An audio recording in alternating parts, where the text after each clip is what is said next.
Honesty,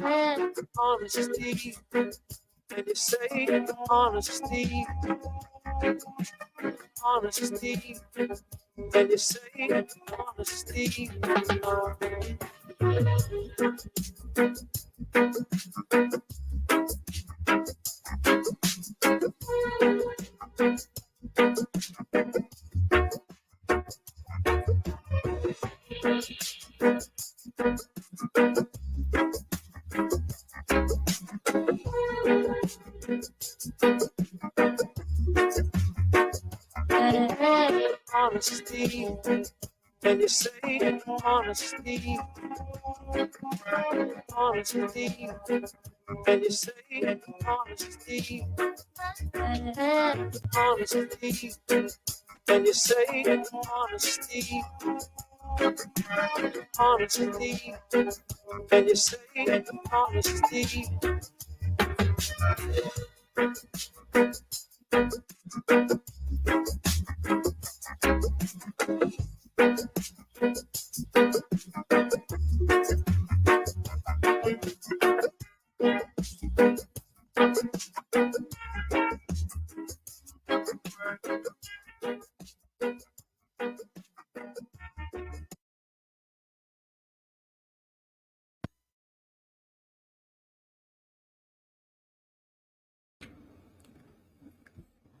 Yes. Testing 1, 2, 3. Testing. Family, welcome to Reason with Rattigan on Reggae Global Radio and YouTube. And I'm your host, Will, the Rebel Rattigan. Now, again, welcome. And when I first launched this program, I was worried about getting content on a regular basis for the program. And a very wise and influential man told me, quote, "You'll never have to worry because Jamaica is content rich."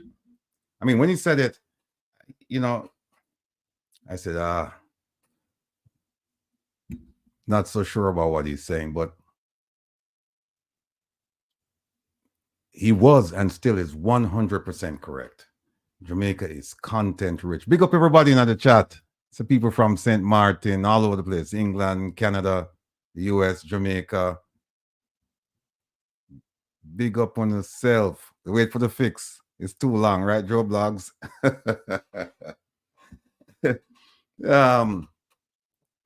So this week is going to be no different than last week. It's content. And ending the program early is a goal that I haven't achieved very often. But as usual, this week, I will try. You've seen the schedule. We have a lot of interesting guests. We have a lot of interesting topics to discuss. And so we'll just dive right into it. Now, like, share, and subscribe to the program. And I'll keep saying it throughout the course of the next few hours that we'll be together. And let me see here. As I did last week, I'm appealing to all of you to make a special contribution to the One Jamaica Legal Defense Foundation for 2 projects. One is to complete background investigations. Herb will join us today, and if I'm not mistaken, he will either have them ready or he's in the process of getting them. Spoke to him yesterday, and I don't quote me on this. I believe he said that he's megawatt, big up this. Yeah, talk about the things megawatt. So I think he said he'll have them ready. You're going to find them interesting. But of course, he's going to have to go through them and take out what he wants to share, because I'm not sure if he can share everything, at least not now. And the second thing is for that lawsuit regarding ROPA, Representation of People Act. We're trying to get provisions of that declared unconstitutional, so that it will kind of like clear the way for the diaspora to actually register and vote from overseas. Now, I know that there is some pushback, but I think that the overwhelming majority of you living in the diaspora believe that you are, well, you know you're Jamaicans, and as a Jamaican, under the Constitution, you have a right to vote. And so that's where we are. I had an interesting discussion with a dear friend of mine yesterday who doesn't believe that we should be able to vote from overseas. She kind of moved a little bit in her stance, but be that as it may, she's one of several people who believe that we're not ready to vote yet. There are other things that we need to take care of first. And while I respect that opinion, I don't agree with it. So if you agree with me, then put your money where your mouth is. If you want to vote, if you want to have a stake in what's going on in Jamaica, then make that contribution today. You see the QR code, it's at the top of the screen. And then Kevin, where are they? Put up the OJLDF .org so that they can Zelle. They can just go in and read it and then Zelle to the organization. It's worth mentioning again that Relax with the Rebel is suspended until mid-April. However, in my absence, please, please, please continue to support Reggae Global Radio. They have the best in reggae anywhere.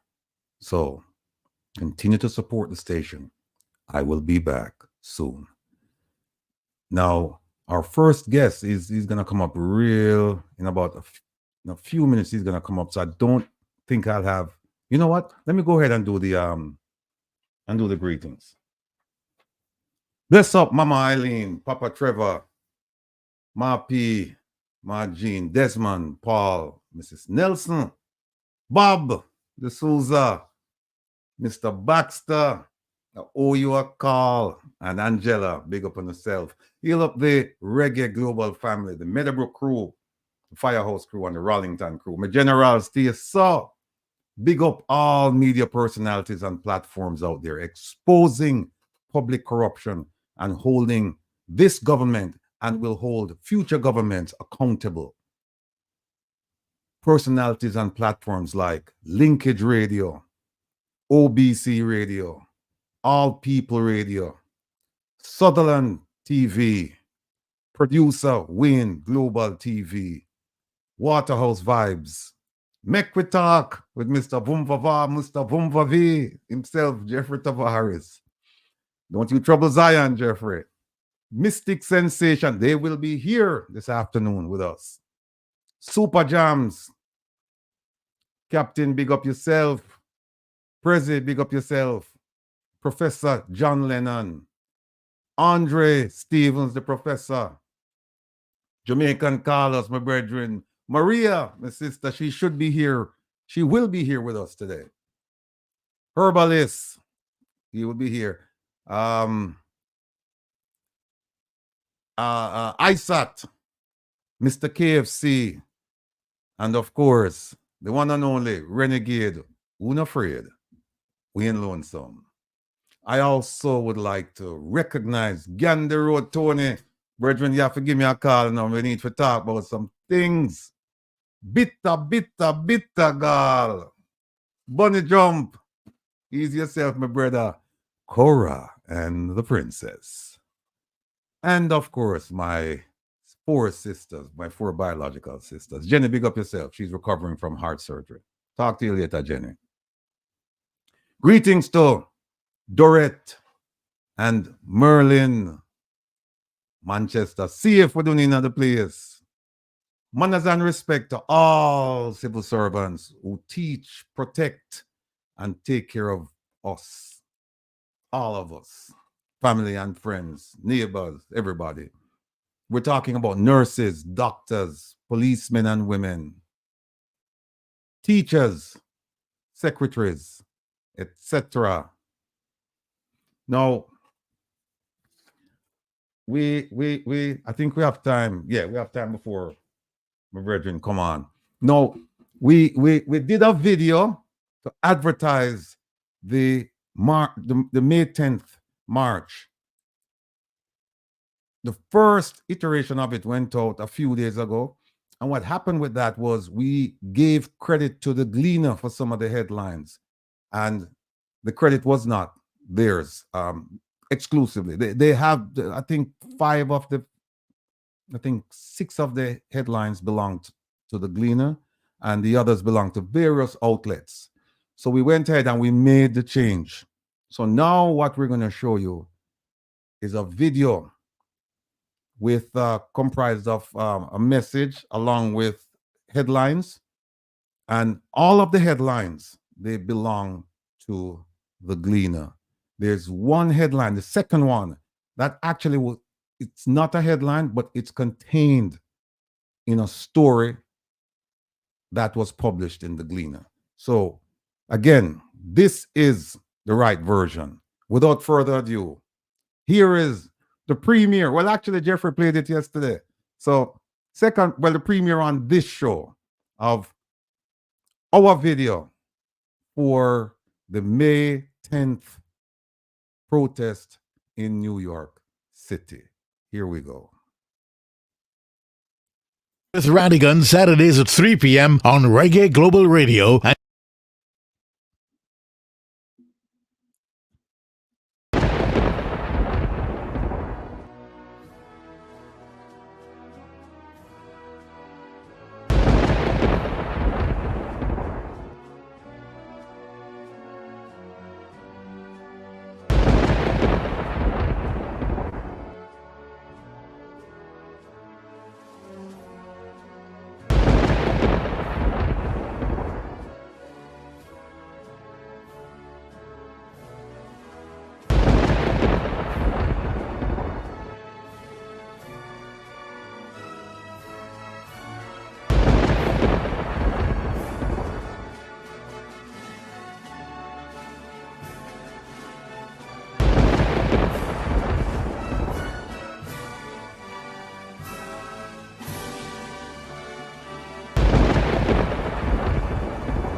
The following is a public service announcement. The Diaspora Crime Intervention and Prevention Task Force and One Jamaica Legal Defense Foundation invite Jamaican patriots and friends in the tri-state area to the second staging of a call to action. Meet us on Friday, May 10th, 9 a.m. to 1 p.m. at Jamaica's Consulate, located at 300 East 42nd Street, corner 2nd Avenue in Manhattan. That's a call to action for Jamaicans and friends of Jamaica who are seeking the best solutions for Jamaica. May 10th at 9 a.m. at the Jamaican Consulate at 42nd Street and 2nd Avenue. Listen to Reason with Rattigan Saturdays at 3 p.m. on Reggae Global Radio and YouTube for updates.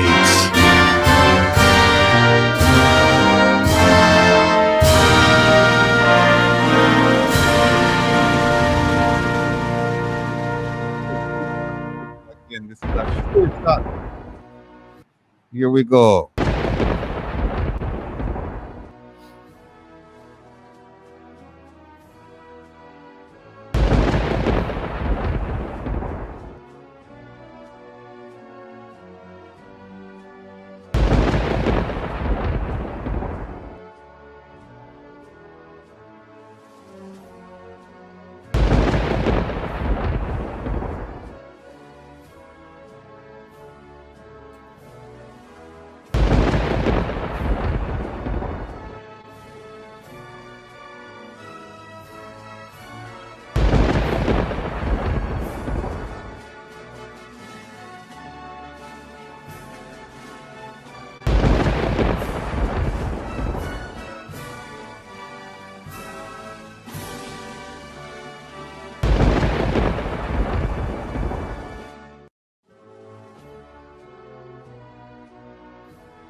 The following is a public service announcement. The Diaspora Crime Intervention and Prevention Task Force and One Jamaica Legal Defense Foundation invite Jamaican patriots and friends in the tri-state area to the second staging of a call to action. Meet us on Friday, May 10th, 9 a.m. to 1 p.m. at Jamaica's Consulate, located at 300 East 42nd Street, corner 2nd Avenue in Manhattan. That's a call to action for Jamaicans and friends of Jamaica who are seeking the best solutions for Jamaica. May 10th at 9 a.m. at the Jamaican Consulate at 42nd Street and 2nd Avenue. Listen to Reason with Rattigan Saturdays at 3 p.m. on Reggae Global Radio and YouTube for updates.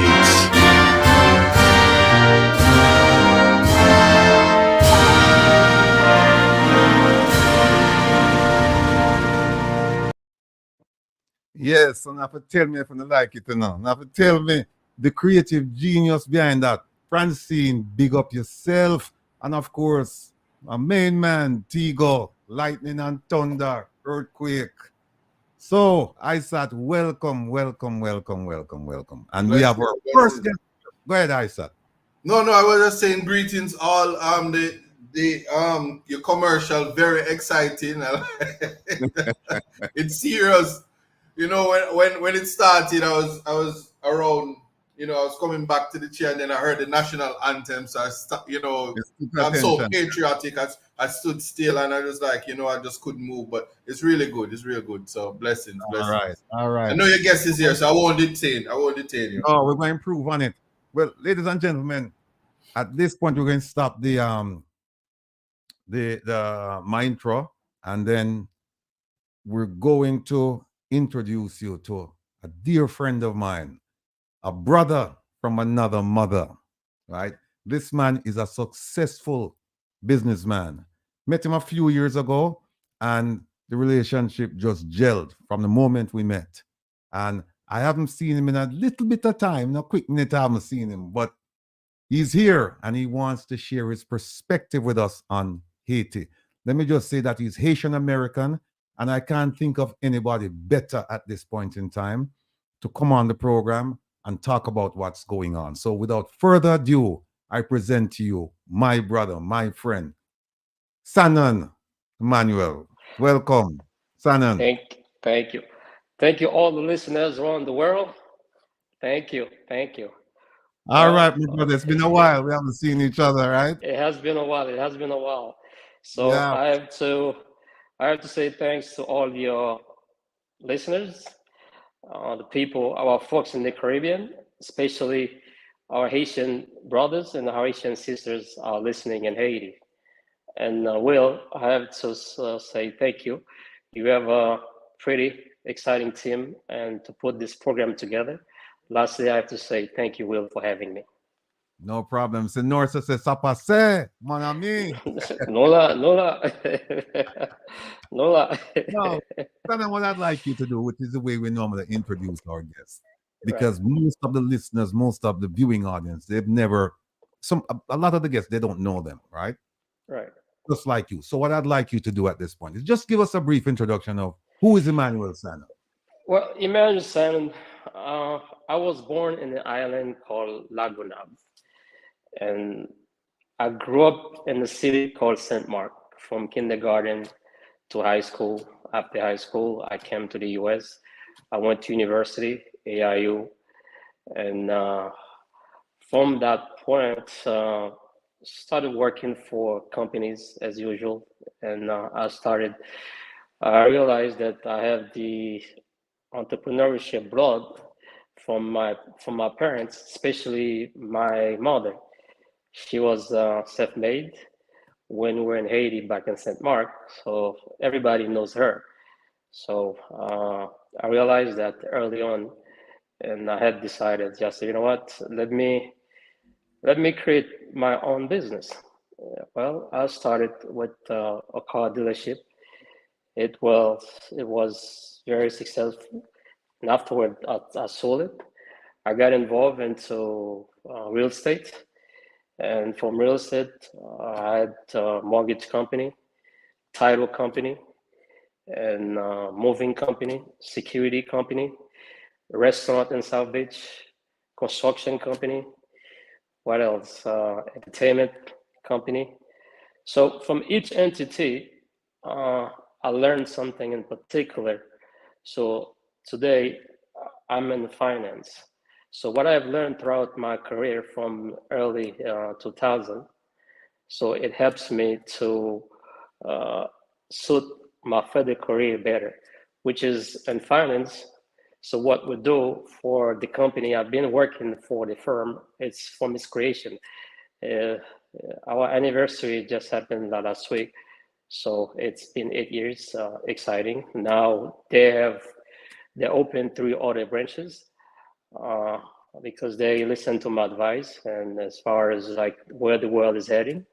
And I did advise the board that we have to be more technology friendly.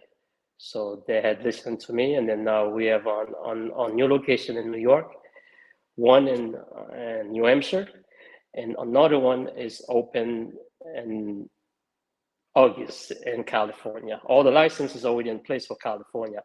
It's a matter of get a place and then hire the folks, and then everybody get to work. So that's all.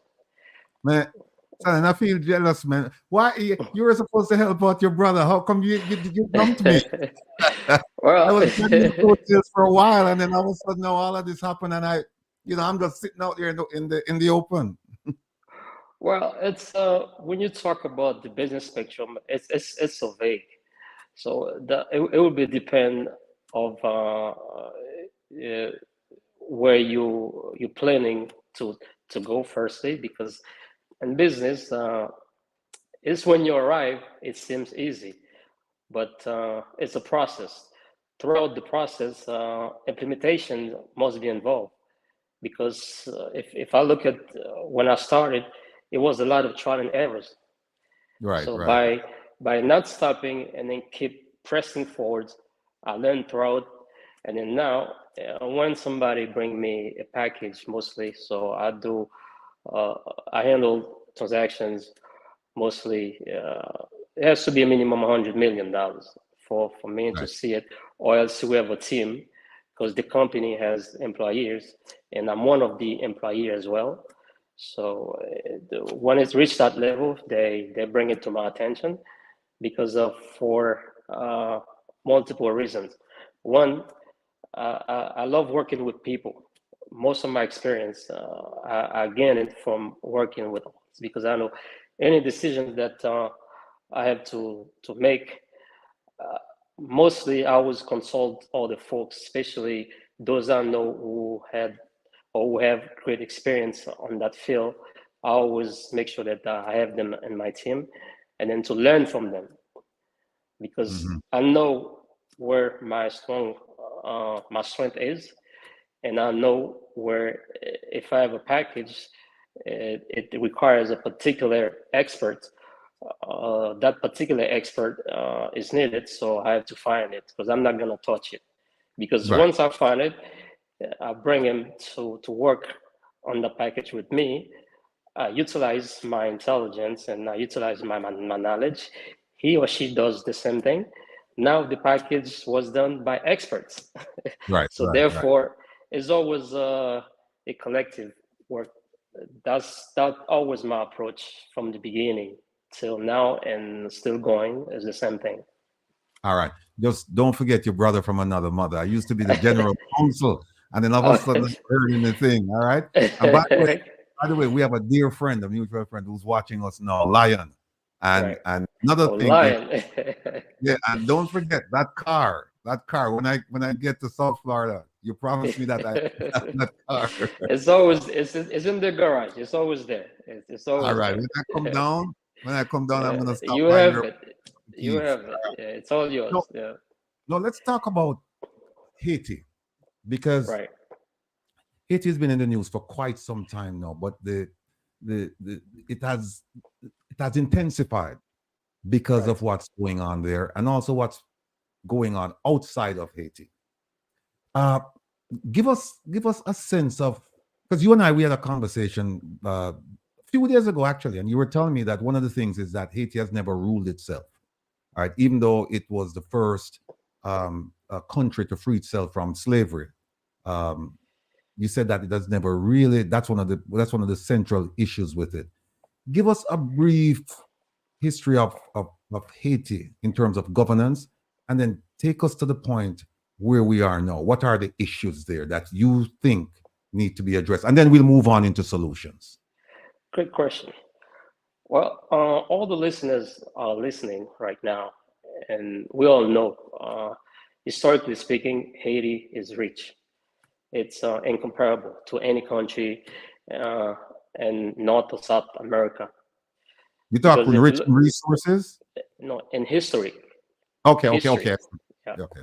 We're gonna get to the resources. We're gonna get to that. So in 1803, the last battle that Jean-Jacques Dessalines fought. So what he did not do it by himself. We have to pay attention to that, what he did. So he called on everyone. He called on the slave masters, and he called on the house slaves, and he called on the plantation slaves, because he realized the cause they have to fight for, and all of these people have the same problem. So they have a common cause. That's the reason why he was able to unify everybody on their own roof, and then to go fight for the good side of history. So at this point right now, and I have to say it, it is exact same thing that we are living in Haiti. What do I mean by that? If you take a closer look, the political leaders in Haiti, the religious leaders in Haiti, the business leaders in Haiti, even the elite class of Haiti, also the gangs leaders, they have one thing in common. They all have one boss. They're all working for the same boss. Who's that boss? The question is, wow, how could that happen?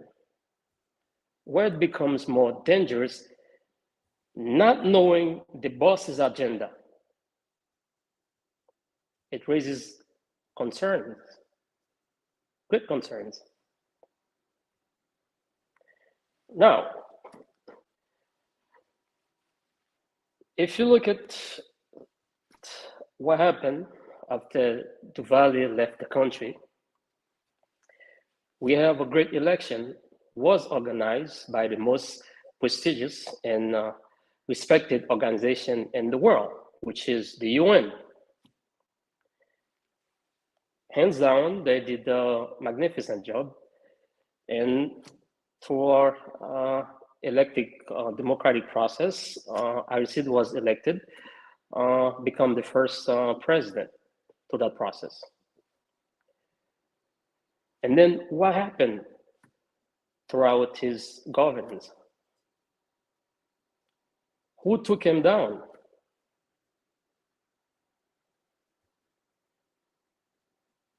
Well, I have to say it's public record, and anybody who wants access to this information, and I'm sure they can find out what happened and then who was behind all that. So now, after that, the international community brought him back. He didn't have much left in his term, so he did his few months and then left. And another election took place. Preval became president. After Preval, so Aristide came again, and then Aristide became president. But the first time when Aristide became president, he won the electoral vote by 67%.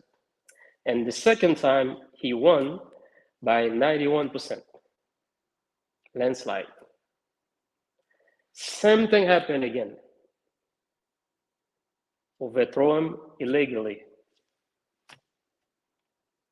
we have to ask the same question again. Why? Well, by not knowing the boss's agenda, of course, you're always gonna face this type of problem. So now, is Aristide was able to ask the boss, what is your agenda? How can I work with your agenda? Although we are an independent country. But if you're going further, when it comes to international powers, and then you have international affairs. So you have to be able to communicate with these folks for them to understand you on that level, not messing up their interests. Because if you look at it, Canada and Mexico, they share borders with the United States. Canada militarily speaking, they cannot afford to have a war with the United States. So does Mexico. So therefore, economically speaking, we know the US is number one by far. And they are the big brother in the area. So if you're gonna do something, you have to talk to them. Okay. So why Canada doesn't have US military boats over its border, or Mexico doesn't, they don't have any, there's no US military in the border? Well, because the president of Mexico and the president or the prime minister of Canada say, well, big boss, so we know how powerful you are, so we don't want any trouble with you. But you see how your people are living? They got nice airports, they got nice roads, they got running water, they got a good sewing system, they got universities, schools, programs, everything. They got the development plan always active. They're always building. If you drive right now, 20 miles from where I live, you're gonna see a construction going somewhere. So everything is good. So the Canadian Prime Minister, and so does the president of Mexico, they say, big boss, this is what we need. We want to develop our country like yours. So that part, it requires skills of negotiation. And this is where, that's the part that our nation misses, because they do not understand international affairs. Because you have to understand a country like the United States, to be number one, the free world leader, that requires a lot of responsibilities. And then nobody's perfect. Aristide was the best person to handle the job because he has the popularity. But his problem was, if you look at his diplomacy, wasn't aligned with the powers affairs. So this is where the problem always end up coup d'etat and so on. So now, to go forward, anyone that thinking of be president of Haiti, being president is not, it's just a title. But you need to know the skill sets, the requirements that comes with that. When it comes to local, which is your people, the development plan, and how you're gonna go to the international level to defend your people, number one first, and understand how the world power works. That's very important. You have to know these things, or else it's gonna be the same problem. You're gonna see the boss, okay, it looks like these guys, they're not listening, they're not understanding what we have to deal with. The fact that we are the number one, it doesn't mean we're not vulnerable. Of course, we have enemies everywhere. Good. So now, Haiti, it's a rich country, as you mentioned earlier. And then how come Haiti is not developed? Because the boss's agenda, there's no such thing called development of Haiti in his agenda. And nobody know how to ask the world powers about that.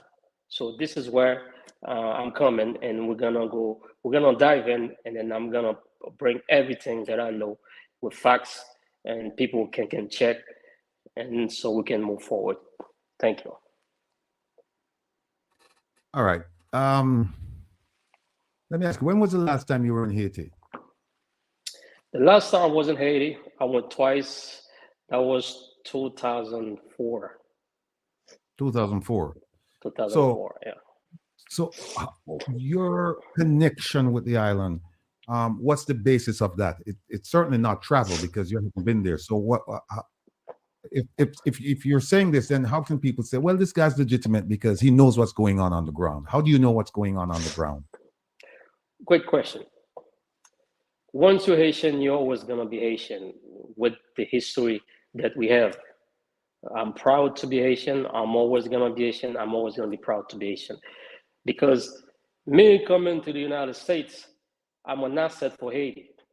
Because now I know why this problem keep occurring often, every day, day after day, coup d'etat after coup d'etat, chaos. I can fix it. I How? can fix it, just like Dessalines called upon everybody because they realized they had one common problem.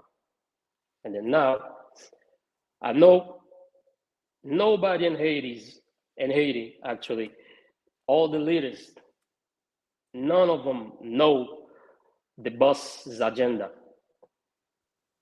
They don't know how to ask, and they don't know how to search. And then this is why I'm here for. I'm going to elaborate, and then I will tell you exactly the boss's agenda and how we can fix it and how we can develop this country, just like Canada and Mexico talk to the boss that say, look, we don't need any confrontation with you, but we want our country to develop. All right, good. Let's start there. Oh, Isaac, you have any questions before we go further with Sana? No, man, no further. I'm tuned into the topic. So all right, yes. Okay. Sana, you said that you know the boss's agenda. The people on the island, they don't know the boss's agenda. Now, how do you communicate the boss's agenda to them? Unless you're planning to go home and take up your position in the country as a political leader, if you're not, or a business leader, if you're not planning to do that, how do you communicate that to the people on the ground to say, listen, here is the boss's agenda, and here is how you approach the boss? Good. Firstly, how to fix this problem. As I mentioned earlier, all the leaders in Haiti, the elite class of Haiti, the gang leaders, the religious leaders, the political leaders, they all been played because they all work for the same boss, not knowing the boss's agenda. Right. Now, in 1886, it was an American company based in New Hampshire, went to Haiti, conducted the first natural resources. That was done in 1886. The second time, natural mineral resources was conducted, a survey was conducted, it was in 1920. No, it was, let's see, because I have to make sure all the information is accurate. Yes, 1920, correct. Now, why the Haitian government never conducted any mining surveys in Haiti? Why you let another country come to your country, conduct this type of surveys? Because they are the one knows the asset of the country. You don't. So by having them come and done the research and know what you have underneath of your soil, and they realize your soil is wealthy, so they're taking advantage of that. So they will never tell you the agenda. That's why they make sure they play you. They put everybody in the same box and play them. But we have to realize, Haiti is so grand. What do I mean by that? Not by size, by history. Once you're Haitian, you are proud. You want to be called Haitian at all time because you are attached with the history behind it. So the boss's plan, I have to tell you, whoever wrote that plan for them to move everybody from that island is a failed plan. Because history is history. It's immutable. You cannot change. You cannot do anything. It was done, it's done. All they have to do, that's the boss, well, is a nation. We have to accept them as a nation. But do they understand how to work with us? Now they have someone who understands how to work with them. And I'm sure right now it's time for Haiti. We can present a package of development for Haiti. If we're going further, all the natural resources in Haiti, if you go to this location that I'm going to mention, I'm going to say it in French, Saint-Michel, Dondon, Limonade, Plaisance, Mirabel, Las Caobas, and the northern country, all this area is filthy with minerals. So what are the minerals? Bauxite, aluminum, ore, gold, silver, marble, copper, limestone, iridium. Do not go light on that. The iridium, Haiti is the second largest reserves in the world after South Africa. This type of information, you're not gonna find them online because the boss doesn't want you to know this type of information. So the question is, why the Haitian government do not have the geologists to do the same thing they did?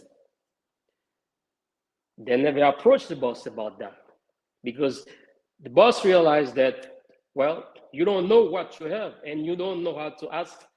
Well, I'm gonna put you in this game, all of you, and I'm gonna play you guys. So this is what's been happening. And then now the boss plan is failed. They need to fix the problem. And I can tell you, if you check, if you do some research on the agriculture minister of Haiti, how these people work, they're very corrupt. One of the company that has license for mining in Haiti. So what they do? They just pay the minister, write me an article. And the article, here's what I want to put in the article. There's no goal, there's no this, there's no that. And then that minister, the fact that you receive payment from that company, well, what can you do? You already accept the money. You corrupt, and he sees that, you take advantage of that. So real government, just like any other government in the country, I mean, in any country, they have their own geologists conduct their own analysis, their own survey. And even though you have this company conduct a survey for you, knowing the business world, I will still hire a neutral company to come to conduct the same survey for me, or probably 2 or 3 or more, or 4 more, who knows, to make sure there's nothing compromised. The information that the boss have, I have to make sure that I have the same information.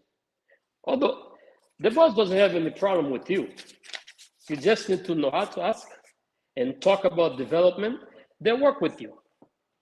And simple as that. And I'm not here to defend any bosses because I don't work for them. I'm not here to defend any corporation because I don't work for them. What I'm here for is to bring some light to the Haitian population, to let them know what's going on, where the source of the problem, and how to fix it. And this problem needs to be fixed ASAP. If it doesn't fix ASAP, because you cannot flip the country upside down, you cannot. Because the world has to move forward. The human loss is a loss for humanity. And we cannot afford whatever's going on, put everybody in the same box, let them kill each other. And the population sentiment there, I talk to my folks over there on a daily basis. They do not trust the international community because they had bad experience with them. Of course, think about it.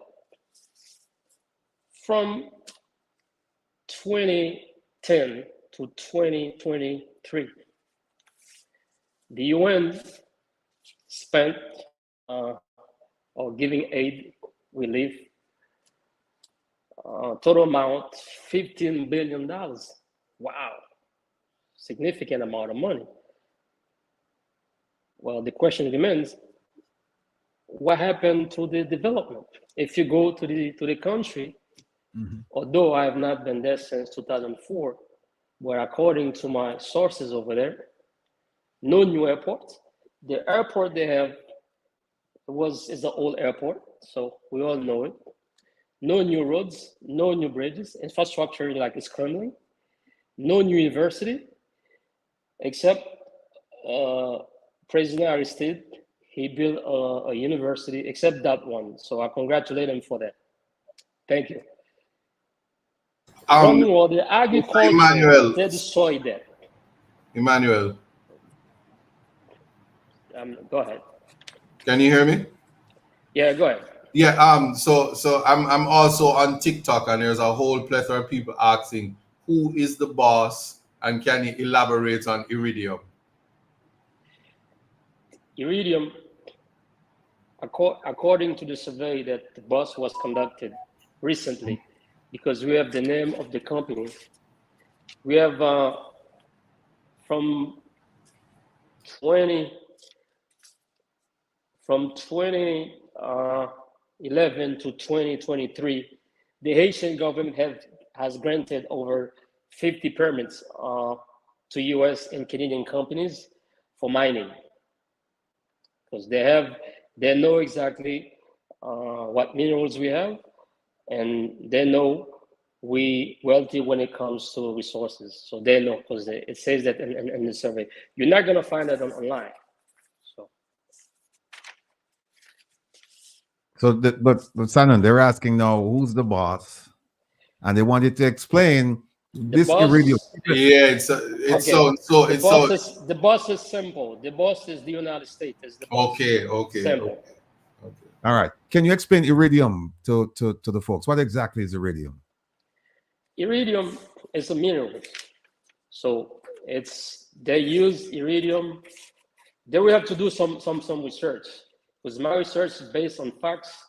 The intention is to find out what caused the problem, why we always come back to the same thing and again, is because of the resources the soil of Haiti has. And the Iridium is a part of it. Haiti holds the second largest reserves in the world for Iridium. All right. What do you do? What exactly is Iridium used for? Well, I will leave that to you to find out exactly how important that mineral is and what is utility. That will be to the folks. That's the homework. My homework is done already. My homework was find out why the boss was going on in his agenda. So there were no development plan for Haiti in his agenda. So now the Haitian people have me. I let them know why they don't see any development in the country, because whoever represented them never asked, and then they didn't know what to ask. All right. Now, in Haiti, you have different factions. You have gangs, you have the police, you have this, you have that, different political parties.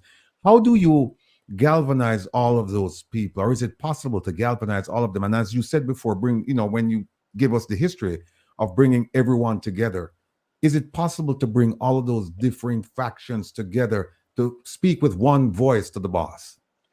Well, they're all working for the same boss. Once the boss make the call, everybody gonna come down, gonna come in one table on their one roof, and dialogue started and talk about all the issues and to resolve the problem. Simple as that. All right. Well, here is something that's not so simple, at least to me. Maybe I'm asking you to educate me and the listening, viewing audience. There are factions in Haiti that say we don't want outside interference, right? That's from Haiti, that's from within. Then from the outside, we hear, well, if there's going to be dialogue, then certain people cannot be part of the dialogue. And then the third part of it is that, so we have it from inside, we have it from outside, and here's another piece of the outside. They're training right now forces from Africa and the Caribbean in Jamaica to go into Haiti, and not as a, well, I was gonna say not as a peacekeeping effort, but they said they're going in to bust up the gangs. I've seen that phrase. What's your take on all of this? On what's going on inside, outside? Well, for the inside, the Haitian that living in the country, based on the sentiment, they do not want to experience another intervention, military intervention to their country, because it never worked. Because they don't come for development. They came in to secure the areas I mentioned that holds all these minerals. Because if you look at deeper, before this force came to Haiti, there was no such thing called kidnapping, and the guns wasn't available to the point right now. Everywhere you go, everybody has guns now. You have to understand they're coming somewhere. In Haiti, those do not manufacture guns. So they're coming from here. Let me bring in Herb Nelson, our resident intelligence expert. Herb, son and a dear friend of ours, he's talking about the situation in Haiti. I don't know if you've been listening, but is there anything? I have. Yeah. Son, good afternoon. How are you doing? Good afternoon. I'm doing well. I am pretty curious that you have applied a standard to Haiti that is not necessarily being applied to the other countries with rich minerals, such as Guyana, such as Jamaica. Haiti would have an option today to turn to the Chinese or even the Russians to help them develop their minerals and to export it, right? Let's go back to the first democratically elected president of Haiti, which was Aristide. And Aristide's attempts to raise the minimum wage in Haiti to, I think it's $2 a day or $2 an hour. I can't recall exactly what it was. But the U.S., who had influence and control with the military at the time, and I don't believe the military was deactivated as yet. The U.S. Came in and using that other individual who recently came out of jail and came home, used him to come in and execute the overthrow of Aristide. Tens of thousands of weapons were sent into Haiti from Florida. And this overthrow was executed at the time. Are you saying that there's no possibility that a person like Aristide, as populous as he was, has a chance of coming in and establishing the rule of law and democracy in Haiti?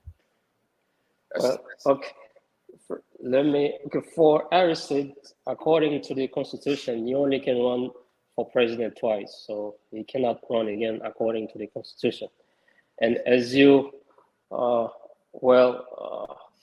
voice on international affairs, as you mentioned from your introduction, the person that had used in the 2004, it was Guy Philippe. So he's very popular over there. So you have to understand now, the US used him, and then him, he never asked them why they were using him. And remember, they're gonna use you and they're gonna make sure they confuse you. So right now, he's in confusion. He doesn't even know what's really going on. Although he has some popularity, and then that's the problem for the population. The problem is you need someone who knows about development. Bring China, bring Russia. Yes, you can invite them, but of course, the conditions has to be aligned with the US policies. You have to consider that. And believe me, I want Haiti to develop. I don't want next 10 years Haiti face the same problem again, because I know we're so rich in minerals, and we're rich in culture, and we're rich, historically speaking, we are very rich. We know that. So we have to use all these assets to develop the country. If the Constitution was allowed Aristide to run a third term, unless he aligned his policy with the boss, number one thing, when you sit with the boss, you have to make sure that you let them know, it's okay, I'm open for business. The minerals, you can bring your company. But first, what are we doing for the country? I need a development plan, and then we talk about business. That's my approach to the boss, because I know exactly the type of power they have. You cannot go to them, you cannot come at them wrong way. You have to come to them correctly, and I know the way how to do that. Let me ask you a question, son. You know the way to do it. Have you shared this with anyone, or is this something that you're keeping? Actually, I have to be clear. And from 2020 to 2024, if I go through my email, I have many requested for interviews, over 40 requested for interviews. I never give one. Since I know you as a friend and I know your background, I say, you know what? You are a former FBI agent and you were working for the Bureau for 25 years, right? And you are one of the excellent lawyers that I have encountered. I say, you know what? We're gonna have a good discussion because you're familiar with the boss tactics. When I say the boss tactic, I'm talking about the United States tactic. You know exactly how to work. Mm-hmm. If you don't know anything about your adversary, how are you gonna confront them? Of course, you're gonna lose. All these people we see in Haiti, they're all being played. You bring them back on the scene again, they will be played and play again. So the question I'm asking then is, you have this information, right? How do you get this to the right people so that they end up not being played? They can use this information to their advantage and to the country's advantage. So firstly, with the current situation right now, so what needs to be done? Because the international community is very essential. It's needed, very important, but they have to play a different role. The role they have to play, they can be mediator and allowed all the folks I mentioned earlier, all the leaders, the political leaders of Haiti, all of them, the religious leaders, the most popular one, it's a few of them, bring them. The gangs leaders bring them the business they in because they all have the same boss. I already know exactly how the boss work and what they're looking for. So the same information they have, I have it too. It is the first time that this information is distributing throughout the world because of this interview. You can sit down with a lot of them. They don't know. They don't know none of the same. Yeah, what I'm trying to get at is that we'll give that. We'll give that to you. We say, okay, you have the information. You know how to deal with the U.S. government, right? You have the experience. You have the knowledge. You have the wherewithal. But while you have it for self, right? So the question then is, how can you transmit this to the boss or to the people in Haiti so that they themselves can then use this strategy to help to bring the development to Haiti? Are you planning? Do you have any plans? Let me ask you: do you have any plans to be a force in Haiti's development? Well, just like I said, from 2020 to 2024, it's well over 40 requests that I had received from broadcasters, radio station, podcasts for me to come talk about Haiti. I always declined, but I chose yours. Right. Because I know your platform is the best platform, and I know why I say that. So I'm sure we have audience all around the world. They are listening now. But first, we have to call on the international community to bring everybody on the same table to start with dialogue. Because if they don't do that, the same problem will occur again. It's the same confusion that you see. Right now, the gang leaders, they don't even know the boss agenda. They just tell them, do this, do that. All the political guys, same thing. The elite, the same thing. They put everybody in the same box. Let them fight each other. So you're against then, you would be against then the international forces going into Haiti to deal with the gang problem?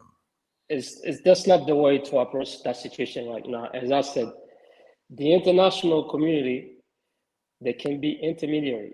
So what they need to do, call all these leaders, have them sit down in their one roof and start dialogue.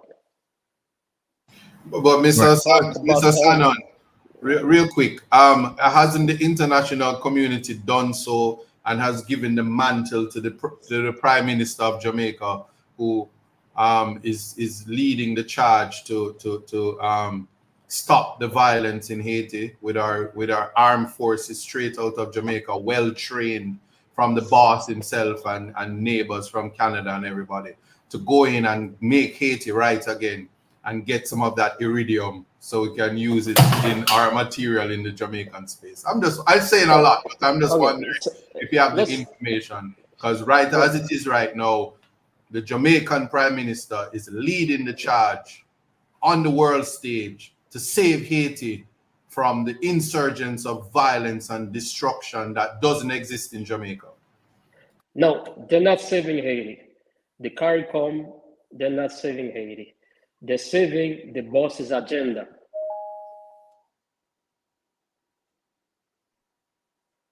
All right. How to save Haiti? The plan is start with dialogue. Bring everybody on their own roof and let's start talking. This is how you're gonna save Haiti. And the boss himself will be present too. He has to be present.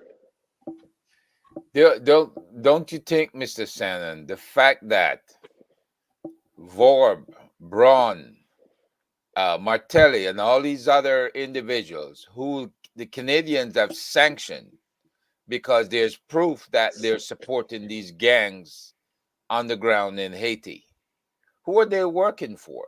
Are they working for the boss, or are they committed to having a stable Haiti with the future?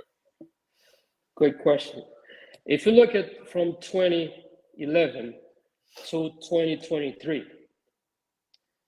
Well, according to the UN, $13 billion was given to Haiti. So I'm sure UN is one of the most sophisticated organizations. As I said earlier, where's the financial ledger? Where that money, where the fund go? Where the funds? Where did it go? Of course they know where it went because they have the ledger. The Haitian, the corrupt government, yes, they pocketed some, but when you are looking at the FOB list, I don't see any Haitian president or ex-minister on the FOB list. We talk about $13 billion. That's a significant amount of funds. Of course, the Haitian government, they're so corrupt, they pocketed some millions, is a part of the plan. Let's give them some money. Well, because at first they never see anything, they never face any $1 million. Let's give them a few millions, and then we're gonna put all the charge on them. So how do they funnel the funds? So this is where the NGOs comes along. That needs to be looked at. So therefore, the fact that they're doing, oh, let's arrest this because he stole $15 million, $16 million, that's peanut. We're talking about $13 billion, and there's no development plan for the country. Come on. The Haitian people, like myself, and it's a lot of educated Haitians that I know all around the world. They keep emailing me, Mr. Shannon, what's going on? Our generation, what we're gonna leave for our kids? What we have to do something. There's the reason why when Will approach me, I say yes. And believe it or not, I have some information, so the world has to be ready for it. Because I'm speaking nothing but the truth here. All right. So let me put it this way. In Jamaica, we can track and trace the activities of members of parliament, the Senate. What's to stop you from track and tracing the activities of the members of the Haitian Senate, particular guys like Senator Ronnie Celestin? This man has a $4.25 million home in Laval-sur-le-Lac. And you have others who have built these expensive homes and they don't have the salaries. They never was born into a lot of money, right? No, so what you just mentioned, go ahead. No. So I was saying, why not get a list of individuals and present it so we can track and trace these guys and see what the source of funding is. It's a part of the confusion, just like you see right now. As I said, financial is financial. You're talking about the UN, the most sophisticated organization on the planet. They have access with all the major intelligent people on the planet. Don't you think they have the best software application for bookkeeping? If they give an organization $100, they know exactly who they give it to. For $13 billion from 2011 to 2023, there's no such thing went to Haiti because it was not a part of the plan. We're talking about $13 billion. Of course, according to the boss agenda, gave this corrupt politician a few millions. And then in the end, we're going to orchestrate something, put the blame on them. Now, just like you mentioned about, well, let's bring China in, let's bring Russia in, because we're living in the multipolar world. Yes, we all live in the we're transiting to a multipolar world, but we're not there yet. And until then, US still gonna be US. If you don't know how to work, how they can confuse you if you're not open your eyes, my friend. So you're gonna be there for the long haul. And actually, based on the calls I keep receiving, the email I keep receiving all around the world, I'm tired of it. They told me, Emmanuel, Mr. Sandon, please do something. That's the reason why I'm bringing the light here. Thank you. Okay. Now, there's a situation where Senator Willard Joseph indicated in 2019, he admitted to accepting a US $100,000 bribe to vote to confirm a prime minister designate. So what he led on to is the fact that the US will bribe certain senators to do these confirmation. And that if there is a graft, I know that President Biden just signed a new law in December that says if anybody in the US bribes anyone in Haiti or anyone in Haiti bribes anyone in the US, that they will be prosecuted. That's the first time ever they brought the US into the equation. So do you believe that this is a move to clean up everything that's happened before and to finally get an honest effort going in Haiti to establish the rule of law and democracy? What you have mentioned is not in the agenda, in the boss's agenda. It's just something they're doing for showing. It's not going to apply fully. If it does apply fully, how are they going to do that? And you have to look at the underlying of that. The underlying will tell you everything. You can tell me something, man, when I'm looking at the underlining, it says something else.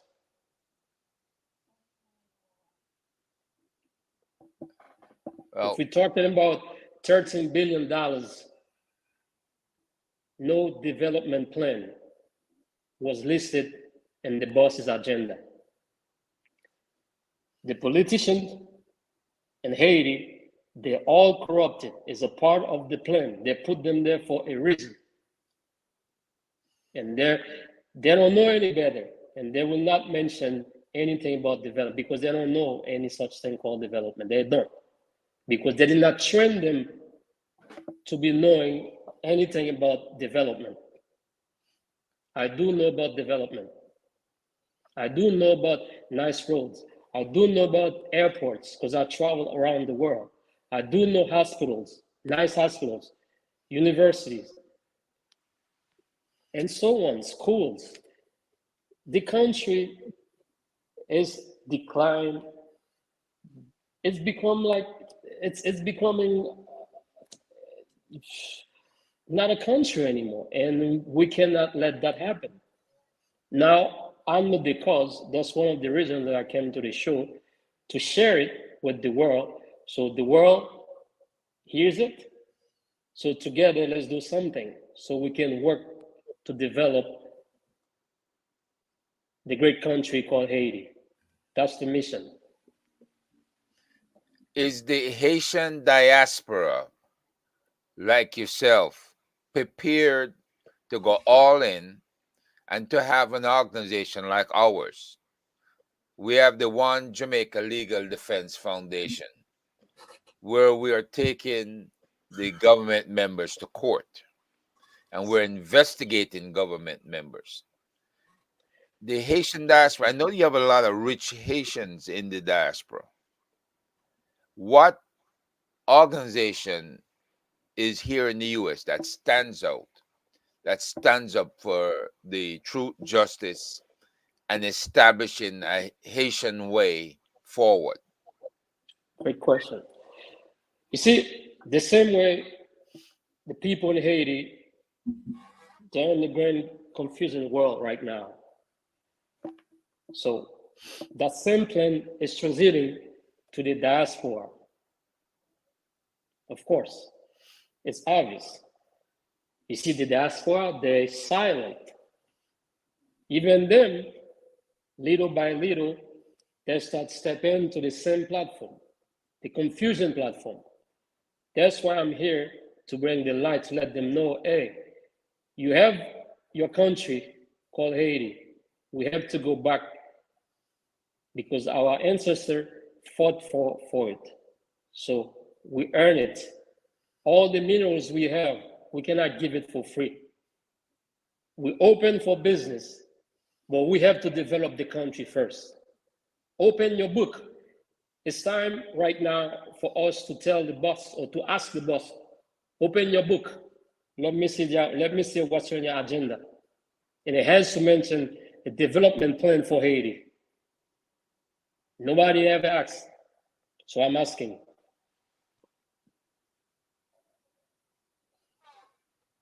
Isat?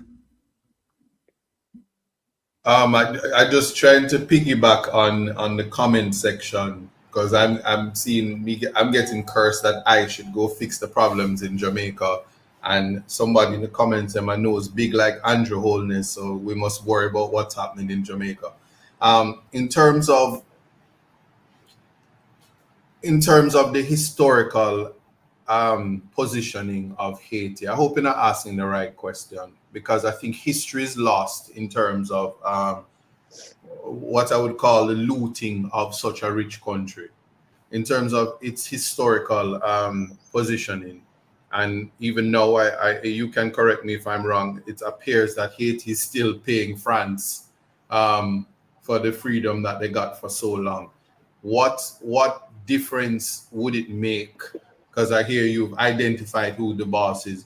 What difference would it make if there would be real intervention to self-governance? I don't know if I'm asking the right question, but you asked the right question. Okay, You asked the right yeah. question. Okay, good. So now, when you talk about France, France and the United States, you have to consider them as world powers. They have an agenda. France knows what the United States agenda is, and the United States knows what France agenda is. So the Haitian as a country, including the government, we don't know what the US agenda is for Haiti.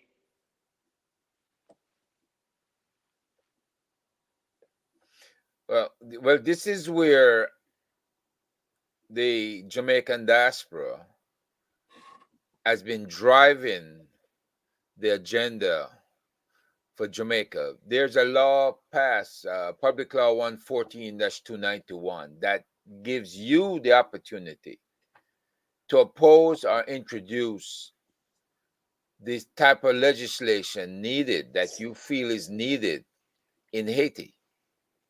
Because in Jamaica, we're coming forward with that proposal again this year, because we know that things like CBSI, the Caribbean Basin Security Initiative, is all about the protection of the U.S. border. It's not protecting Haiti, Jamaica, Guyana, or any other border, because all these weapons are flowing out of the U.S. into these islands, and it's causing massive corruption in the various islands. So again, can you name the Haitian organizations here in the U.S. that would be prepared to partner with us to go forward and to make the proposal? I represent the Institute of Caribbean Studies that has been the bridge to State Department for the Caribbean. Can you say, and there are Haitians we're involved with right now that are now part of the 9-person council, governing council in Haiti. So can you say what organizations, knowing what you know, would be bold enough to call out what the U.S. has been doing in Haiti and say, we need a change, and here is the type of change we need now. And here's how we believe that 300 million that you are offering initially should be spent, and we'll need some more. Thank you. Well, it's very important that, as I mentioned, the international community is essential. But they have to accept at this moment, they have to play a different role as mediator, because the Haitian, the way they see or the way they process data as independent country. They want to be remain and be respected and be seen as such. They don't like to be told what to do. Once you told them, we are forming you a government, it's not a good approach. The approach now, and I have to mention it, all the people need to come under one roof, start the dialogue, including the gangs leaders, the business leaders, the elite class of Haiti, the religious leaders, the political leaders. They all have the same boss. Come to the table, let's discuss everything peacefully. Once that phase, we're done with that phase, and then the next phase, we're gonna talk about, okay, now that problem is solved. No more guns gonna be in the street, no more kidnapping. Slowly, the country gonna come back. It's gonna recover. Once you reach the point that, you see, the trust is starting working gradually among everybody who were confused by the boss, now we can talk about, okay, now let's come for the election. Whoever is elected, before he got elected, before you even think about he's gonna run for president, make sure you have a development plan. And your development plan, make sure that you open for business. And remember the illustration that I took earlier in regards to Canada and Mexico, they have no problem with the US. And the US doesn't question them too much. It's okay. You are an independent country, but work on your development first before you start inviting other world powers, which is Russia, which is China, because when it comes to geopolitics, it could create some friction, and you don't want to do that because we are not in the position to create that friction. All the position that we're in right now, the fact that we know the boss's agenda, they didn't know, I know, so we're in a better position to negotiate certain terms. The development must be the topic of everything. Start with the dialogue first, put everybody to the same table. It doesn't matter the gang leaders, it doesn't matter, because he has the same boss as you, as the political leaders. You don't even know what's the boss agenda, so you know different. Come, sit down, let's talk. Well, we were confused, we were paid to kill each other, we're not gonna do that anymore. Mr. So-and-so, whoever his name is. You understand? And then so we can move forward, establish the election, come up with the plan to develop the country, because it's a very nice island. Tourism should be a primary source of income for us, and we have agriculture. We have a rich culture as well. We cannot let the country go down to join or getting, because every day, by not coming together, things are getting worse and worse. So we cannot tolerate that. It's time. The gang leaders, if you are listening, you don't know your boss's agenda. So does the religious leaders and the political leaders, the elite, everybody, you don't know. But let's come together, because your ancestor did that. He realized that he had a common enemy, and he called upon everybody. So it's time. It's time to put everything aside. Let's come under one roof to fix this problem, because your boss he's not looking for your best interest. He will never will. You have to defend your country. He's not defending your country. He's killing you, your brothers, your sisters, your mothers, your fathers. He's killing everyone. So now you know come together. Simon, apart from educating us with your knowledge, your experience concerning Haiti and what needs to be done, do you see yourself playing any other role besides the one you're playing now in the development of Haiti? That's the starting point. Because to get information from somehow, and I got my hands on it, that company called Newmont Mining Corp, and you have other company called Barrick Gold Corporation, Unique Gold Inc. All these companies are major companies. They're all listed on the stock exchange. They're legitimate company. Well, they have mining license for Haiti. Do you think a company such as will go to Haiti, apply for mining license for no reason? So of course, this type of information, you're not gonna find them online, but I do know how to get them because luckily I'm in the position to sit down with important people. Same way that if I realize a problem somewhere, I can use my analytical skills to dive in to bring out the solution. And this is the solution that we're facing today.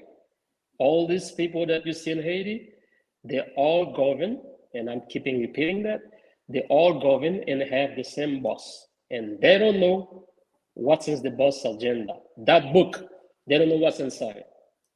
I know what's inside. There's no development plan for Haiti. This is what I said, okay, for the interview. So let me share some light to let my people know in Haiti, my sisters, my brothers knows what's going on. All right, let me ask you a question to shed some light on some other things, right?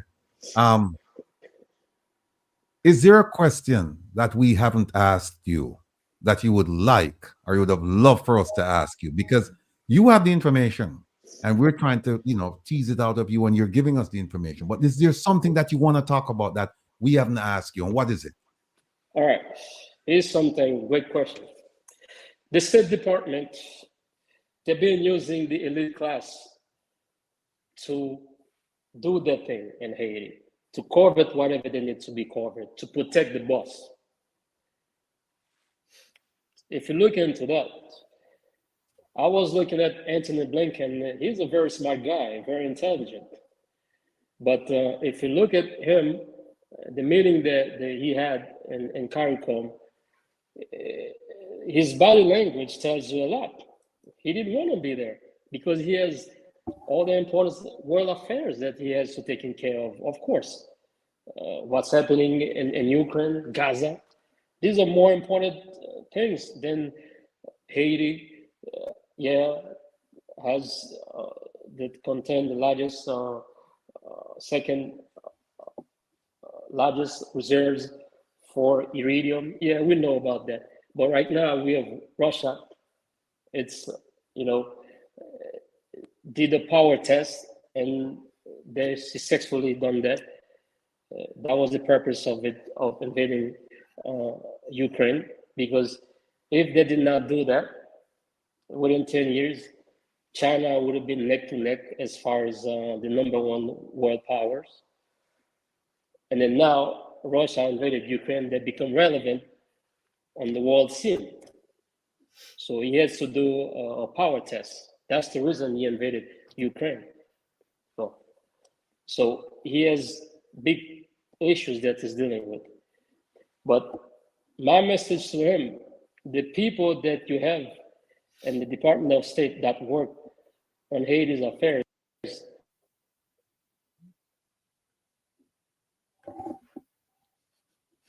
Kevin, where you there? We have to bring back Sanan. Kevin. Yeah. I mean, the important thing is that the people should know is that the 9-member council is now in place. So they have to now elect a prime minister. All this will be temporary, and then they're gonna vote on that at some later date. They have to vote on Parliament, local elections, mayors and council members and stuff, and then they have to vote for president. So all of this is yet to come. So what he's saying right now is that this council is going to be operating under the influence of the US. Because basically he's talking about the US influence and everything. So they need to find what the US wants. My question to that is, if you're going to break the US influence, you're going to have to get involved with the Chinese, and you're going to have to get involved with maybe another country.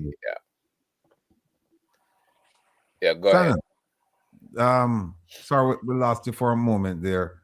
Herb just brought up a question, and it's one of the questions you and I talked about earlier this week. Can you hear me? Yeah, I see Dr. John is here. John, give me a few, John. All right, cool. Yeah, but Sanan,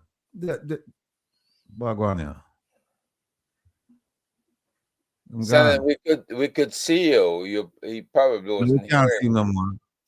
I'm gone, man. I'm gone. Freedom brought up a point. He didn't say he would break from the US. No, we had a discussion this week, and one of the things we talked about was if they decide that, look, we don't want to do business with the UN, with the US, is China a viable alternative? And I just want, there he is.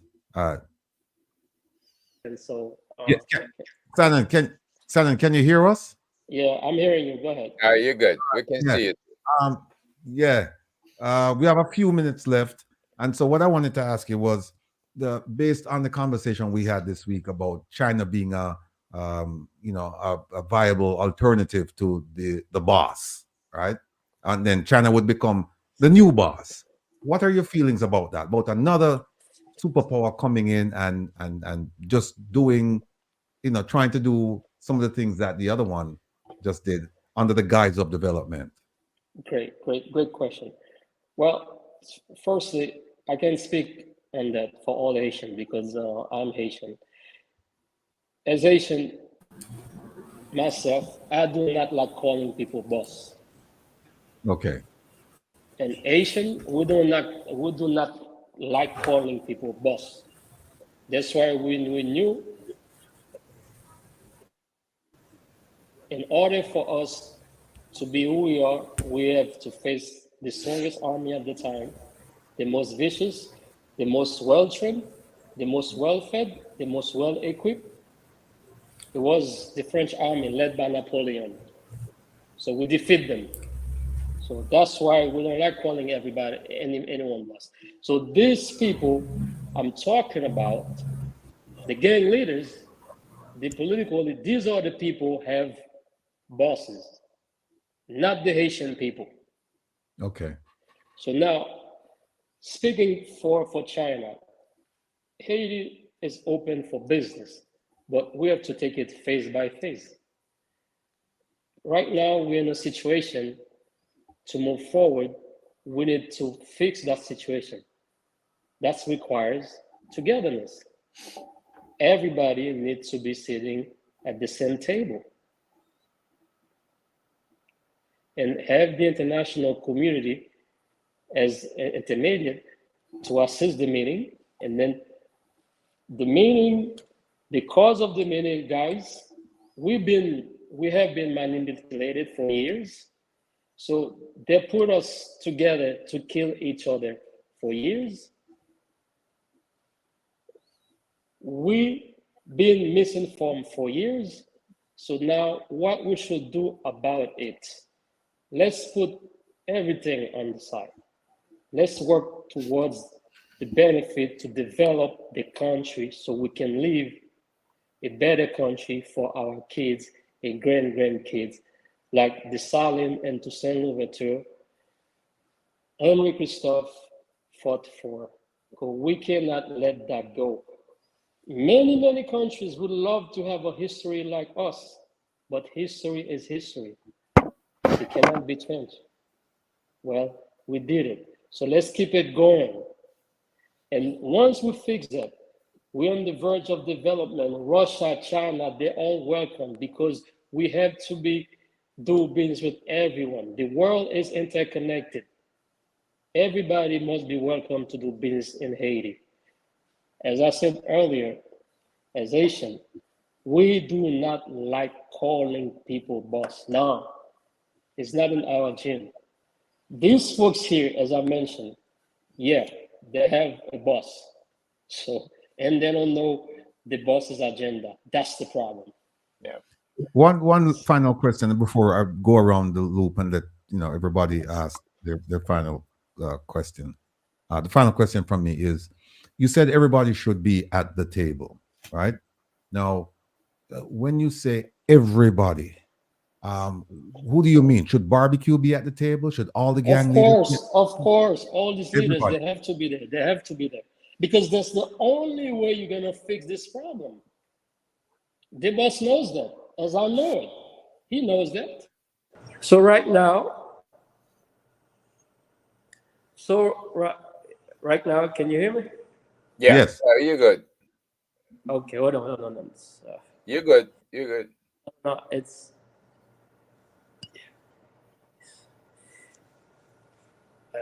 wow. Yeah. So they know that. That's why they will keep confusing them. But they don't know it. The boss knows. The more you keep confuse them, the better his plan will work. And we have to let them know your plan is failed. There's no way you're gonna flip this country upside down. Haiti is a country, even us in the diaspora, we wanna go back to our country and help develop the country. Of course. Barbecues, all of them need to be at the table. They have to be there. Give Philip, you name it. All the political leaders, the elite class, they have people that represent them too. They have to be at the table. They have to know, guys, all of you guys been working for the same boss and you have been manipulated, but not for your own good. It's for your own destruction. And now you have to admit it. So now let's work in a development plan to develop our country. And the boss will be welcome. We'll have the nicest island. The boss can send his kids, will be safe. Send them to vacation because we're surrounded by nice shores. We know that. We know what we have. All right. Well, I'll tell you what, because we're winding down now. Let me go around and just have Herb and Isat ask you the final questions. And if John wants to ask a question, I see John is here. He just joined us. He's our next guest. He should feel free to do so. But Isat, you want to go and make some closing remarks, ask some final questions of no, so my closing remarks, like with all things, is what we've seen here is a demonstration that media certainly can paint a picture of what citizens of country look like, but you are the epitome and certainly a model for what we expect when we engage with Haitians as it is now. The narrative is the wrong narrative. You have demonstrated that there are competent persons in and outside of Haiti, to include the Haitian diaspora, that can handle affairs. Any conversation that talks with equality around a table to say what is it that you want and what is the vision for your country, it has to be the right conversation. So I applaud you, and I hope that you will get the support and that people will actually hear that it's a bit more nuanced. And in 2024, with technology and globalization, it cannot be the answer that we listen to the media narrative, which is agenda driven, which I call state media. And I just hope that in your advocacy for your country, because I can hear that you do love your country, I would like some of the iridium for myself, and wondering if I go and dig up my backyard, if we have iridium. But certainly I just want to congratulate you on your advocacy for your country, and hope that there are more like you out there, because you have changed certainly my understanding of the Haitian disposition. And we really are brothers and sisters, just from geographical differences, separated by language because of the Tower of Babel, if I'm saying it right. And I just think that we definitely, and when I say we, that when we do decide to do intervention, notwithstanding that our nose are big and we're meddling, putting our nose into other people's business, that we should do so with our ears as well. So we listen and understand before we take our sides. And that's my only comment on it. Thank you. Thank you. All right, Herb. Yeah. I appreciate you coming on, Emmanuel, and I appreciate your frankness in explaining that geopolitics in the Western Hemisphere is being driven by the United States. The corruption of governments in the Caribbean, Latin America, and even Canada is also driven by the United States. Make no mistake about that. What I see the U.S. trying to do right now is to shed these vestiges of their imperialism in the Western Hemisphere and to ask countries to begin to support each other. They realize it's costly. It costs to be boss. We used to have a saying, right? And that cost is driven higher and higher, and it's draining the U.S. economy. In a way, the Republicans, by resisting these big budgets, have helped to speed this process up, because I know they do not want to give any black country, any African country in the Western Hemisphere the same billions that they gave to the Ukraine. There's no way they're going to do that to bring them back. Matter of fact, there's a plan out already by City Corps and the Chase Group to rebuild Ukraine. I don't hear a similar plan for our friends in Haiti. And seeing that Citibank is an outgrowth of the gold that was taken out of Haiti decades ago. They owe it to the Haitians to get in there and to propose helping with such a billing plan. But I know it's not going to happen. And this is why China is important. The Chinese have spent over $18 trillion helping Africa, helping Latin America, and helping the Caribbean, and of course helping Asia to build its infrastructure out. Even though some people say, oh, we don't want the Chinese in here. No, the Chinese are doing what the US has been failing to do. And it's getting more competitive. And with the minerals that are in Haiti, I'm certain the Chinese would make a bigger investment than what the Clintons and everybody else has been doing. So the bottom line here is, yes, the coming together of the Haitian Council, when they're forming those local governments, I believe everybody, barbecue and every other gang leader, need to have a seat at the table initially as local government members. I believe even Papa Doc did that during his reign. He had gang leaders in as members of the local government. The national government, that should be after a year of the council rule, the national government should be selected based on people who live in the various districts, and that those people should be the national representatives of those districts. And then, of course, it's essential that you select your president and your prime minister, and that those people not be undermined by the United States or anybody else. So if that is a possibility, if the U.S. has turned the corner on retracting its imperialism in the Western Hemisphere, then I believe Haiti has a chance of being productive. Thank you. All right. Shannon, any parting words? Well, I have to say the Haiti problem, it's a problem of the world, because Haiti, we have about close to 12 million people live in that country. And if you go deeper and then to see the living condition of the folks living there, it's unbearable. And the world is watching, but the work needs to be done and start with the dialogue. It has to start internal.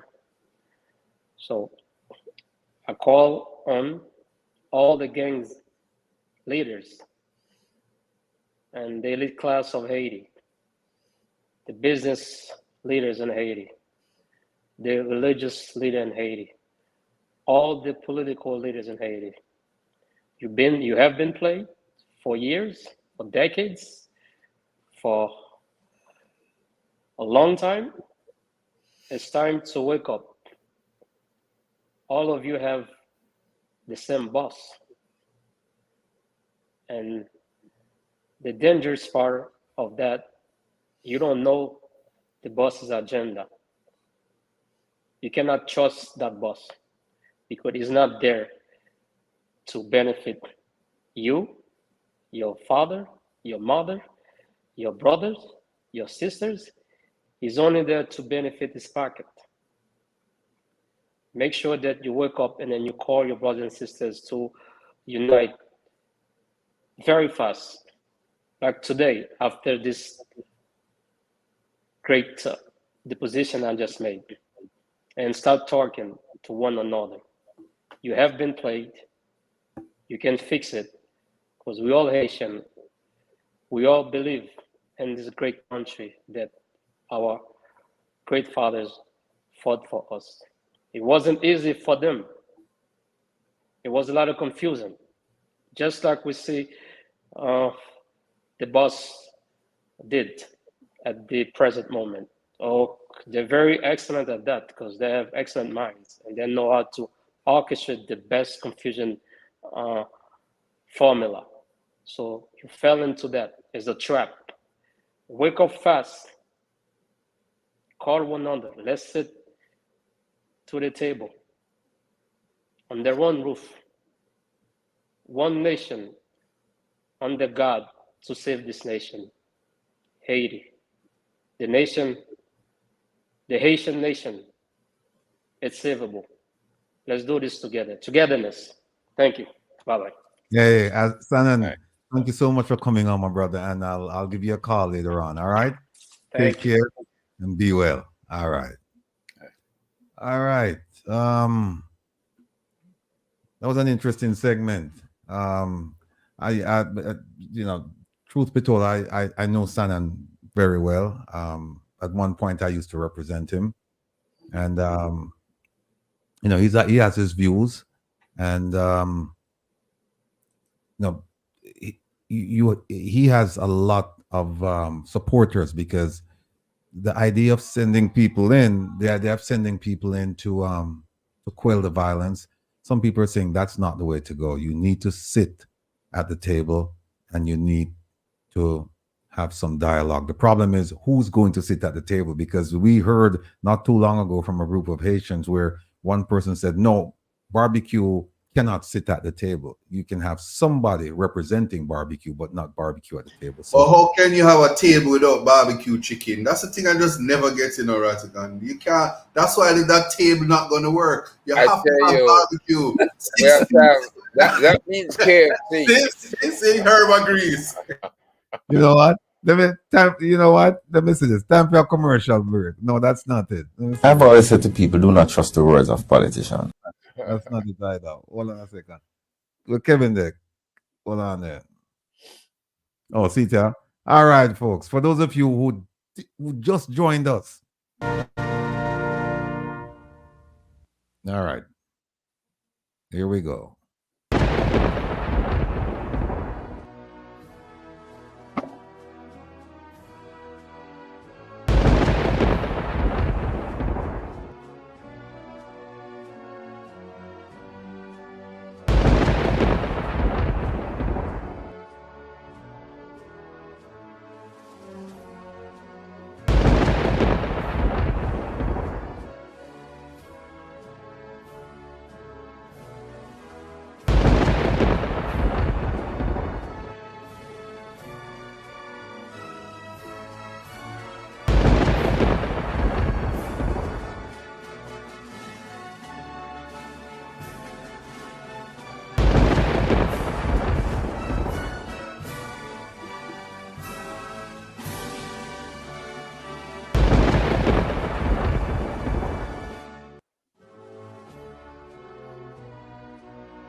The following is a public service announcement. The Diaspora Crime Intervention and Prevention Task Force and One Jamaica Legal Defense Foundation invite Jamaican patriots and friends in the tri-state area to the second staging of a call to action. Meet us on Friday, May 10th, 9 a.m. to 1 p.m. at Jamaica's Consulate, located at 300 East 42nd Street, corner 2nd Avenue in Manhattan. That's a call to action for Jamaicans and friends of Jamaica who are seeking the best solutions for Jamaica. May 10th at 9 a.m. at the Jamaican Consulate at 42nd Street and 2nd Avenue. Listen to Reason with Rattigan Saturdays at 3 p.m. on Reggae Global Radio and YouTube for updates.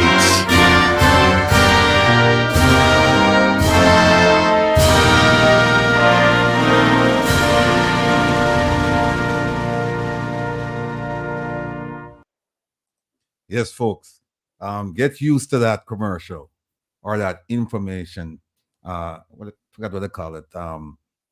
In any event, get used to that because you're going to hear it over and over and over again because it's going to be a whale of an event. We're going to go out there and we're going to let our voices be heard.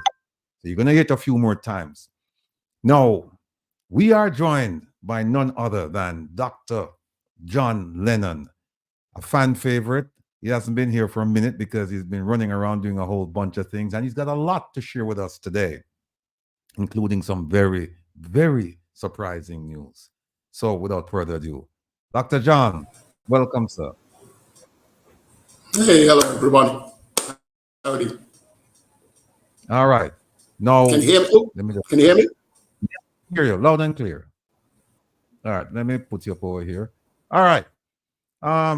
What's going on? I know you're still big on the bauxite investigation, and you've been doing some videos and making the rounds in terms of appearances on various formats.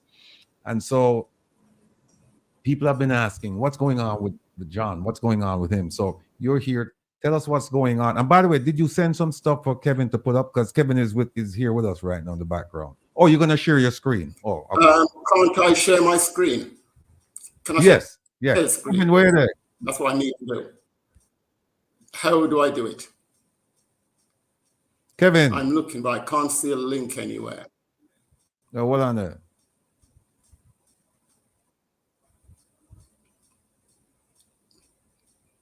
Anyway, well, I'll tell you what I'm going to do. Anybody who's been following me on my channel will know that I'm planning on actually running or standing in the next general election. I've had a word with Will, and he supports the idea. We're going to have to get together a conflag with people in the diaspora. So there'll be Jamaican Carlos Byron from Mystic Sensation, hopefully Wayne Lonesome, some others, so we can come up with a plan of action. I don't think that I've been advocating for about 10 years and I really haven't got anywhere at the moment. So the best thing for me to do. I'm calling you. Kevin is on the line. He's going to show you, he's going to talk to you how to get the to share your screen with us. Just answer your phone. Okay. Oh, somebody said minimize it. Is there a thing called present in front of you, John, at the bottom? No. Next to settings? Dr. John, answer your, all right. So while John, hold on. I can minimize. Let me see. All right. What was that? Oh, you're talking to him. All right, hold on 1 second. Let me. While John is doing that, let me do a little bit of something here. All right. Hey, baby. Home a little catch it in the hill. Wait up in West End Grill. This man said, turn it on. Hey, baby. Jimmy, I miss you. Hey. Oh, my lips wanna eat. All you wanna phone. To my surprise, you're right at home. Oh, my little catch in the grill. I wrote this line for you, baby. Oh, my little cat in the green. Hey, baby, right. I realize I love you still.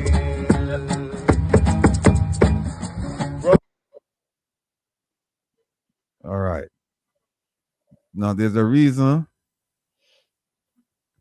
All right. Now we just heard from our Minister of Health and Wellness, his rendition of A Little Cottage in the Grill. He's on the beach having a great time. But look at this. Look at this story. Read it to you. The Southeast Regional Health Authority is advising that clinical services at KPH and Victoria Jubilee have not been adversely impacted by the ongoing overflow of sewage on the compound. This is what they're saying. It's not adversely affected, but we have sewage on the compound. And it says the matter is being addressed, right? And right here it says, the sewage issue extends beyond the hospital compound and includes communities in downtown Kingston, right? And look, that's April 2nd. That's 4 days ago. Right, are dancing from A Little Cottage in the Grill, while the hospitals in downtown Kingston, they're overflowing with sewage. And then here's another one. Here's another one. Disruption in cancer care at St. Joseph's as radiation machine undergoes repairs. So all of you people getting radiation as cancer treatment, it's going to be disrupted because the machine is undergoing repairs. While our Minister of Health and Wellness is having a great time in the grill. See this? Some services will be scaled down as a result of the upgrades. They say they're trying to upgrade and repair this machine. And you see, it's one machine. One machine. Where is all the money that has been sent to the Ministry of Health and Wellness? Where is the money? Where is the money? Right? We don't know. But this, we do know. could catch it in the hill. Way up in West End Grill. By the way, look behind him. You see this person right here? We were talking about beach access. That person doesn't look like one of us. He has beach access. And if you look at this picture, the beach access is granted to entertainers. But I see this gentleman back here walking along but he's in the water. Don't see too many people like these guys here walking in the water. But anyway, more entertainment. Hey, baby. I miss you. Oh, my lips wanna eat. All you wanna phone. So my surprise, you want that home. Oh, my little girl. I wrote this line for you. Baby, oh, my little girl. I realize I love you still. That's a disgrace. That's a disgrace. No, hold on. I just have to say this. I now think I'm qualified for the job as Minister of Health. Thank you. I feel qualified. Thank you. Yeah. I'm gonna put it on my resume, and just in case I want to be the foreign minister, I can just drift, and I'm good. All right, folks, we're back with Dr. John. Dr. John, were you able to resolve those issues with my main man, Kevin? Yeah, I reckon so. We'll see how it goes. All right, floor is yours, sir. Welcome again. Okay, well, yeah, thanks for having me on again. I'll get straight into it, actually. Before I talk about tourism and the Ian Flemming International Airport, both of which need to be investigated, I said that I'm going to actually now run in the next general election because, in my opinion, we need somebody in Parliament.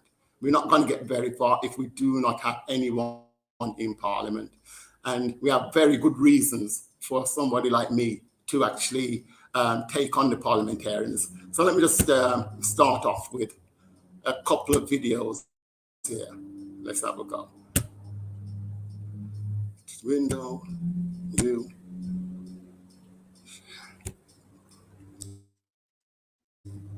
Okay.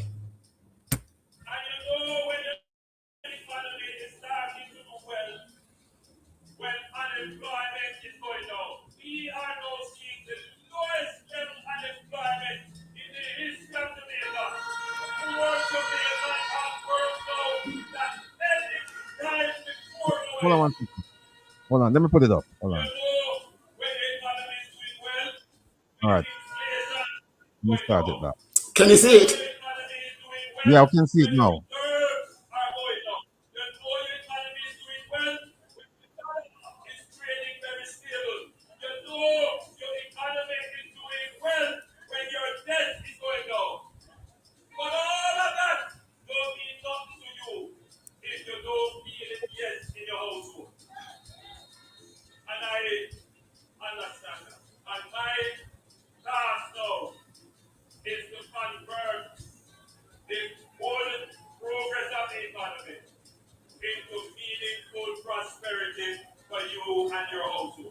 We are building for you and your community this election day. Vote Jamaica Labour Party. All right, John. Yeah, John. Did you see that? Yes. All right. Right. All of that was actually, well, quite straightforward. It's lies. It's telling people that the economy is booming, which we know it isn't. But more importantly, it's telling people that the debt is decreasing. That's not true. I mean, just look at these figures. This is from the World Bank.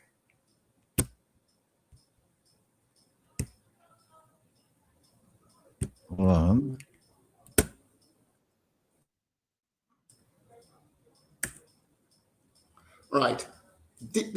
So you see that international debt statistics from last year, from 2023. This is for Jamaica. All now, right. you look at that now. Look at the dates there from 2012 to 2022. You can see where it's highlighted external debt stocks. 2013, you can see the debt, nearly $13 billion. Now look at 2022, nearly 17.6 billion. Is that debt coming down? Yeah. Does that look like a debt that's coming down? No. Exactly. Every day we're told in Jamaica that the debt is decreasing. Every day. And there it is, up by more than nearly $5 billion. The debt is up by. And yet, every day the people are told that the debt is coming down.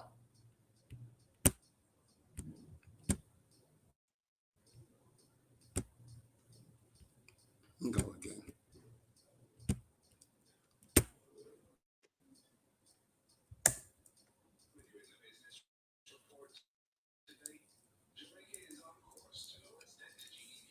Okay.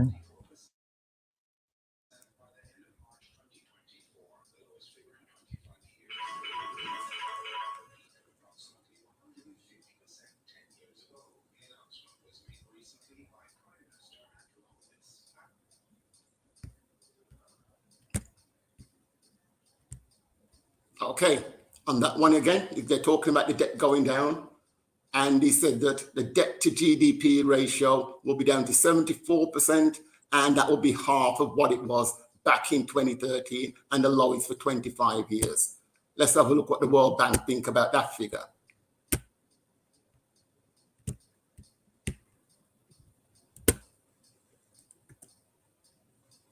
Come on. There you go in pink. Okay. 2013 is 92.6%. And look at it here. And look at it in 2022, 105.7%. This is the debt ratio. You can see, sorry, the external debt to GNI. GNI is the same as gross national GDP. So that's gross national income, is the same as gross domestic product. And as you can see, all these figures that they've been spewing out for years upon years appear to be just lies that they've concocted from I don't know where. But as you can see, these debt figures, I mean the debt ratio here, 74% they're telling us is coming down to, and there you can see it at 105%. The lowest it's ever been, as you can see here, is back in 2013. That 2013 is when the IMF arrived on our back doorstep. That's when they arrived, and then we've been under all this austerity about repaying the debt and paying back over $2 billion in US every year. And there it is. The figures are there and they don't lie, unless the World Bank have made an error. But I prefer to believe the World Bank's figures than all the figures that we get from our government. Or in fact, both the JLP and the PNP actually, because remember, the PNP were in power in 2013. The next slide now. Let's see the video. All right.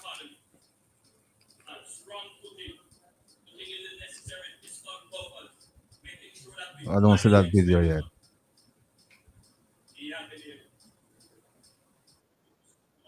You can't see it?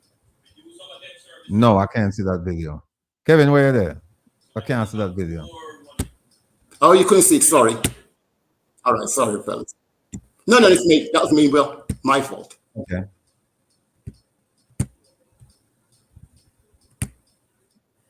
That's my fault. Sorry, fellas. Was it this? Oh, I don't need to do that.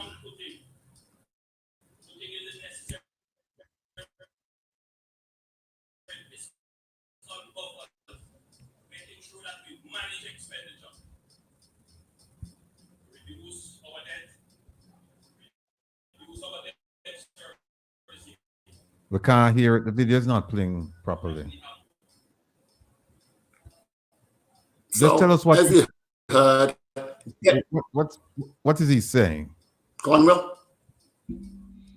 What is he saying? Because we couldn't hear the video. He's telling us yet again that the debt is coming down. That is what he's been telling the people, and that's all the time is what is rhetoric in Jamaica. He's telling the people that debt is coming down, so he's saying he's going to have more money to spend.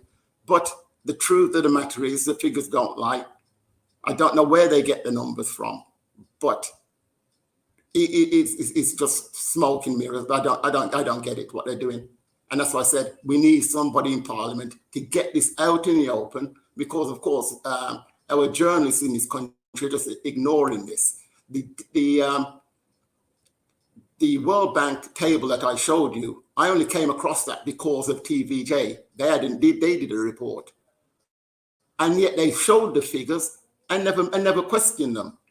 And they just still allow this government to tell the people that the debt is going down, and it isn't. And the following video, the following bit of information, where is it? Come on.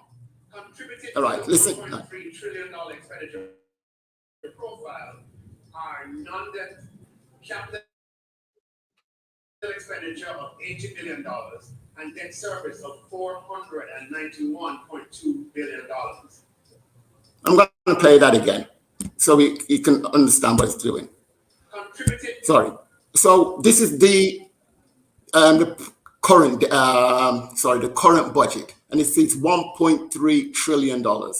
Now, just listen to the numbers here. $1.3 trillion expenditure profile are non-debt recurrent expenditure of $769.9 billion, capital expenditure of $80 billion, and debt service of $491.2 billion. Yeah, $492 billion. That is how much we're going to spend just servicing debt. That is 38% of the budget. 38% of the budget is going to solely to service debt. 8% of the budget is going on capital expenditure. Now, how are we going to survive this, Will and Herb? How can we survive? And what shocks me is that I'm the only person talking about it. I don't understand where all our so-called economists are and the human rights people. 491 billion. He said that the debt servicing is going down. Last year, the debt servicing was 280 billion, and now it's 491 billion, 211 billion more, and the man still stands around, and we allow this man to still to just go around telling people that, just lying. In a full stop, the man just goes around lying.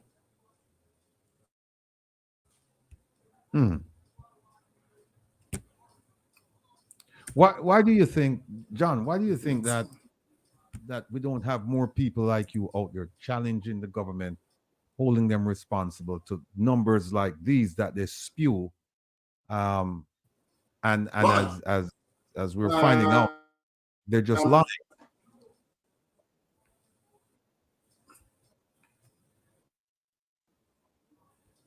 John, can you hear me? Sorry, you're breaking up a bit there, Will. Sorry.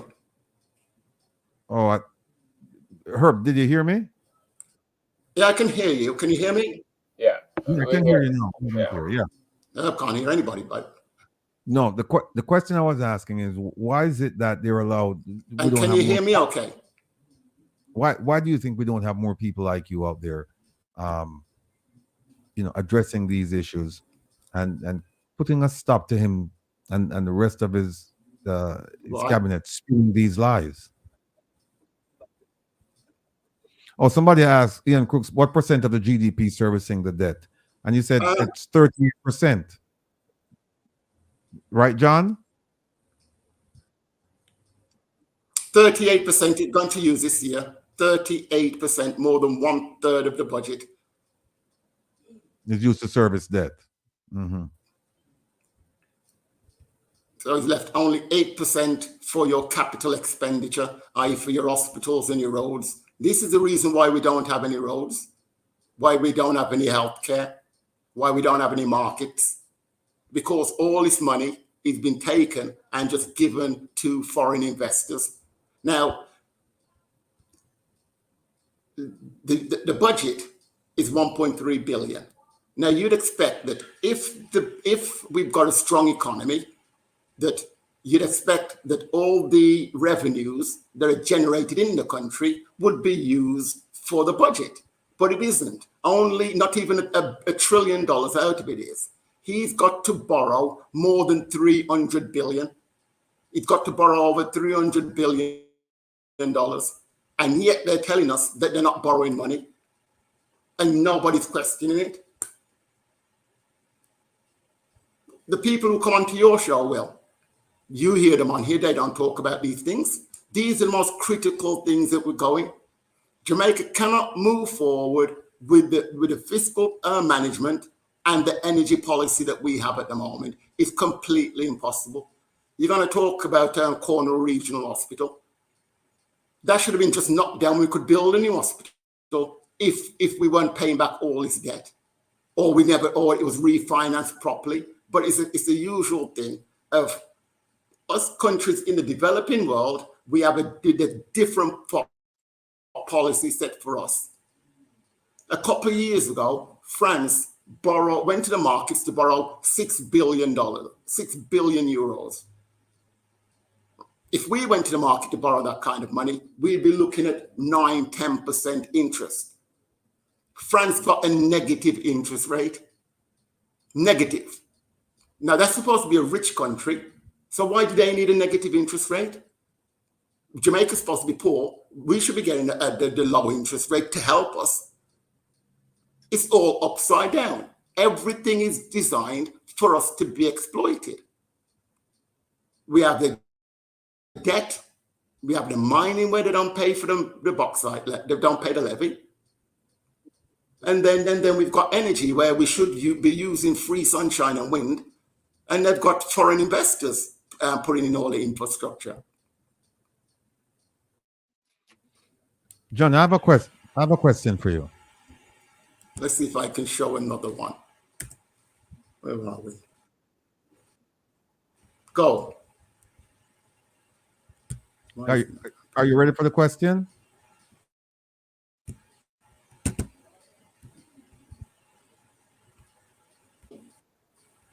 Oops. There might be a delay in the reception, Will. Yeah, there's a long delay. I think you might have to go out and come back. John.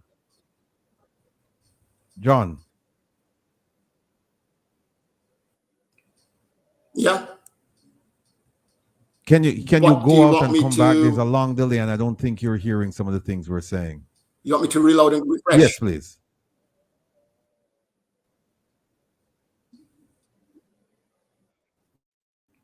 Okay.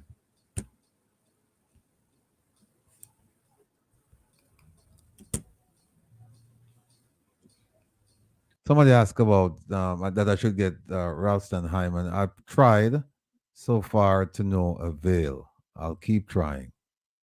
I have a bunch of things I want to show, but I don't want to interrupt John's presentation, although it's interrupted right now, but he will be back. Oh, there he is. All right. John, can you hear us?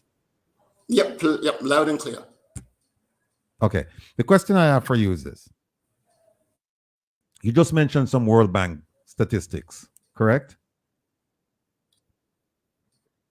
Yeah. Hello, John? Yeah, I can hear you. Yeah, he said yes. Yeah, he did say yes. All right. You mentioned you provided some World Bank statistics or some international organizations statistics. The Minister of Finance and Public Service, the Honorable Dr. Nigel Clerk, he's been going around touting the health of the Jamaican economy, and he said, look, evidence of this is the fact that all of these international organizations, they've given us tremendous ratings. We've gone from like a double B to a B, and they've gotten all these accolades. So how do you square that, what he's saying, with the fact that with the numbers that you just showed?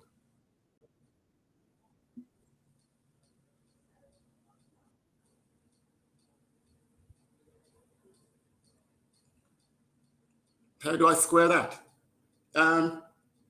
Well, they're bound to do that because they make money out of Jamaica. They like the so-called fiscal management. If someone is paying you over $2 billion, let me see if I can show you this screen, and then you'll get an idea of what I'm talking about. Why is it not working? Come on. Can you see that table? Yes. Yes. There it is. I just put up a table. Can you see there? that? Yes. Can you see the table, Will? Yes, the table is up. Yes. Right. Okay, then.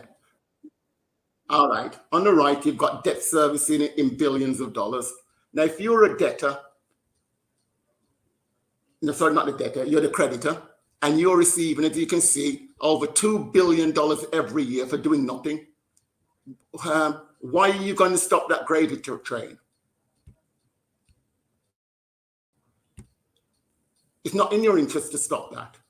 It's in your interest to tell everybody that we're doing well, so you can continue with this debt. Well, here's why I think all that of these figures here in Jamaican dollars, over nearly 300. Here's why I think that they've given them the accolades, because they're making the payments. So you're right, they're making the payments so they can say, "Hey, these guys are paying back their debts." But at the same time, the country is suffering. So that's why they can walk around and say, "Yes, we have a good credit rating from this and Standards and Poor's and World Bank and whatnot," because they're making the payment. But at what price? Look at the sacrifice that the Jamaican people are actually making in order for the government to make those payments.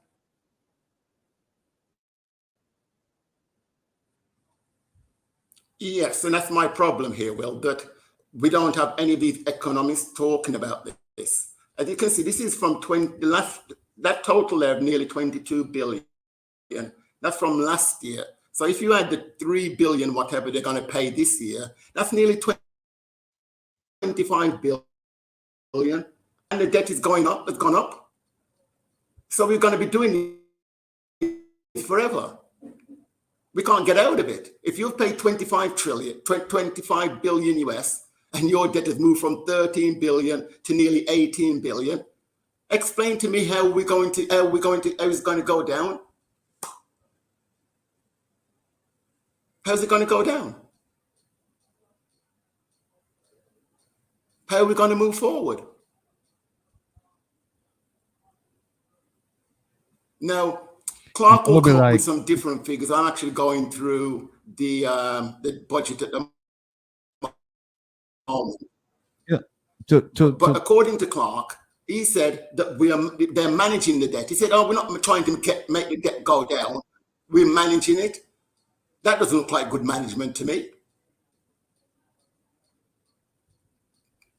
You know, to put it in perspective, it would be like if you're paying your mortgage. There's a serious delay, Will. You're paying your mortgage, you're paying your utilities, your water, your electricity, your gas, you're paying all those bills. But once you're finished paying them off, you have nothing to buy food, So your bills are being paid, your credit rating looks good, but then when you look inside your house, your family's starving because you have to sacrifice feeding them to make sure that the bills are paid on time. So, but do you foresee a point? Do you foresee a point in the future where they will have to make the hard decision to feed their family and forego making some of these payments because the credit rating is going to fall? But do you foresee them doing that, or do you foresee them tightening the belt, still tightening to make the payments and starve their household?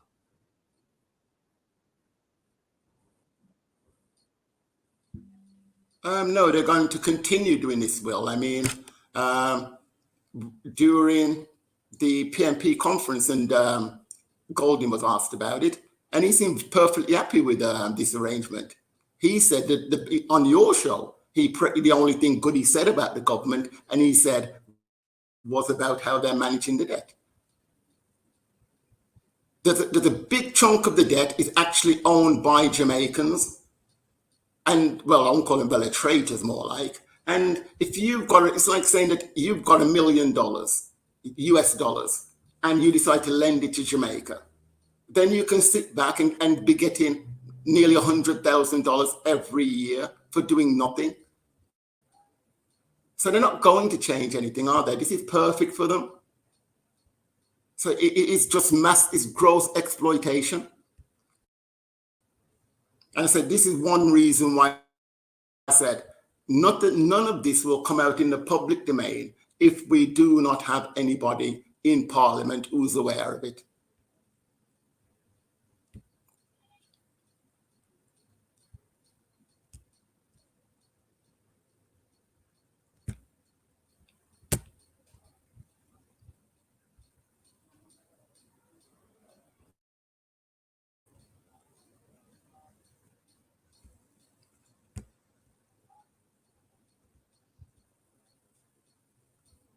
Will, can anybody hear me? Yes, we can hear you. Yeah, go. Yeah, Doug, you're good. Herb, can you hear me? Yeah, I'm hearing you. Yeah. So I mentioned yesterday, Doc, okay. that well, I've given. Okay, here's. Oh my gosh, I've made this. Hang on.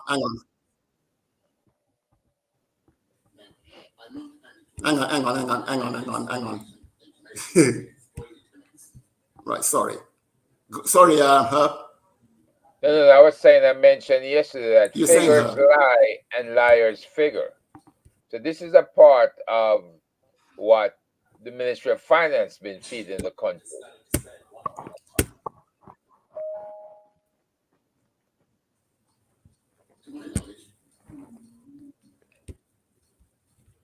Repeat that, Herb.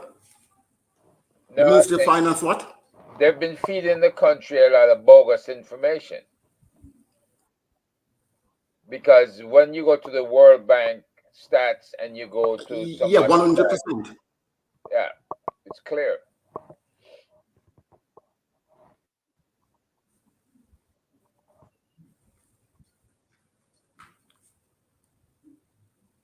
You want to play this?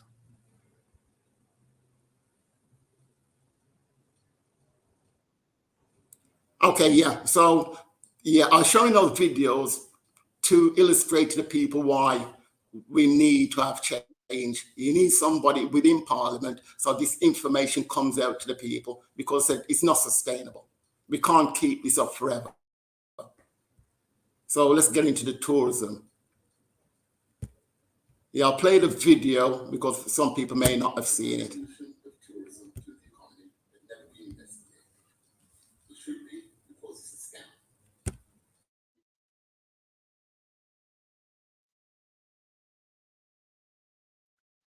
Okay.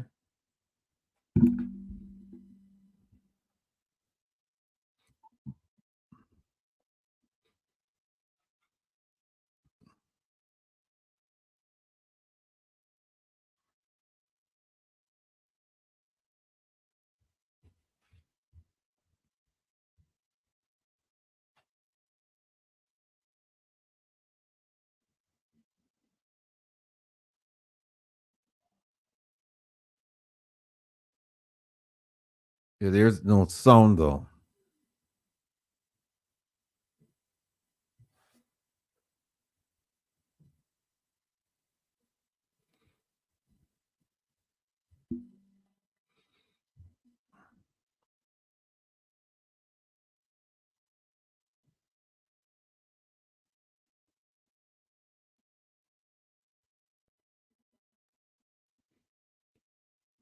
We're not hearing anything, John.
Kevin, I don't think Kevin can help that one. I think the audio, John, we're not hearing anything. I mean, we're reading it, but we're not hearing anything.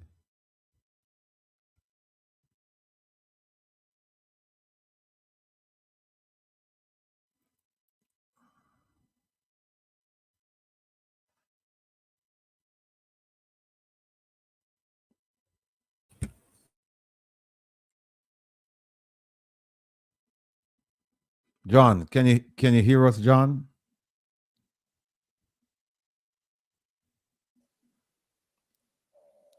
John. Look like we've lost his audio. He's speaking, but we're not hearing. No, he's muted. John, unmute.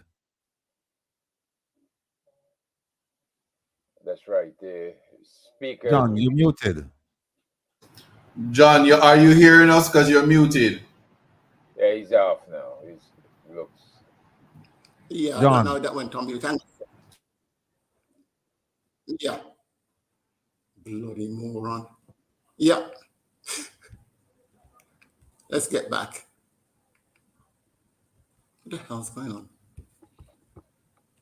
Tourism is the biggest employer in all three. Why are you doing that?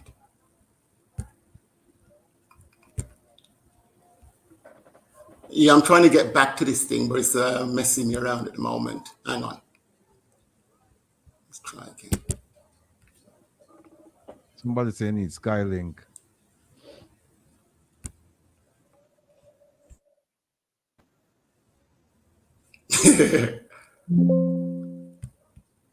And a Skylink. Looks that way, doesn't it? Let's see. The government is planning to spend 1.3 trillion. To my knowledge, right. Contribution tourism to the economy has never been investigated. It should be because it's a scam. Now, I'm not anti-tourism. I'm anti-exploitation, and Jamaica is being exploited to maximum. At the end of 2023, the Minister of Tourism informed the world that still not hearing anything. So we're hearing this time, are we? Can we hear this? We're not hearing the video.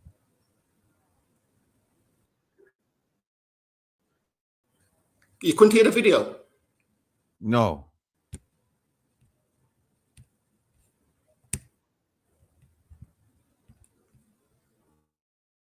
Oh, Kevin says to tell you to share your audio with the screen share. You can't hear that? Very low. Very, very low. Like I said, Kevin says to tell you to share your audio with the screen share.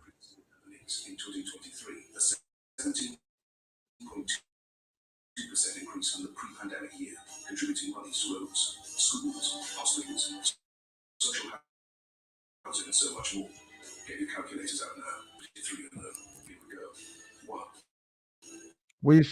What you should do, John, is send the videos to me or to Kevin, and then we'll play them from here.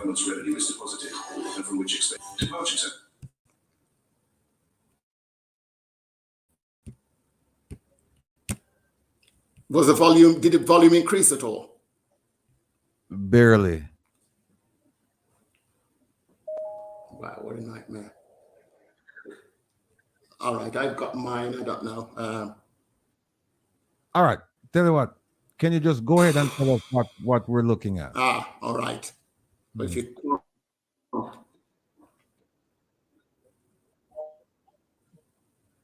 Pardon?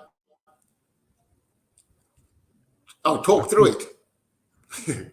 Yeah, because and the thing is, there's a delay. Run it then. Why wouldn't it do that? 15. Airport improvement fee, 4.47 billion Jamaican dollars. 4.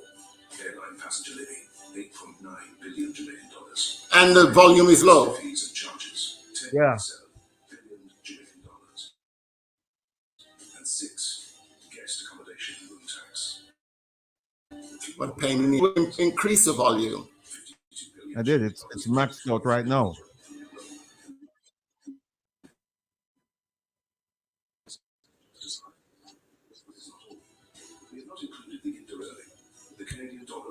which is multiple times larger and includes millions spent in restaurants, tour guides. It's a failure. So you could barely hear it. Yeah, and I'm the volume is maxed out.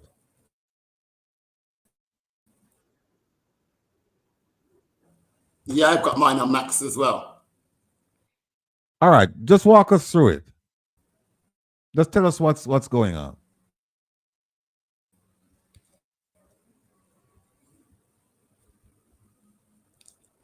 Oh, what's going on? Well, okay, I'll have to. Yeah, there's a long delay. In a nutshell. So, yeah, let me see. Let me stop sharing the window and see what happens. I think that might be the issue. What about now? What's the delay like now? Can you hear me? I can hear you loud and clear. Can you hear me all right? There's a delay of a few seconds.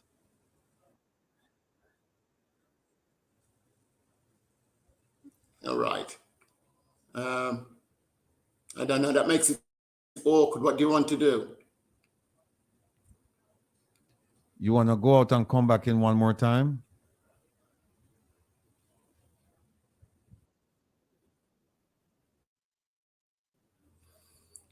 Yeah, I'll try that. Okay. Yeah, tell Kevin. All right.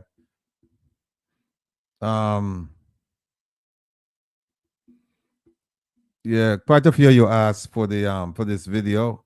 We'll get it out to you. Hey, baby. Home a little catch it in the hill. Wait up in West End Grill. This man said, turn it on.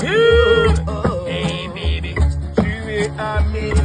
Hey. Oh, my lips wanna kiss you. All you wanna phone. To my surprise, you right at home.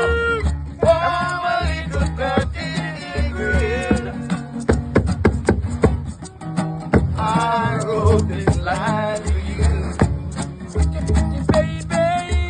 Oh, a little cotton green. Hey, baby, I realize I love you still.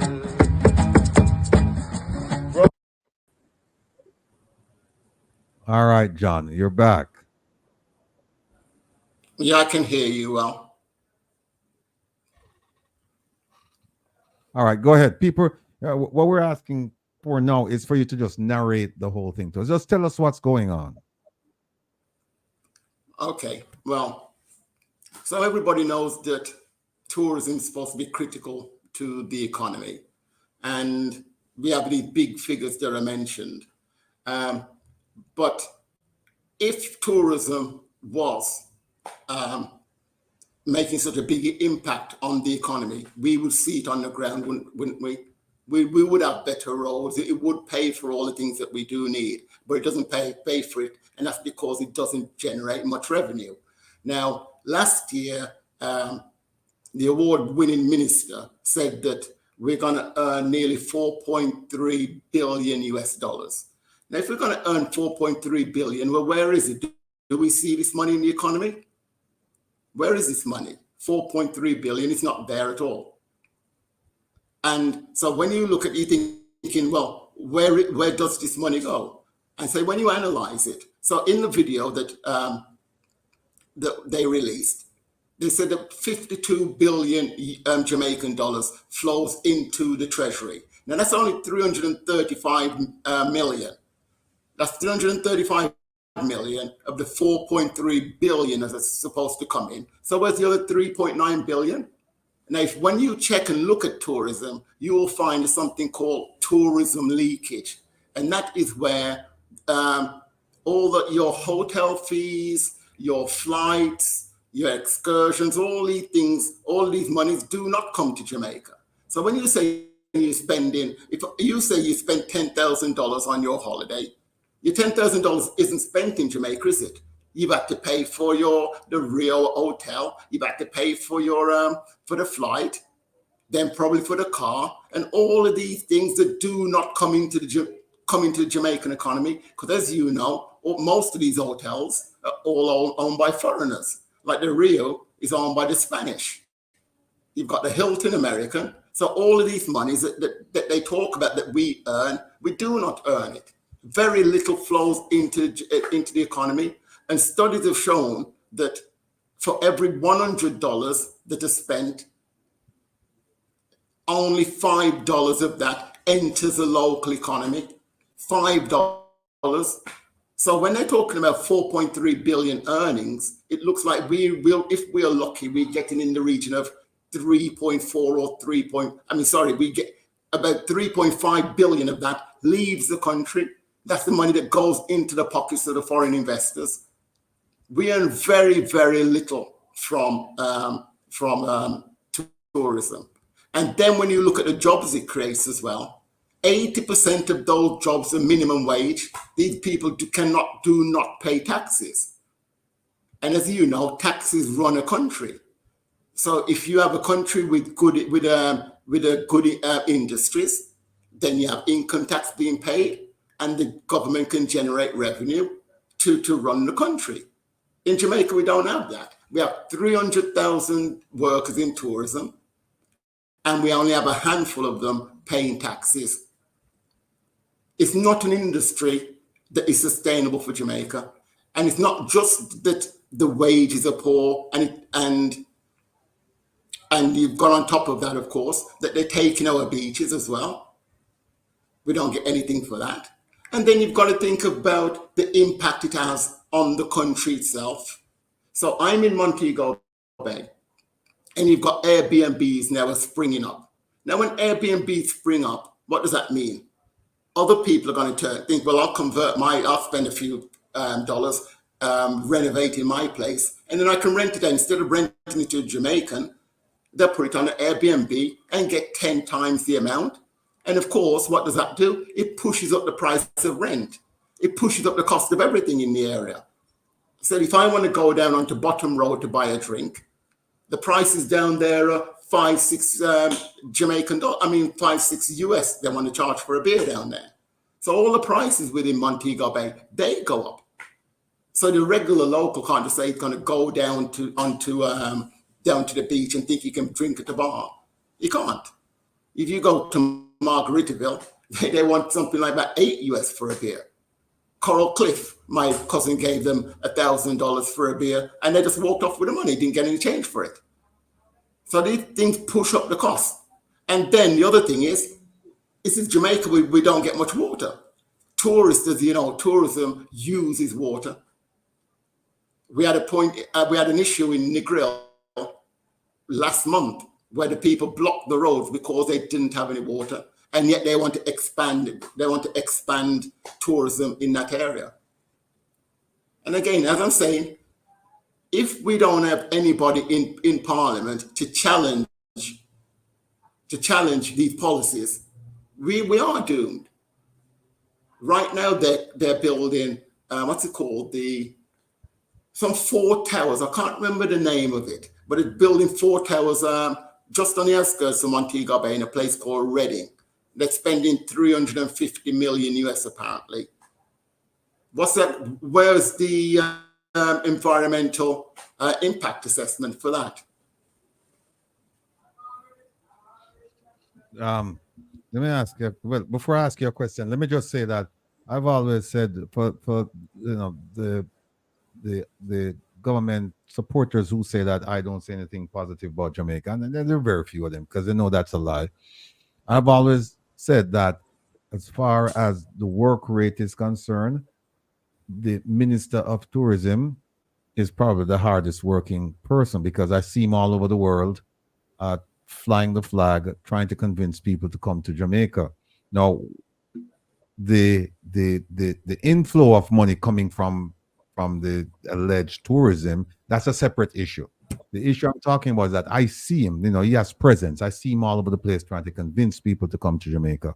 But I want to let him know that, Minister Bartlett, that even though I regard you as being, and on a certain level, it's not saying much, because what it means is simply that he's doing his job, or at least he's appearing to do his job, and the others are just flat out failures, right?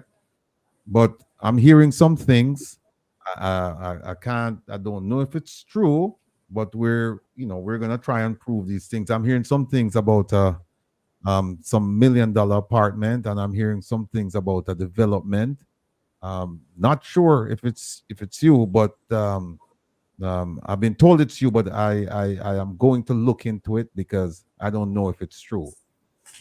So if you want to give me a call and try and head me off at the pass and just say, yes, it's true, this is what I own, and this is how I came by it, then that's fine, because the Integrity Commission, they're supposed to be looking at your statutory declaration, and I don't know if some of these things are on it, but we're certainly going to be looking into your affairs, because we think you're clean, and we want to put the rumors aside. We want to just put them aside. So I'm hearing a lot of rumors, a lot of things.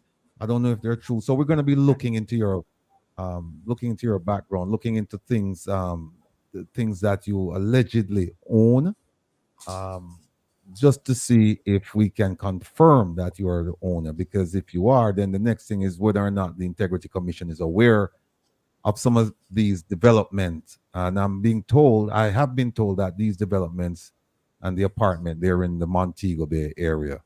So, but if it's not you and you have nothing, you don't own these things, then you have nothing to worry about. So everything will be cool. But if it's you, things could be sticky. John, go ahead, sir, please.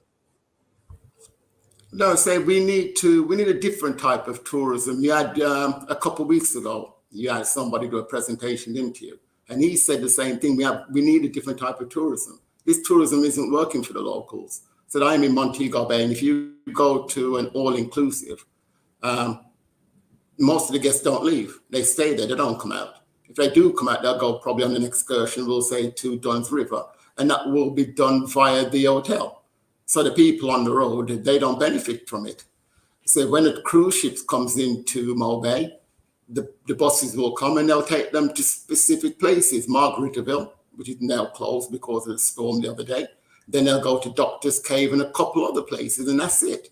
You won't see anybody. I'm not exaggerating. You'll go in. I'm right next to the craft market, and you won't see anybody, no tourists there. There's no trickle down. That's it. There's no trickle down from tourism. That's the problem. There's no trickle down. All right, John, let's talk about your candidacy. Under whose banner will you run? UIC, Up Jamaica, NDM? Under whose banner? I would run as an independent. No banner, you're just running as John Lennon.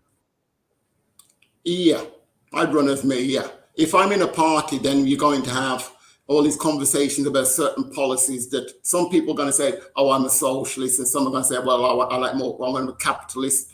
I'd have policies for the people. All right. What certain things that we need in Jamaica. I'm in the Montego Bay area. I don't know exactly what the name of where I am is, but it's in Montego Bay. Who's your MP? Hero Clerk is the MP around here. Hero Clerk. That's the deputy speaker. Yeah. Yeah, I think he's the deputy speaker of the parliament. Right. So, all right. So you're gonna run as independent. Let's talk about your policy now. What do you hope to? What will be your message to the people in order to try to convince them to vote for you? Well, first thing it would be to deal with renewable energy. If you're in Montego Bay, we have at night time nearly all the roads are dark because there's no street lights. We can easily put in street lights, solar-powered street lights. I don't know the figures for Montego Bay, so I'll talk about Jamaica in general. The JPS bill for the entire Jamaica is 150 million US per annum, 150 million. Now, if you invested $500 million to take all our public infrastructure off the grid, that's your schools, your hospital, police station, your street lights. If you invest 500 million, you can save 150 million every year. Now that's just, that's just common sense economics, isn't it? You don't keep on paying JPS 150 million every year and don't get much for it. So what I say is that's the first thing I would do. And when I'm doing that, I'm creating jobs at the same time, because you're going to have all these things put in onto you. You're going to have the street lights put in. You're going to have. I'm sorry to interrupt you. Please finish. No, go on. All right. You're by yourself. You don't have an organizational structure to lean on, right? So you're by yourself and you're saying, well, you're going to do this, you're going to do that. But in truth and in fact, let me play devil's advocate. You're not going to be able to do anything, because let's take the present situation as it is right now. They have 49, they meaning the government, they have the JLP party, they have 49 members in parliament, right? The lower house. And 48, because former Speaker Dalrymple, I don't think she's been replaced, so it's 48. And the opposition has 14. And let's say Dalrymple seat, let's take that one seat and we give it to you. So now it's 48, 1, 14. Tell me how you're going to galvanize votes now to get your plan in effect. Well, this is why I turn to the diaspora and the people who are listening here. I said, we need change, and we can't get change under the present regime, can we? That's obvious, we can't. You've been talking for a year, Will, and you can see that not much has changed in this country. I've been talking for years and nothing's changed. We have to have somebody within Parliament, and I'm hoping that the diaspora will step up to help. So if we have a project done in Montego Bay that the people can see and it works. So I outlined the school just behind me, Chetwood Primary School. The cleaner featured this school, and when it rains, the teachers have to wear dark clothes because they're going to have their mop buckets. They're mopping, instead of teaching, they're mopping the classrooms. That's what they're doing. All the school is leaking. So if we had a project where we fix that school, take it off the grid, and we can show the Jamaican people this is what can be done, because you're doing that and you're going to be saving money. That's the thing about it, Will. This isn't spending. We're talking about investing. There's a big difference between spending and investing. Well, let me bring in Isat and Herb. But just before I do, let me ask you this. So now, John, you are the MP for that area. You have unseated the deputy speaker, right? And you're that person now. Now you're gonna run into, and I hope you're prepared for this. If you do run and you win, you're gonna run into people like Mr. Warmington, who made a statement the other day saying that him now get a PNP council on the money. Well, you take it to another level where, in terms of providing you with resources, they would starve you. So you would make all these promises to the people. I'm going to fix the market. I'm going to fix the road. I'm going to fix the sewage system. We're going to have job training for young people to take them off the streets. We're going to fix up this, whatever medical center we have. Your quality of life is going to improve. But now you're being strangled by the powers that be. How do you plan to navigate that? How do you plan to get yourself out of that chokehold? So I believe if the people can see that these policies work, well, why wouldn't they want to have them in their own constituency? If they can see that all these schools coming off the grid saves money, creates better education, as I said, it's not costing them an extra dime. I'm saying to them, we need to manage our money better. Simply that. Be prudent with our money. I gave a good example with JPS. Every year we're paying JPS 150 million every year, and we get very little for it. Instead of paying JPS 150 million every year, why don't we invest that money? Simple. You invest instead of spending.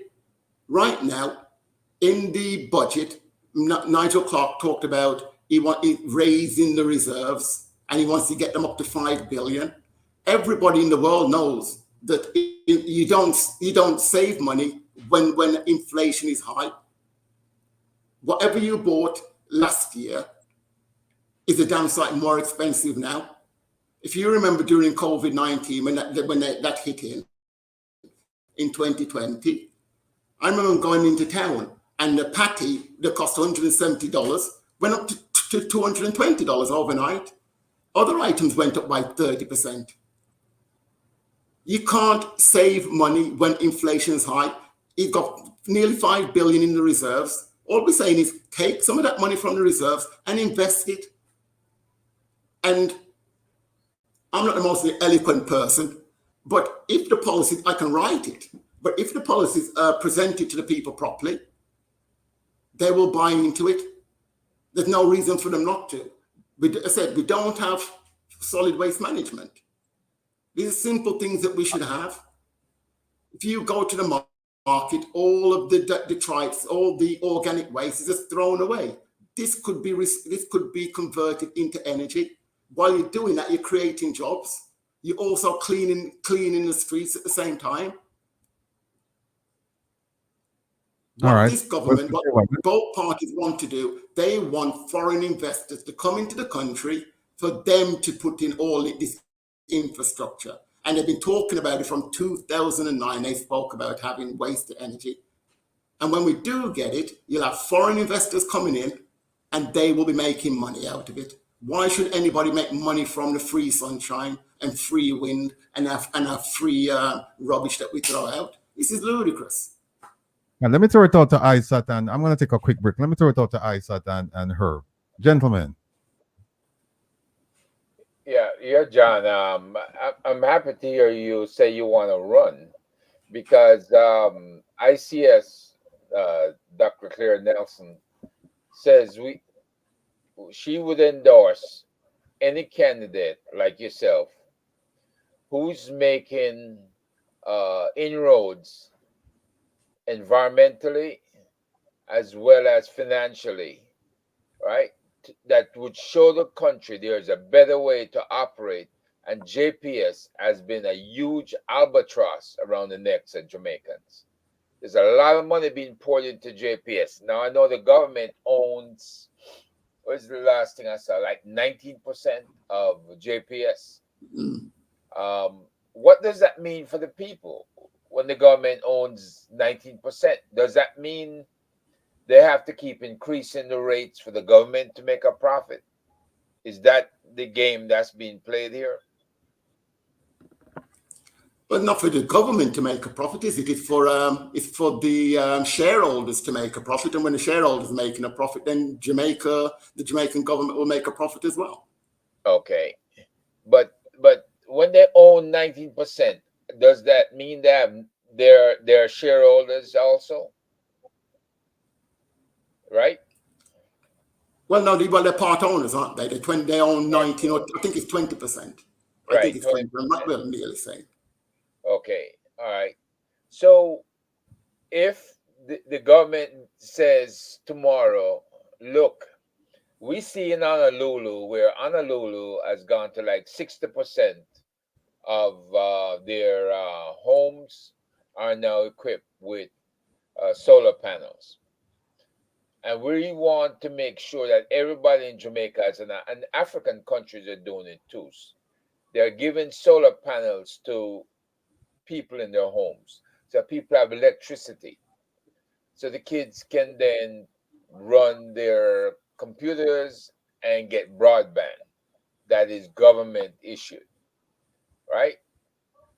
What say you to that proposal that Jamaica should be looking out for the masses, giving them the electricity with solar panels? Or since the mountain ranges, the cockpit country, Blue Mountain, John Crow Mountain, go center up, right? Why isn't it not possible to put wind farms up on the hillsides and supply power to all these small towns and villages in each parish? Isn't that another proposal that could be followed? Well, of course, I mean, that is logical. Well, what's supposed to happen? And see, again, why I'm saying that I should be in Parliament, because certain things the people will hear about, they'll understand. Back in, back in 2012, Paulwell came off the grid. And if you can check, Google it, you'll check 2012, you'll see it in the Gleaner. And he said that his solar investment will pay for itself in 5 years. Now, he was a minister of energy. Now, you think that then he's saying that being a minister, that he's thinking, how can I apply that to Jamaica? But he didn't do that. He joined with JPS, the World Bank, and the IDB, and they met in 2014, 2015, and then they decided for us to convert from oil to natural gas, which strangely enough comes from America. So now we have New Fortress Energy out by, I think it's outside Old Harbour in the waters in St. Catherine. And that cost over $1 billion to build that. And that $1 billion automatically comes into our bills. So our bills were never going to go down. But only going to go up. But we were sold the idea that by converting to, or transitioning, from oil to natural gas would deliver cheaper electricity. It hasn't. Electricity, we had at one point the fourth highest electricity rates in the entire world. Now, what they did was wrong. You're supposed to do what's called an integrated resource plan. That is what should have been done. That's when you sit down and you look at what are your energy needs for today, what are your energy needs for the short term and the long term. These are the three things they should have looked at. They should have done that plan. And when I sent off a access for information to find out when can I see the integrated resource plan. There isn't one. You know when they did one, Herb? You know when they did it? In 2018 they did one. After they put in the LNG. So that LNG deal with the US, wouldn't it have been cheaper had they gone with Venezuela or Trinidad? Well, the thing is, they shouldn't have done anything like that. Solar and wind has been the cheapest form of electricity since about 2019. I said, in this country, remember, I said, Paulwell came off the grid in 2012 and said it would pay for itself in 5 years. So immediately, he should have been taking up all our schools. Just imagine, if he'd have done what he should have done in 2012, we wouldn't have this problem now. We'd be 100% solar powered now. Portugal, something near to nearly 100% right now. So who are the ministers who are profiting from having gone with LNG? Who had the decisions to make at that time? Well, all I know, I can tell you that they had a meeting, and I said Paulwell was involved because he's the Minister of Energy. Then you had OUR involved. JPS obviously were involved. The World Bank were heavily involved as well. And then the Inter-American Development Bank as well. But it's a usual thing of these so-called developing countries. They make this excuse that we don't have the money for the infrastructure. And then by saying that we don't have the money for the infrastructure, they can then come in, the investors then can come in and put it in. But when you think about it, why should you pay for electricity from sunshine? It's free. Yep. The sunshine is free. The technology, you buy the technology. It's not nuclear physics, is it? It's not like you're building a nuclear reactor. All you're doing is just buying solar panels, buying some batteries, putting it together, and that's it. You've got your electricity. That's what should have been done. And that should be done in all our countries, all black countries. It should be done. And if it was done, we'd have a completely different economy. Would be a case that now we would be able to manufacture. This is one of the reasons we can't manufacture. We cannot manufacture because our electricity bills are too high. They stop us from manufacturing, and it's not just in Jamaica, it's across all over Africa. If you don't have oil, you can't manufacture. And we're not going to move forward with tourism and BPOs. We have to start making stuff. I'm not saying we're going to turn around and start making cars, but we have to start. Look at China. China was the second poorest country in the world until Chairman Mao decided to turn things around with his leadership. He immediately said, well, look, we're not following the West anymore. We're not following their economic model. We're going to follow our own model. He didn't go to the IMF and do anything like that. He followed his own model, and look where they are today. You go and look at China in the early 1900s and see what that country was like. No running water, nothing. And now they're thinking about putting a man on the moon just by not following the West and doing their own thing. And that's what we need to do now. Yeah, but wouldn't the government have to pay for the majority of solar panels, John? Because of the fact that the population cannot afford it? But I think you're not hearing me again. So it pays for itself within 3 to 4 years. It's an investment. Yeah. So what? If the government said, right, we're going to spend $1 billion and we're going to charge everybody 10%. It's still going to be a damn sight cheaper, isn't it? That's the thing. It's still going to be a lot cheaper than paying your JPS bill. If you do the numbers. Okay. A lot cheaper. Even if you put in even if you got 100% loan, that's the interest on it, 100% interest loan, paid over 10 years, you're still going to be paying less than what you pay for JPS. That is how expensive our electricity is. It's a no-brainer. Okay. I said,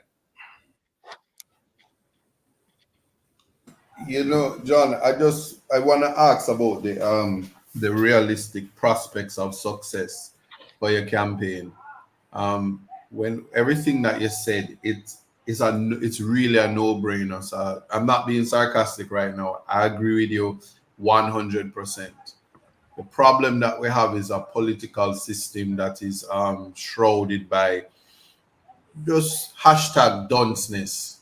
The dunce voting the dunce, and we get on that wheel.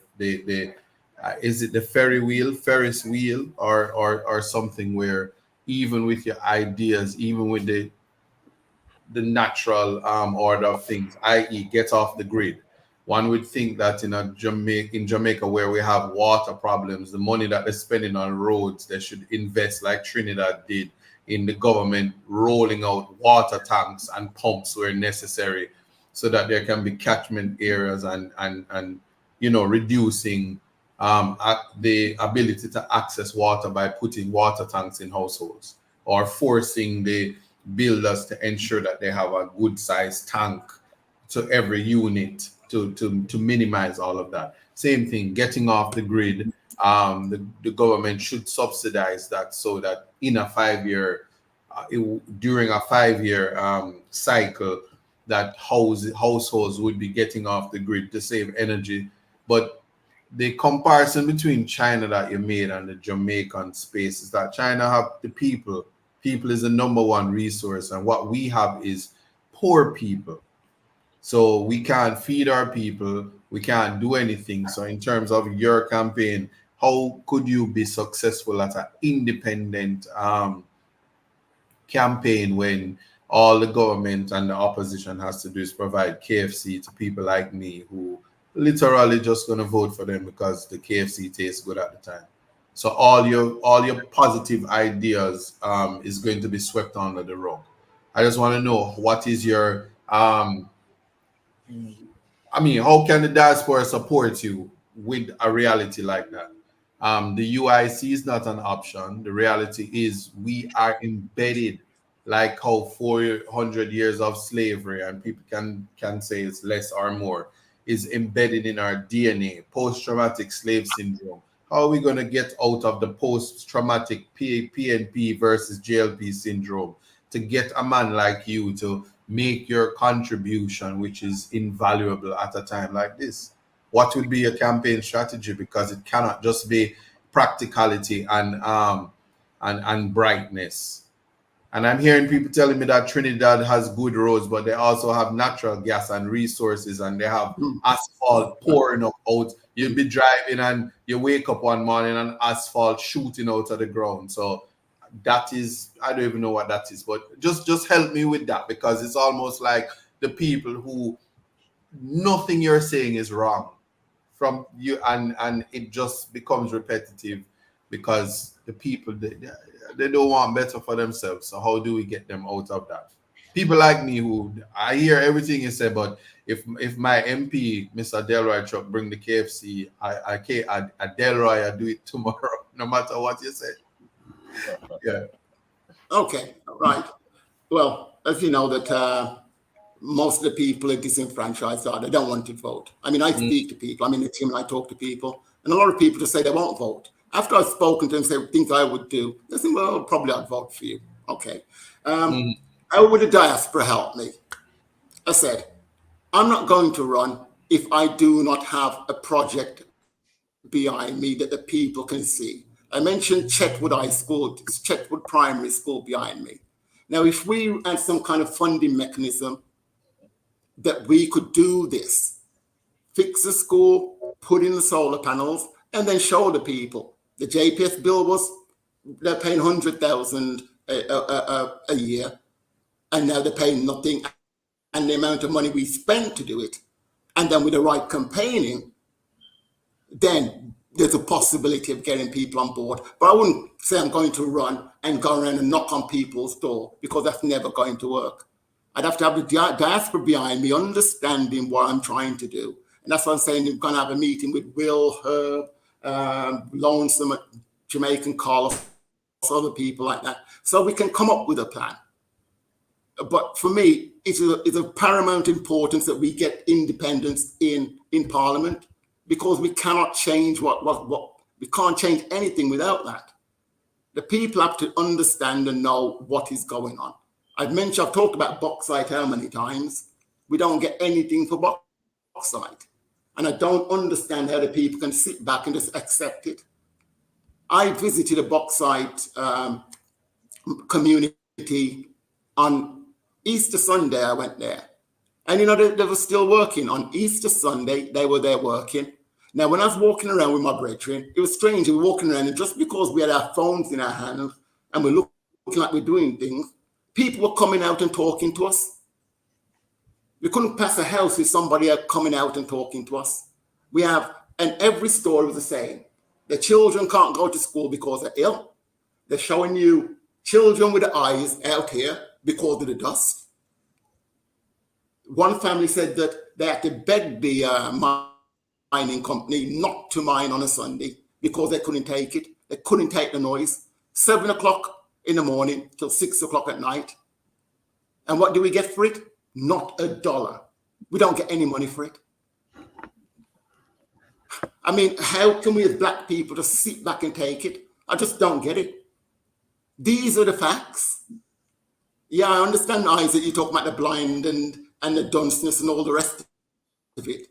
But the reality is that when you go to these communities and you see what they have to put up with, and you have to remember, these communities don't have running water. They relied on rainwater harvesting. Now they can't have rainwater now because all the dust is on the roof. So now they don't have water. They're poor. They have to buy water, $5,000 to fill a drum. Where they getting the money from? The mining company, Jamalco, and the government, they put up some tanks all around the place. They never filled them. They filled them before the election. So they got filled in February. And I went there 2 weeks ago and they're empty. And who knows when they're coming back.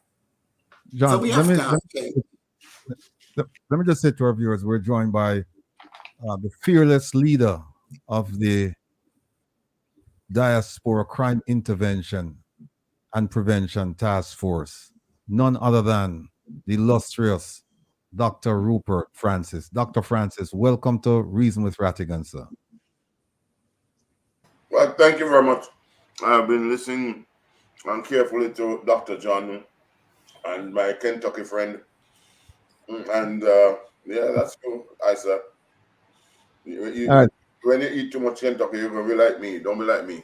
I just wanted to know, Dr. Francis, why it is that he's introducing you and he doesn't make it clear that the founding member of the Dirty 30 is now online. you guys must not become like state media and try to nice things up. No, but we have Herb as a founding member and Willie as a founding member. And John in the background as a founding member. But John, let me tell you something. Water come to my eye, as Miss Lewis would say, when I listen to you. When I look at that beautiful countryside behind you, my God, I'm asking myself, why is it we are putting up monstrosities and we have this here and people are suffering? And it's, I tell you this, most of the backlash, although they call me the, whatever you want to call me, the roaring lion, I don't know. But you call me, I must tell you that a lot of people are not pleased with what I'm doing. They're not pleased with what I'm doing because they think I'm being disingenuous. They suddenly think I'm political when I was political all along. And it is really sad that they've encouraged the type of dogma around. I hear it every day. And that is only to, in your work, like how they're trying to disenfranchise you or to make you stop what you're doing. All of it, that's what they're doing. And the more the banter. But what Jamaicans don't understand, that if we do not stop the bantering and don't concentrate on our people, we will never be a China. We will never be a Singapore. We'll be nothing but poor Jamaicans. Because although we have reggae and although we have the best weed in the world, I can't smoke it. Let me make me admit, I can't smoke it. If I smoke it, my God, I couldn't spell a word. It is that strong and that effective from their perspective. We have the best coffee. We have the best runners. We have this. We do not have the best life. And how can you have all these things are the best, and yet the poorest among us do not have the best? That's the question. How do we sleep at night? How do people go up and say, you know, we love Jamaica, we do this, and look at what we're doing and what have you, we're selling this and this abroad and what have you. And we Jamaicans can't stop eating grace. We can't stop, you know, they have a party, and Juicy Beef is now in Hollywood, Florida. Where's, oh yes, I see you tapping. Nothing wrong with that. I have no problem with that. But guess what? I believe, though, the same way we invest in Jamaica, that is us in the diaspora, they should be investing in us. They should be correspondingly investing in us. That's Doc, let me stop you right there because we're going to get to that segment regarding the two launchings for the conferences to be held in June, and I think it's going to be extremely appropriate at that point. But let me just there's some eagle-eyed people out there, eagle-eyed family members that say that you and Herb look like on living at the same house, and what's going on there. So, so I'm going to change mine I want to change my background to the background, but that would be unbelievable because I've been around Herb for a very, very long time. I know his family, he knows mine, that sort of thing, and so on. So we're almost like, twins, except he's better looking, he'll tell you that. All right. Let me ask Dr. John a question. Them no more than me, Mr. Rattigan. Oh, well, on we're all rich. We're all from Upper St. Andrew. All living at the same house. Me and John live somewhere else. I just moved to my basement, so that's all right. Yeah. But John, let me get back to you with your candidacy. And forgive me for asking the question, but I'm trying to flesh everything out, right?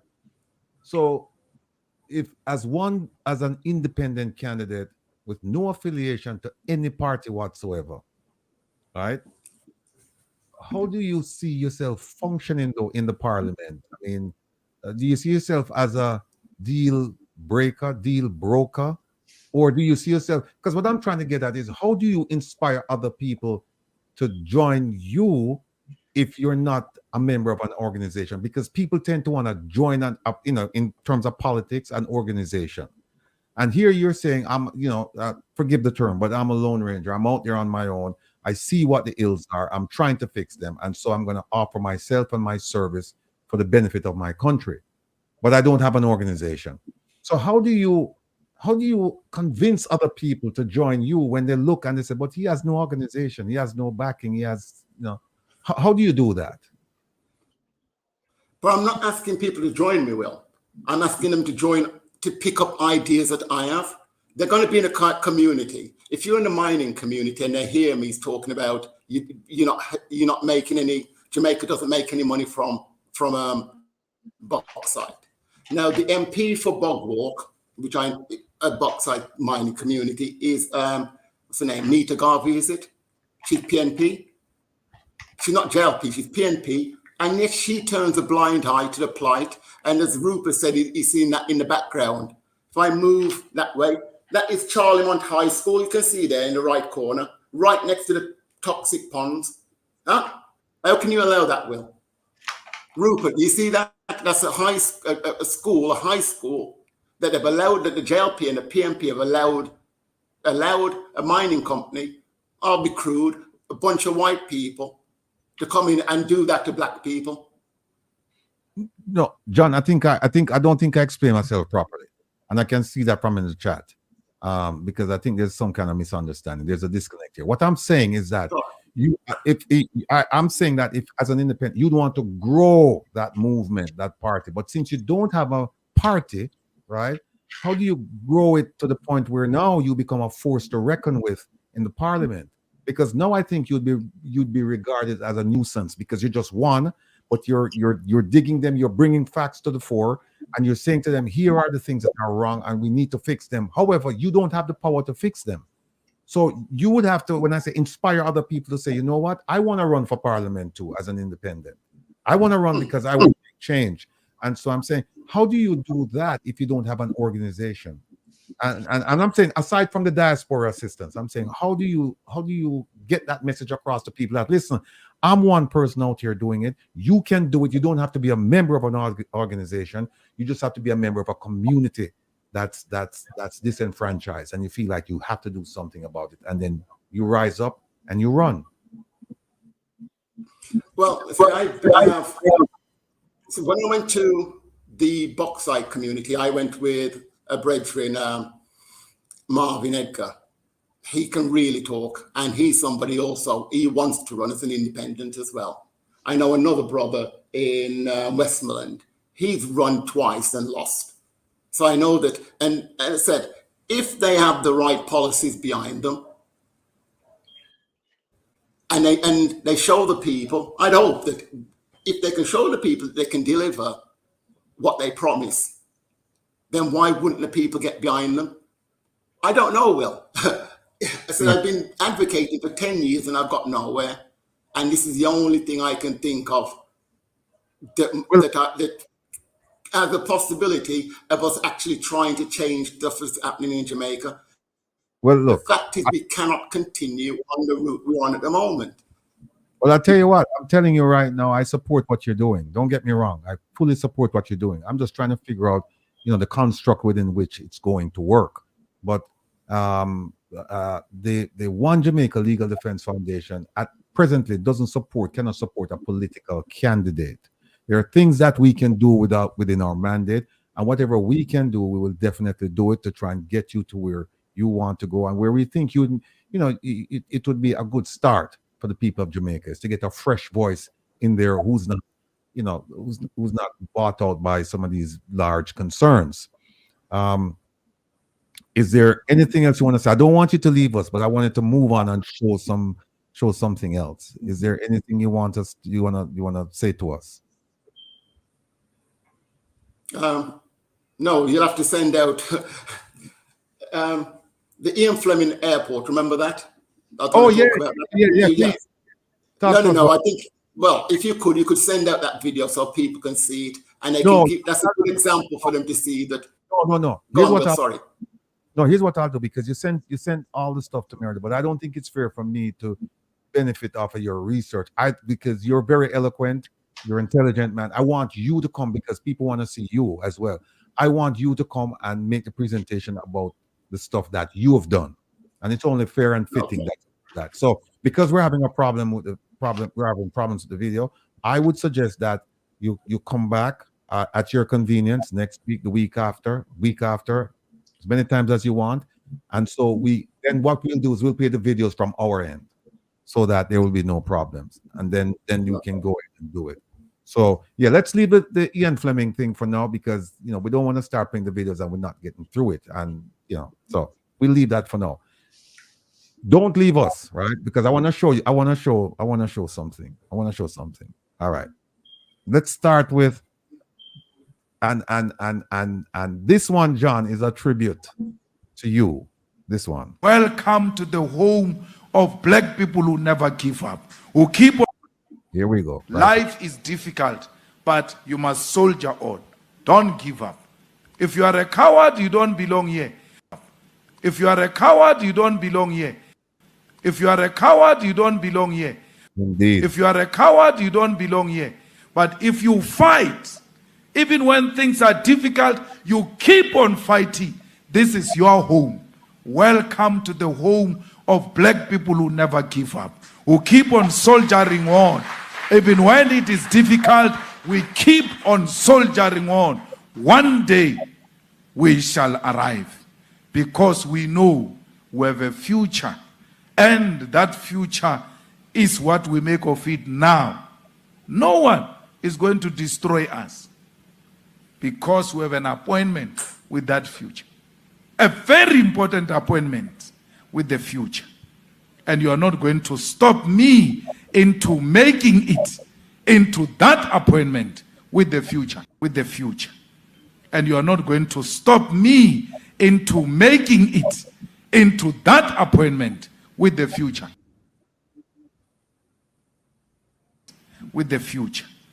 And you are not going to stop me into making it into that appointment with the future. Let me just say, folks, there's nothing wrong with the video. I'm just doing it for emphasis. I love what John is doing. And like I said, he's a courageous man. I give him all the props in the world for doing what he's planning to do. And in whatever way we can support him, whether through the OJLDF or the task force or some other construct, we will provide the support to and for him. And here's the second video. And this is going to introduce us to the topic that we're going to discuss. Do not trust the words of politicians. Okay, here we go. I've always said to people, do not trust the words of politicians. To people, do not trust the words of politicians. People do not trust the words of politicians. People do not trust the words of politicians. People do not trust the words of politicians. People do not trust the words of politicians. Do not trust the words of politicians. People do not trust the words of politicians. Do not trust the words of politicians. Okay. That's how we're going to start out this segment, because what I want to do is show this. Here we go. Anybody remember this? Parliamentarians get big pay raise, right? There is our venerable, illustrious Minister of Finance, the Honorable Dr. Nigel Clerk, laying it out. Says cabinet ministers, they'll receive a 230% increase in salary. But their pay moving from 6.9 million in 2021 to 22.9 million. See that? As of April of last year, they were taking home an annual salary of 20.2 million. Remember now, we don't have any money. We don't have any money, but the minister saw it fit to say, hey, listen, we need to get in line with what's going on, and we need to pay our parliamentarians what we think that they're deserving of. So we're going to give them 22.9 million. Now take a look at this other one here. So that includes the prime minister. Here we go. Now, here's our prime minister, and he started getting some blowback from the increases. And Here's what he said, and I'll just show you a clip. He said,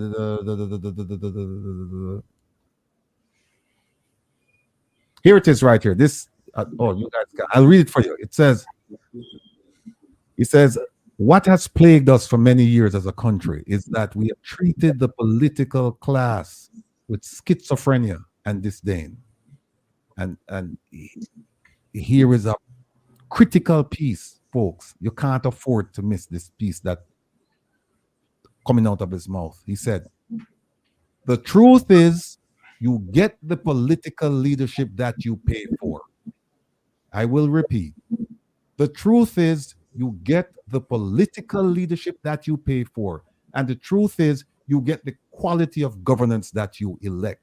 So what he's saying is that, hey, we didn't get anything done. Don't blame us because you didn't pay us from 2016 until what's this, 2022? Well, Kevin, where are they? I can't move this thing out. But that's what he said. He said, all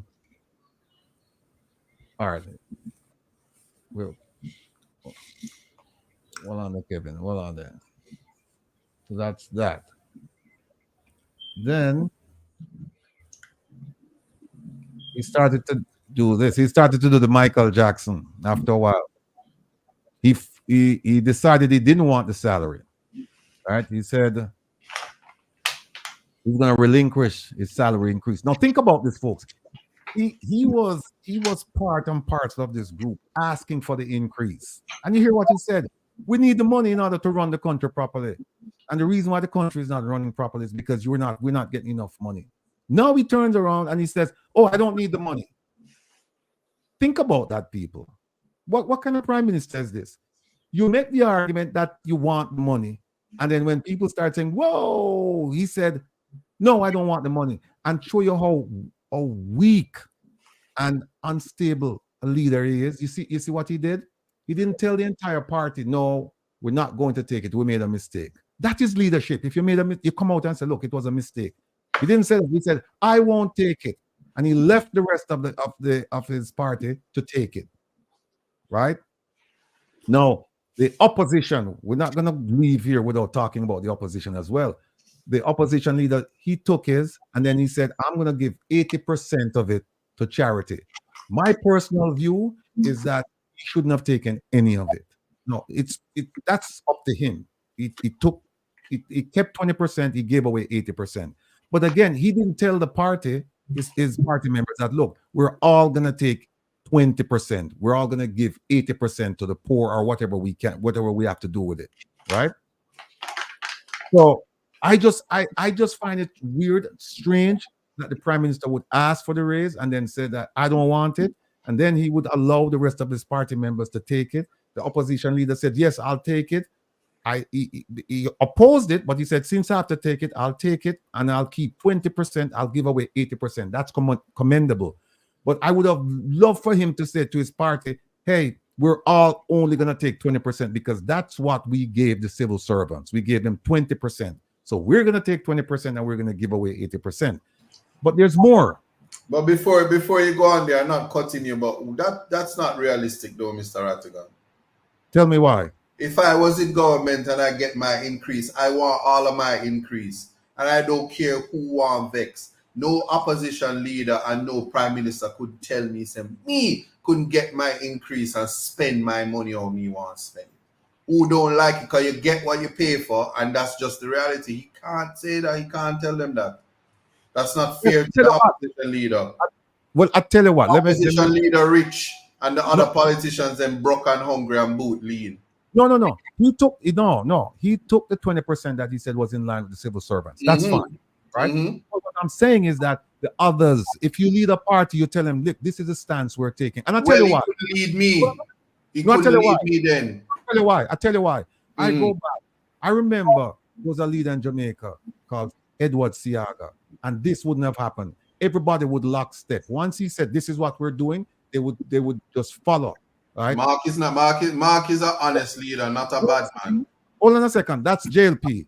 I'll give you another leader, Michael Manley, PNP. When he said, this is what we're going to do as a party, they all lockstep and they follow. To me, if you're representing the people in the construct of a party, this is what you do. You don't make it seem like, okay, well, the leader's doing this, but then other people doing that. You send a wrong message. Is either going to say, we're going to take the whole thing and we're not giving anybody anything, or you say, no, we're going to take this and we're going to give this back to the poor. And that's where I have my problem. But Mark Golding, when he said, okay, 20% because the civil servants got 20%. Did you see what the prime minister did? He said, I'm in the spirit of giving too, and I'm giving everything back. I'm not taking 20%. That's what he said. So yeah, but who was the purse though? I'm really, I don't. We're being serious right now. I know I joke about things, but we have to be serious about something. Who is the person who decides that they're doing the increase? It is government. Right. Right. So if somebody says, listen, I can't in good conscience take the money, unless he's running a gang, he can only say to his party members in good conscience, don't take it. Well, I tell you what. So you have to understand that. So when the prime minister say, I don't have to take it, you don't have to take it. You have the purse. You haven't done your declarations. You told your entire crew, just like how you could tell them, don't sign on to the code of conduct, but you can't tell them don't take the money. Let's be for real. That is the problem, but we have to understand that it is the government who put it on the table. And we were bamboozled by the finance minister. And then all these things where you're shifting and using ad hominem and you're using straw man to make it look like the opposition leader is the person who's supposed to tell his people not to take it. When you are in opposition, you are hungry, Whether you're a councillor, whether you are a candidate elect, you're hungry. So you can't look at the people on the opposition, the little 14 people, and tell them don't take the little money because they can do more with it to run against a government who is using public resources to maintain power. So it's almost like you're just strengthening John's position when he says this is why I would run independent. But I'm just listen, I don't want nobody call me a PNP, which I am. But I'm going to defend Mark right through. All right. I digress. The presentation don't finish yet because you're going to be shocked at something I show you. But John, what are your feelings about? Yeah. Sorry, Will. What are your thoughts about this? Well, Nigel Clerk didn't make the decision on his own, did he? This 200% must have gone out to many, many people, and they all made the decision. And I'm sure that the PNP, they would have known about it. Mark Golding would have known about it. And if they were having this decision about having a 200% pay rise, if it was me and I didn't like it, I would just leak it to the press. Simple. I'd leak it to the press so they would know about it, and then they wouldn't get 200% because everybody would know beforehand. And then they'd get, 50% or whatever. But certainly how they could give 200% is unconscionable. Well, 230%. When you said your public sector workers got 20 and 25%. And remember, they were press ganged. They were properly press ganged into taking that. Every day they were on the news, they've been pressured and pressured and pressured. And as soon as they took it, a month later, it's announced that the politicians getting 200%. So, yeah, they should have had a discussion. So I don't understand Golding's position of being and complaining because he knew beforehand about the 200%. Lots of them knew about the 200% and they allowed it to go ahead. Okay. All right. Herb? Yeah, I said when it happened that the government is the opposition and the government ruling party itself. That's the nucleus of the government. And they had to decide this together. They sprang it on the people of Jamaica. And there was nothing the people of Jamaica could say. They reacted negatively to it. But then, the prime minister made his promises about not accepting. Mark made his promises about the 80%. and it all seemed to go away like most things after maybe 9 weeks instead of 9 days. But this is something that we need to follow up on, because something else came with that. Something that said there would be standards, there would be job letters, job descriptions, and that we could hold members of parliament feet to the fire with these job descriptions. Now, I'm curious, John, I don't know if, or ISAT, whether you guys seen the job descriptions and whether any of them been filled out on any ministers yet. You know, that's what I'm curious about. All right. Roop, Dr. Francis. Yeah, I am beside myself that, well, as I never thought I'd agree with ISAT on anything, but I do with this one. Because on Upper PJ Patterson, he did something similar. And nobody said very much. It was a very big increase, if you remember. I think it was on the PJ, I remember, or on the Porto. A very big increase in comparison to what they had. However, this one is totally out of in the ionosphere, right? And when I see somebody like John, for example, trying to go in as an independent, that's a very brave stand. But I do believe that there's an out to John, I think that people are going to support. We can get people to rally around him.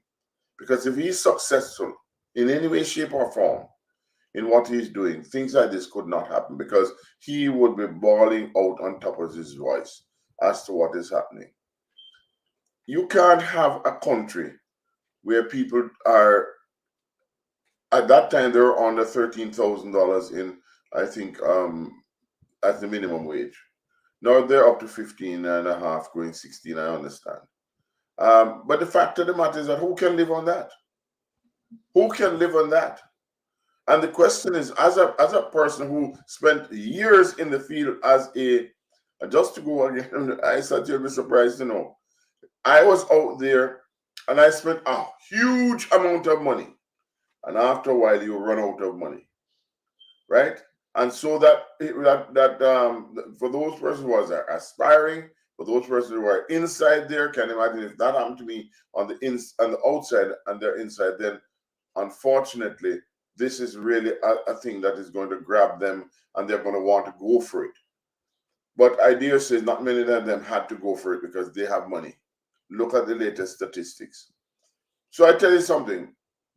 Going forward, I think it's a very bad idea for the government to feed itself and not to give good remuneration to the police, for example, right? The civil servants, the nurses. Why do you think the teachers are leaving so much?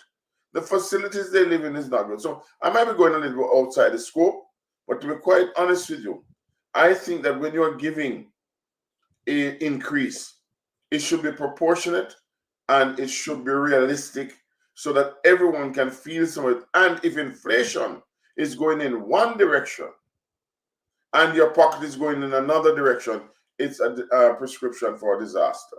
And I think that's what's inside in Jamaica. So I'm with John here in regards to going in independent. I would ask the entire world of Jamaicans to support him 100% and show that they can make a difference. Because if he has money and he has the backative and he has that school that we're looking at right there now, they're in jeopardy. I don't know how their lungs are going to be in another few years and how they can live in the area.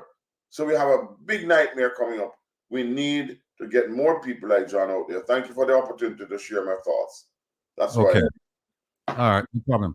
Well, let me just say that I have the job descriptions here. Descriptions. We have one for ministers of government and the other for members of parliament, right? And we'll get to them. But let me be absolutely clear. The PNP did register their disapproval of the increase. However, they were told that they had to take the increase. And in fact, here is proof of it right here. Where it says right here, PNP disagrees with massive salary increases for parliamentarians. Now, here is a statement attributed to Dr. Dayton Campbell. It says, Jamaica's public servants have tirelessly served our nation, often under difficult circumstances, and are deserving of fair and equitable compensation for their contribution to the nation. The recent salary restructuring has left many of them feeling marginalized and undervalued, and the opposition condemns the government failure to address their concerns while lavishly rewarding cabinet ministers and members of parliament, a massive increase in what is a clear demonstration of misplaced priorities, right? So the PNP did come out and express their disapproval of it, but they were told they had to take it, and then the opposition leader said, look, I'll take 20%, I'll donate 80%.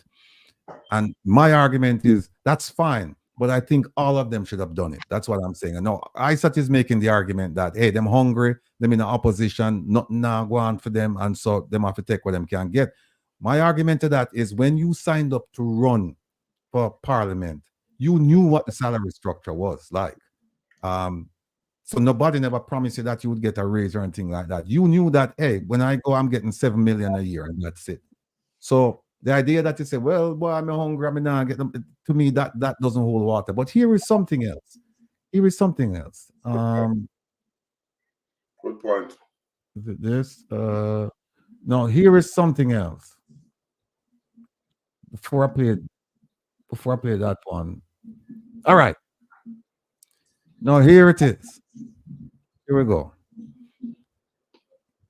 Here's one of my favorite ministers. It says the minister of information, he said that the government is unable to suspend salary increase for MPs, right? Essentially saying that we can't suspend it. Once it's passed in parliament, you have to take it. Now, let me just play what he said, right? But giving back the money to the government means that you would have to.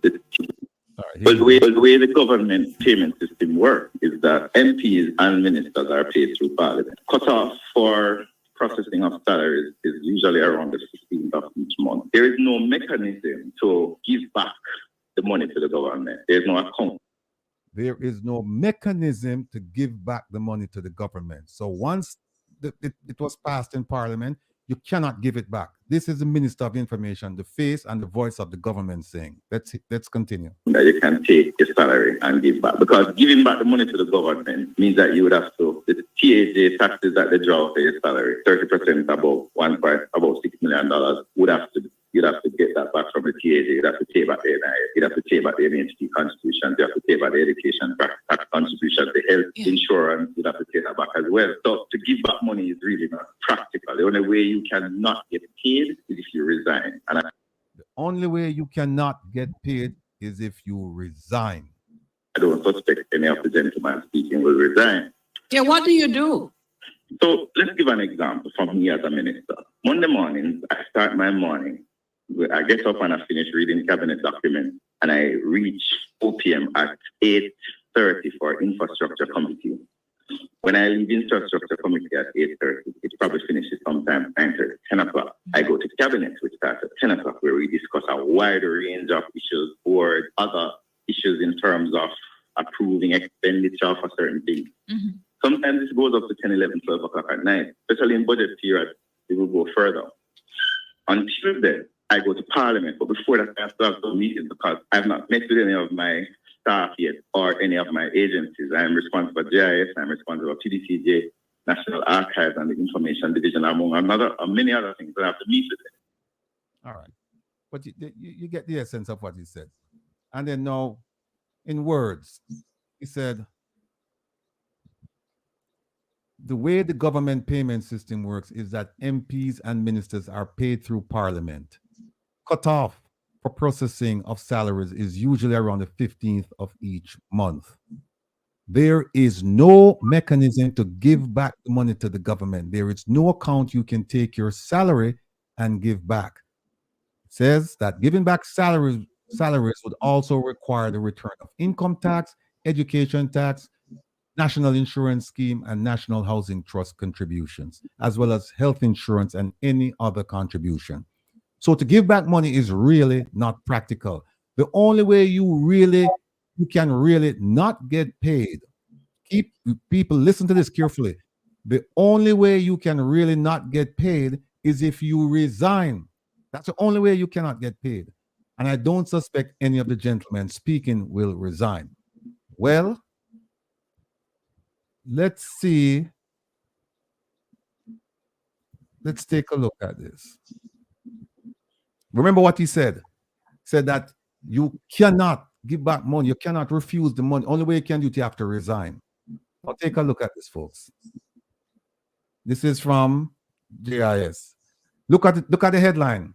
The Prime Minister declines salary increase. The minister just said you can't do that. The minister just said you can't do that unless you resign. Now here's what the Prime Minister said. He said, I have directed the Transformation Implementation Unit to remove the Prime Minister's compensation from the new salary scale. And it says the Prime Minister's compensation, he says the Prime Minister's compensation will therefore remain at its previous levels. Those are his words. Minister Morgan said, you can't do it. The Prime Minister said, I am going to do it. No, he did. And here's what we're left with. And by the way, folks, I just got somebody had asked me to ask the office of the Prime Minister if the Prime Minister gets a different salary for being Minister of Defense, and one for running the office of the Prime Minister, and one for being the Prime Minister. No. Under Jamaican law, you get one salary, because if you're Prime Minister, you assume all of those responsibilities and you're not paid for them. So you get one salary. So here is what it looks like. Here's what it would have looked like. Here's what it would have looked like. In 2021, the Prime Minister would have been paid 9.1 million. In 2022, it would have gone up to 22 million, 22.3. In 2023, it would have been 25.2. And as of April of this year, it would have been 28.5. So it would have gone from 9.1 to 28.5. He declined that. He said, I don't want it. And then this is a salary structure from JIS. I also have a letter from the Office of the Prime Minister explaining to me all of this, right? So that's where we are. So I don't understand how the Prime Minister can say, how he can say, I don't want it, and the Minister of, and still he hasn't resigned.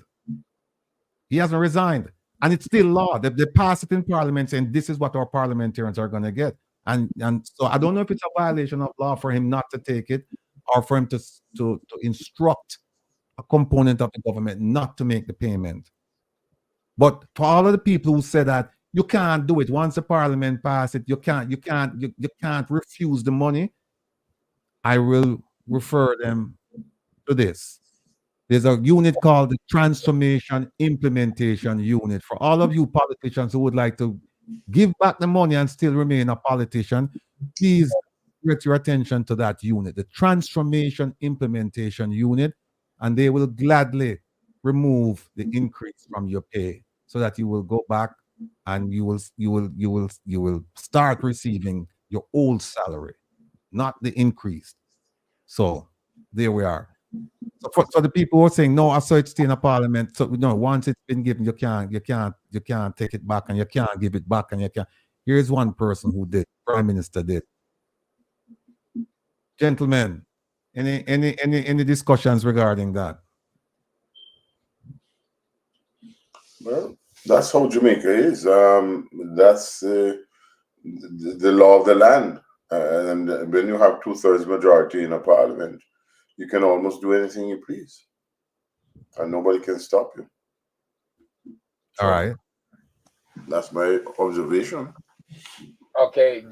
What is the penalty for failing to perform as they're drawn up? That's my thing. I'm looking. Are they going to give back the money if they fail to perform? No, here's the thing. When you look at the job list, and I've been told that they spent over $1 billion Jamaican dollars trying to, with a consultant, to come up with these job descriptions. One for ministers of government and the other for parliamentarians, members of parliament. Now, when you read these things, first of all, I could have done them for the government for free, because all of these provisions in here, you can find them on the internet free. I don't know how they end up paying somebody $1 billion. And like you said, Herb, there are no consequences for not doing what you're supposed to do.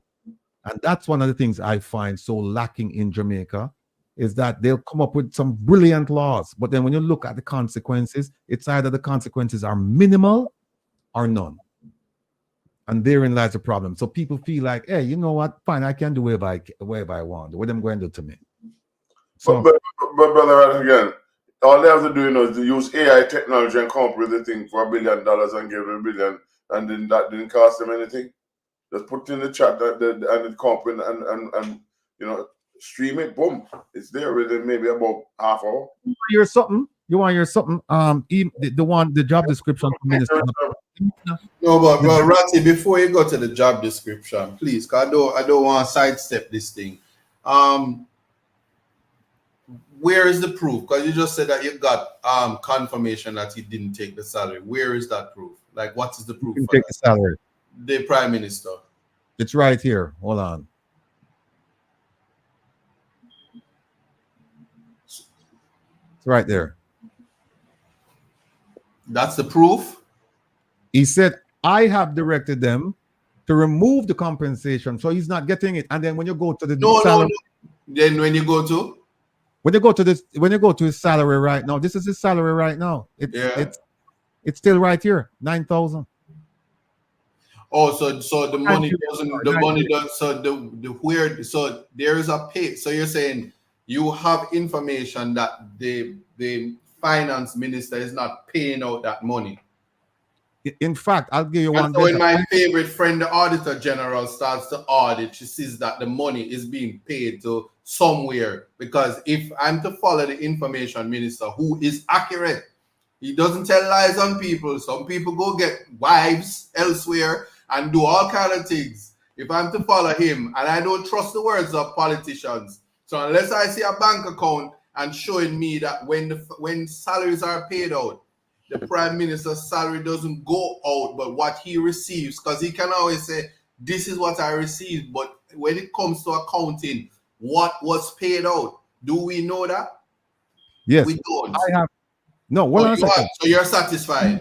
I have a document that I received on Wednesday or Thursday of this week, based on an API request from the Office of the Prime Minister, and they laid out all of this, everything to me, and they explained that his salary right now, the only salary he's getting for performing his duties as Prime Minister, as Minister of Defense, and Minister in charge of the Office of the Prime Minister is $9 million Jamaican dollars. I have that document. Commendable. So what we do know right now, that the only person in Parliament that is not a thief is the Prime Minister. I like that. I like that you're telling us that now. Because if the Prime Minister doesn't have to accept it, then nobody should accept it. That's how I see it. So what I am very sad that I'm not in Parliament, because I would accept the money and not give it back. What I'm sad about is that the finance minister never increased it by 100 million%, and that them get some salaries and that the people continue to suffer. Because how could we allow something like that? Both opposition side and government. It is unacceptable. So we can't even talk about job description, because some of them not even qualified from education standard, and that's what the political arena is about. There's no requirement for you to have a certain level of education to get it. So there was never a contemplation. And many nations have tried to raise salaries like that and have rejected it. Many of our Commonwealth counterparts, the African nations, they have rejected it. For us to ever realize the Singapore dream, this is unacceptable. So maybe the Prime Minister should remain the Prime Minister, because he's not licky and taking salaries. All right, here's the argument. I'm just saying, but my information minister never deceives me. So I'm going to go with him. Here's the other thing. Here's the other argument. Maybe he can afford not to take the increase. Well, I go shut my mouth now. I'm way ahead of myself. Chatty Isaac going to take several seats. Continue to educate me, sir. But what I'll do is, when I take the second break, I'll bring the document down that I received from the Office of the Prime Minister 2 or 3 days ago, and I'll read it. I'll give it to everybody. But yeah, so that's where we are. Herb, you want to make my opposition counterpart take the money Otherwise, you can't go against the all those ministries that have missing money and all these other things. You can't do it. So take the money and run your election. Otherwise, you're gonna be like John. You need funding. I'm just curious here. Have anybody located the Minister of Information since he went on the run? He's not on the run. He's not on the run. In fact, he was served. He was served. Herb, stop it. We know you're from Jamaica and you was tracking him down. That's the last thing I had, you know. Hold on. I'm not going to talk there. He was served? Are you sure he was served? Do we have a picture of him being served? You see, I hope he doesn't sue me for saying that I said that he's on the run. Right. I take that back. I'm going to go get the document. Keep talking. You know, let me say this to you, that it is a troubling situation. And I know Isaac is poking fun in a sense, but it's such a troubling situation that we can't have, people who are really working the best interest of the entire Jamaica, not just some, all. And, people are going to be very upset when I say things like this, because they're saying, oh, it's because this and because of that. Why? I am not. Listen to me. I am happy with what I have and how I got it. But the point I'm trying to make is that you cannot run a country. When I look at the reaction now of people I'm saying that, some craziness is going on, because before, if once one time you could look at somebody and you get away with it, now you look at somebody, they kill you. I mean, I came across a case where somebody, was told they couldn't go somewhere, and what happened? The man threatened the person, and they're serious. So, we have to find a way to lessen. I also let's look at the behavior of the people in the streets. I mean, how we don't see it. A van crashed with so many people. Nobody not helping anybody really, one or two talking. And everybody's videoing, right? And I'm showing you that Jamaica has now become the video capital of the world, because everybody come from Africa and come get views, more views than they ever get anywhere. Do Mango, whatever her name is. I don't want to put her name out there. But everybody come from Africa. Yeah, we can't go there, but do the same thing. People, we must look at our own situations and understand that passing Christian Pitney first. In Jamaica, you have to do that. You have to look after the poor people. And it's very disingenuous for any one of them, anybody at all, to be living in the life of Riley, if you guys remember the inference. And then the poor people just cannot go anywhere. Can you tell me in 2024, how is it possible that people can have no water in them houses, no road, right? No light? Is it possible? When I was walking the streets and begging people to vote for me, I mean, that was the same situation 25 years ago. And you're telling me no, in Jamaica it's the same and worse? Come on, man. This is unacceptable. The Jamaica land we love. We love our country, that's why we're talking. But it seems to me that some people don't love themselves. They don't love themselves, and they've taught them not to love themselves. When you can love a Clerk shoes over an individual, it's a serious thing, right? I wouldn't wear Clerk shoes now as a result of what is happening. Because if you step on a man Clerk shoes, you could be killed, right? If you take it away, worse, you can be killed twice. There's nothing, man. I hear a lady talking at a pulpit. I don't know the beginning of what it was. It was a church, or she was launching something. This female pastor. And man, when she spoke, everybody had to be laughing, because we had to be laughing at ourselves, because we are our own worst enemy. We need a balm in Gilead, my friend. We need a balm. Whether you believe in faith or not, we need it. And we need it very, very badly, and we cannot wait. But Dr. Francis. Yes. Respectfully, a Clerks me prefer. So do not, but albeit not the green one, but Clerks is good shoes for a long time.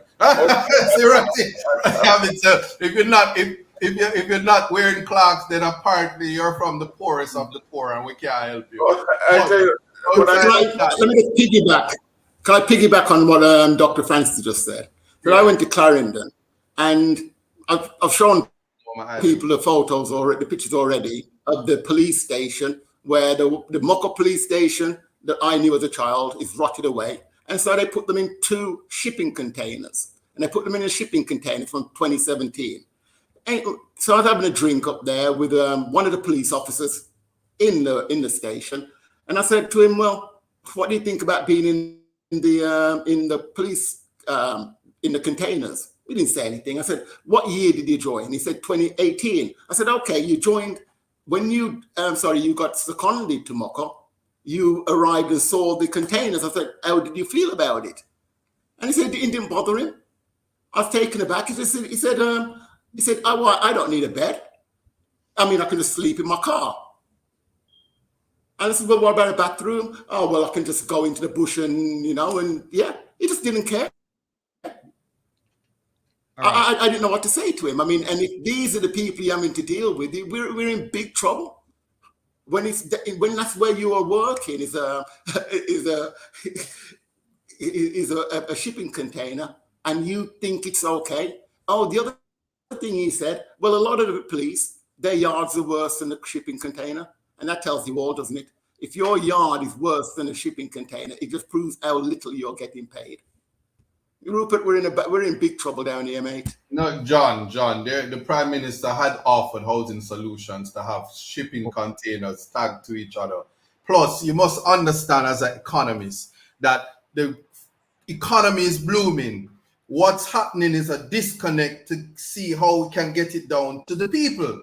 So we need another 10 years to get it to the people, because we are doing our best right now, because you don't know the US dollars and you have charts that the people can't read. So prosperity plus Clerks plus 100 days to get it trickled down to the people is what we're doing right now. No, I think we're on Jamaica's Got Talent, because this is absolutely. I've never seen or heard anything like that. I mean, come on. All right, here's a document, right? And let me just put this up so you can see. Kevin, where are you there? I can't make this any bigger. Oops, nope. No.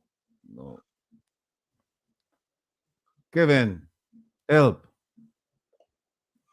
Wait there. Let's speak the truth. Let's talk. Let's read it. Let's read it yourself and tell us.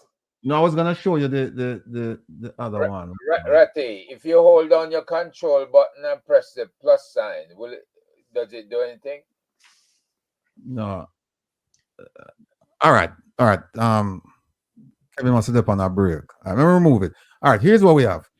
I had asked the Office of the Prime Minister for a whole bunch of information. And people, before I read this, I need to tell you that we need to get familiar with the access to information before them change the law, because it is similar to the Freedom of Information Act in America, and I'm sure they have a similar statute in everywhere, where you can get information from your government, provided it's not classified, and they have some other exceptions.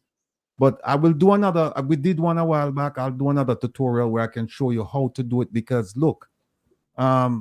No, Ratty. I've got to interject. Sorry, mate. They don't give you the information. I asked them for the information about the Ian Flemming airport, about the length, how much was spent on it, and they didn't send it. They sent me all this other information, but nothing about the length of the runway, which they said would cost between 20 and 30 million. No information about it was sent. I've asked them about the bauxite. The JBI sent me no information about that. I've asked them about the Capital Development Fund, which is linked with bauxite. No information about that. John, they're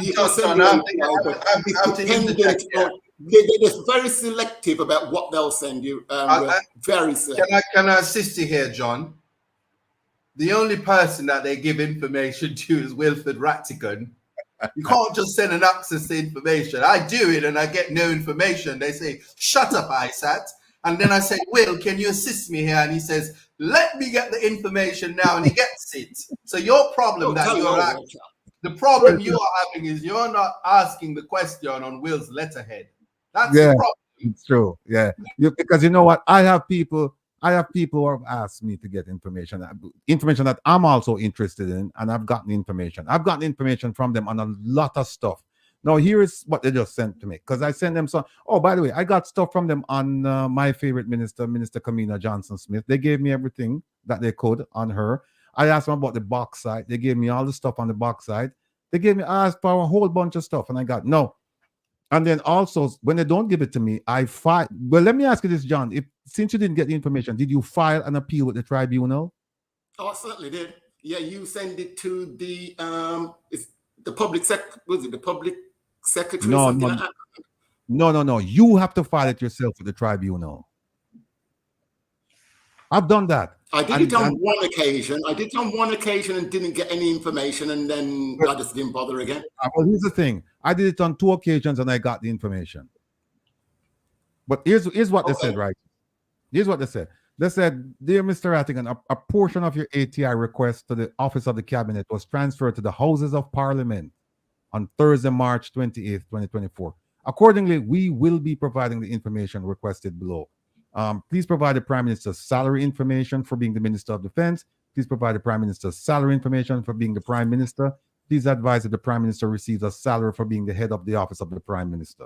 And they said, please see the Prime Minister's current annual salary and allowances are detailed below.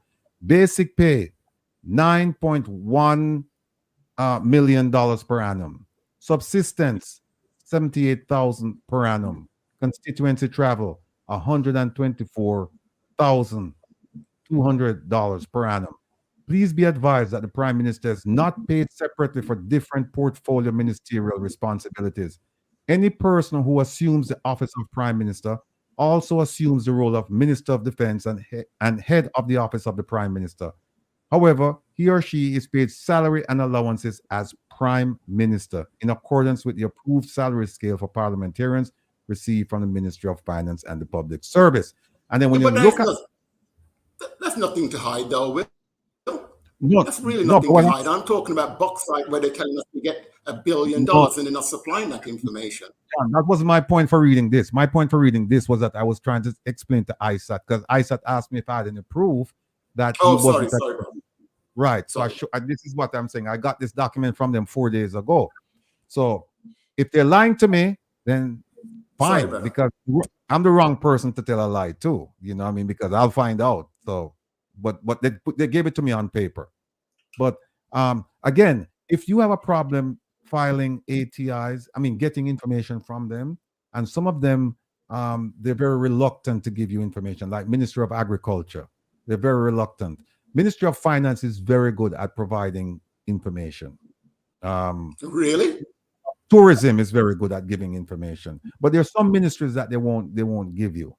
Office of the Cabinet is pretty good at providing information. Office of the Prime Minister, they're pretty good. But some of them you're gonna have to go, if they don't give it to you within 30 days. Well, the way it works is they're supposed to provide you with the information or tell you they can't give it to you within 30 days. What they can do is they can get an extension for an additional 30 days. So at the end of a 60-day period, they're supposed to tell you, here is the information, or we can't give it to you. At that point, if they haven't given you the information, no response, for example, you can then file with the tribunal. And it's a 2-page form, and you file it, and then what happened, they'll have a hearing, and they will, if need be, instruct the ministry to provide the information. And I've done that twice. This is the third one I've filed this week. And the first 2, I had to discontinue my action because they actually did provide the information. So I just filed a third one because the Ministry of Foreign Affairs and Foreign Trade, they won't tell me who actually went to Kigali. Everybody else has told me, but they won't. So I just filed it and I put everybody on it. The minister, the permanent secretary, everybody's on it. So that's where we go with that. So let me see. With that Mystic is coming on JCF. Here is something that let me throw this out and switching topics a bit. I saw this in the newspaper a while back. Has anybody ever heard of this guy, Colonel Roderick Williams? I heard he's retired now, but anybody ever heard of this guy? Yes. You've heard of him? Yes. Okay. Now, he was supposed to lead this intensified implementation phase of Plan Secure Jamaica. Remember, I've been telling all of you that there's no crime plan, so to speak. It's this thing called Plan Secure Jamaica. And you see what they call it? The government's multifaceted anti-crime initiative. That's the crime plan. I haven't seen anything from this guy regarding the intensified implementation phase. Isat, do you know this man? Have you heard anything from him regarding this? No, not familiar with this initiative.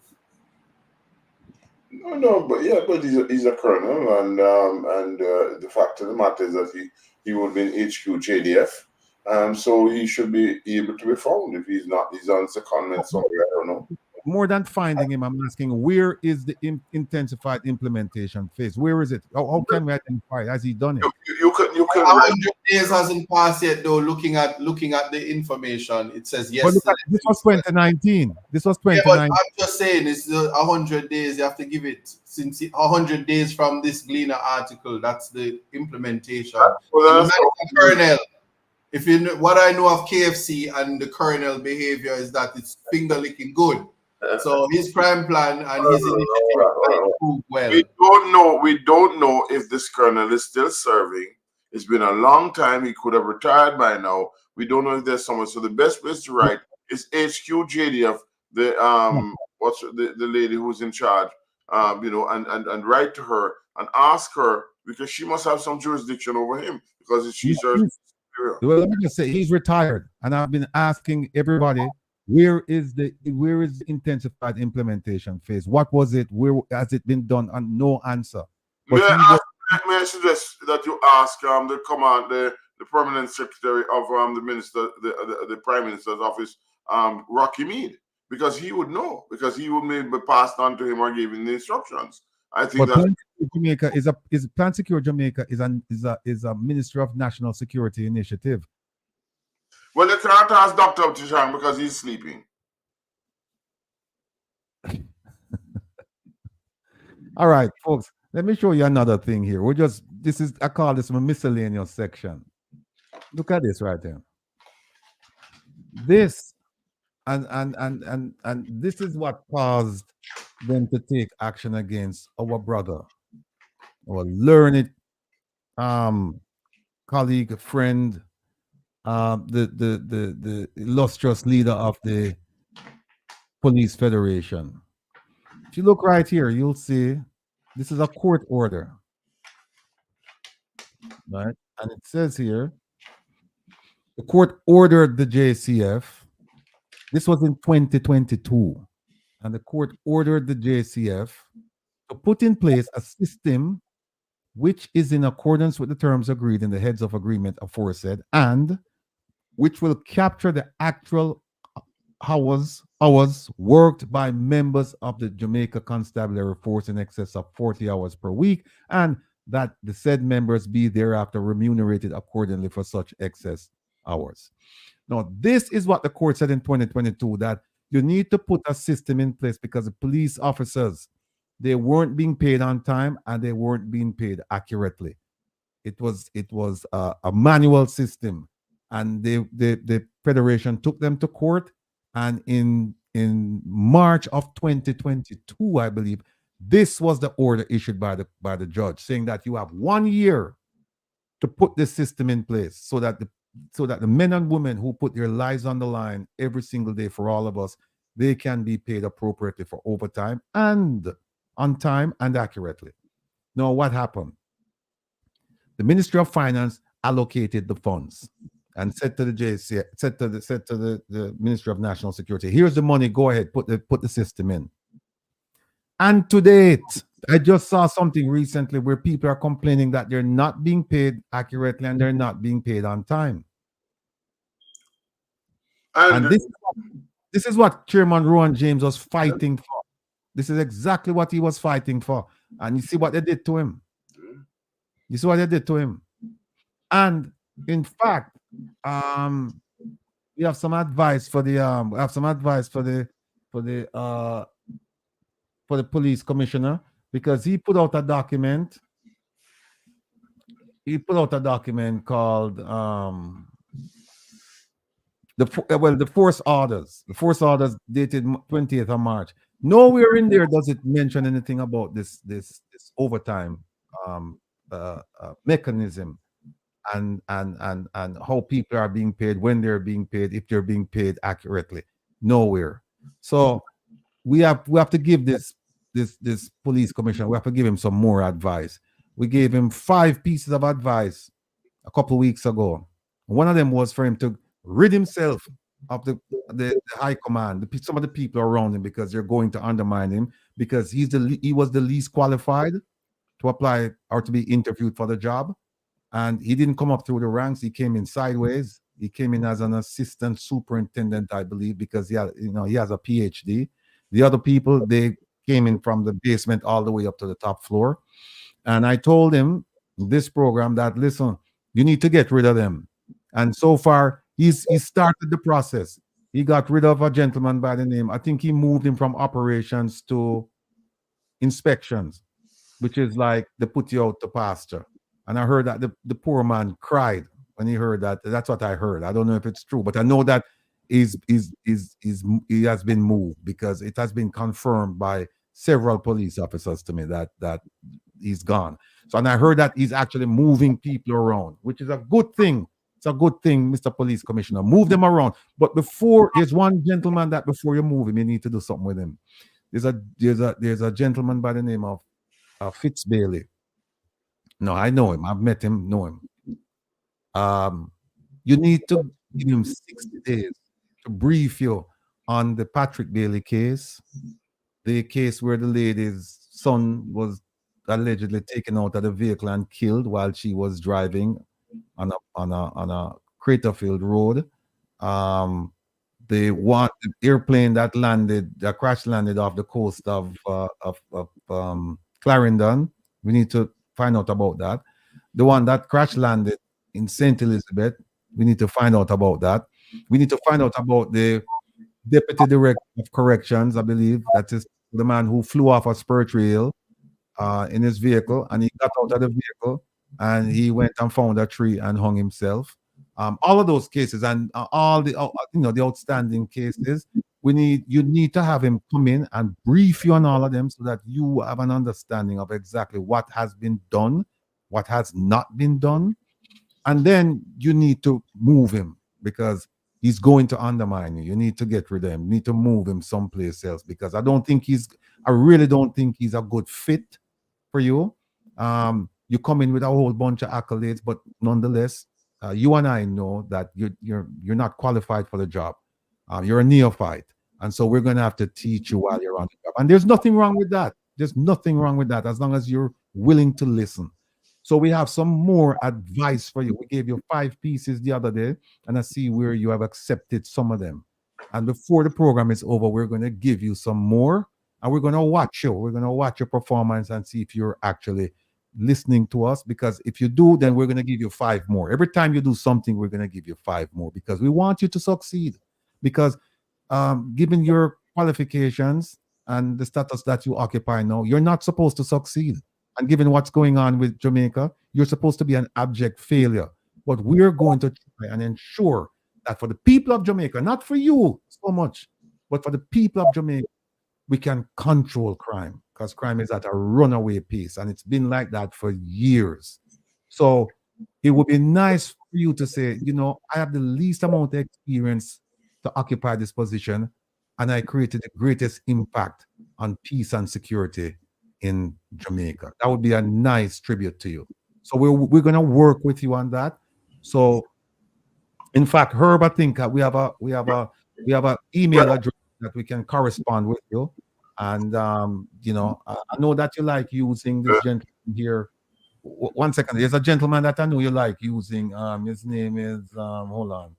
Let me finish this report here. You use a gentleman by the name of, where is he? A gentleman by the name of Mr. Andrew Lewis. I know you like using him for things, but we don't want to talk to him. We don't want to talk to him. We want to talk to you, because at the end of the day, you're responsible, not Mr. Andrew Lewis, you. Mr. Ratty, can I say something? Yeah. That is the nicest prayer I've heard for a long time. It's better than the supplications given by the Pope. Man, you are praying very hard, and I wish you succeed.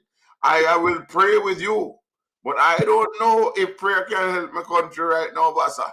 With what is going on, we're going to have to run some Guzu. We have, well, Guzu not helping Haiti, so we're in trouble.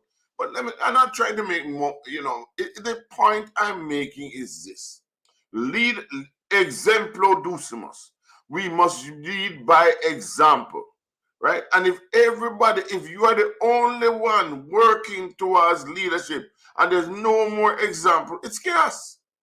So all I'm saying is I wish you the best, and I understand you're being forthright with what you're saying, and I want the man to do well. But I am telling you, look who's there. Look who's there. Look who's there. I am here. I am here. Isaac, what one? You behaving yourself, Isaac? Miss Daisy. You know what happened? You mess up the panel because Durka was in the comments saying they don't understand how an ex-drug dealer who now sell guard rings is going to be able to fight crime. But it's the guard ring aspect of it. And then you came in and you strengthened the panel, and now Durka is going to have a bad day. Because you see, what they do in America, and Mr. Rattigan can tell you, is like the FBI, what they do is when they find a criminal who is really good at crime, they hire him. Right. They don't go around and hire expired colonels in the military to find what's on the ground. They get ex-convicts who sell guard rings to really go into the crime. And then Daisy goes in and just they move about that. Right this so, my brother. Right this so. All right. But I'm going to behave Dr. myself. Francis, Dr. John, what's going on? Herb. Sir Herb, my favorite cup of tea. My brother, Rattigan, good to see you. Yes. So somebody did that mention they mentioned a couple other cases. They mentioned the lady who was allegedly the Donnelly case and the Middy case. Oh yeah. Yeah, a whole bunch of cases. The baby who was shot and all that sort of thing. There's a whole lot of cases out there, man. And nobody not doing anything. And I heard the judge, we call him the Supreme, the court. He's the Chief Justice. The other day saying that he's down to 2% of recovery rate. I don't know the right term. I said, well, let me know. In the parishes. And I'm saying, wow, they had 4,000 odd 400,000 cases. I'm wondering the backlog. They're talking about the backlog of cases, correct? Yes, but it don't do percent. So I want us to learn Isaac, how much is left now out of the 450,000? Holy. All right. Holy. No. You tell me a figure.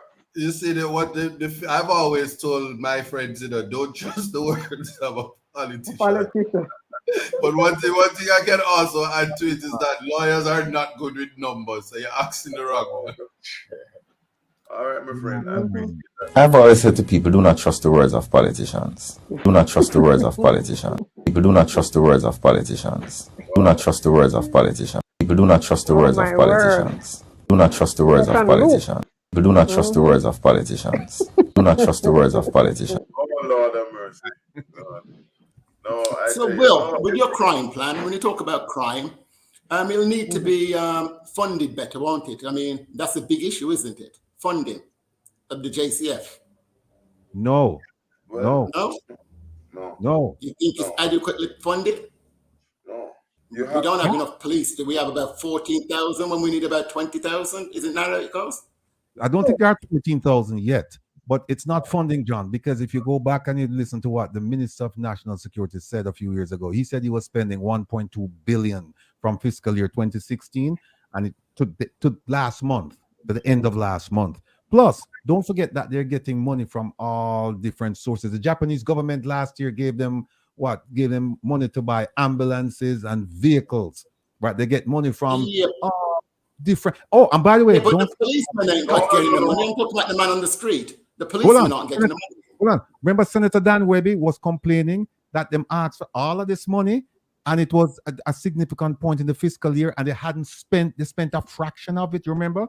Also, we have documentation showing that they actually give back money. They give back money to the consolidated fund. I have the documents.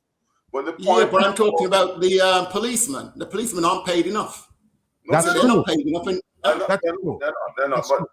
let me Yeah, also. well, that's the biggest issue. That's the biggest issue, isn't it? Getting them paid properly. They can't perform if they're in No, I the misunderstood what you conditions said. that they're in at the moment. No, I misunderstood what you said. When you said that it's funding, I thought you meant funding for equipment and resources. No.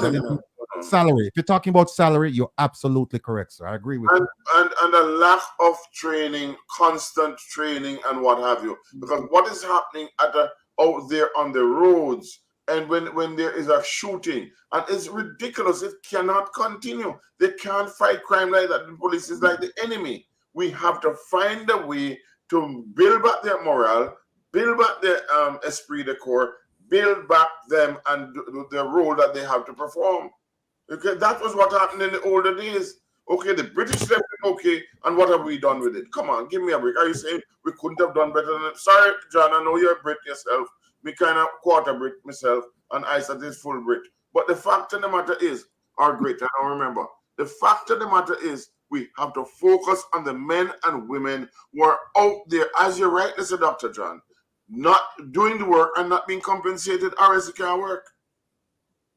I mean, look at one last thing. The guy who was the head of the Federation, that guy is one of the most brilliant policemen I've come across. Brilliant. Listen to him. Every word that comes out of his mouth. I'm telling you, they're at a loss without a man like that. Herb? Yeah, we talk about the police all the time, and sometimes we speak harshly of them. But you're right. The training and the professional development of a police force rests on the shoulders of the operations division and the leadership of the police force, the commissioner. Yeah.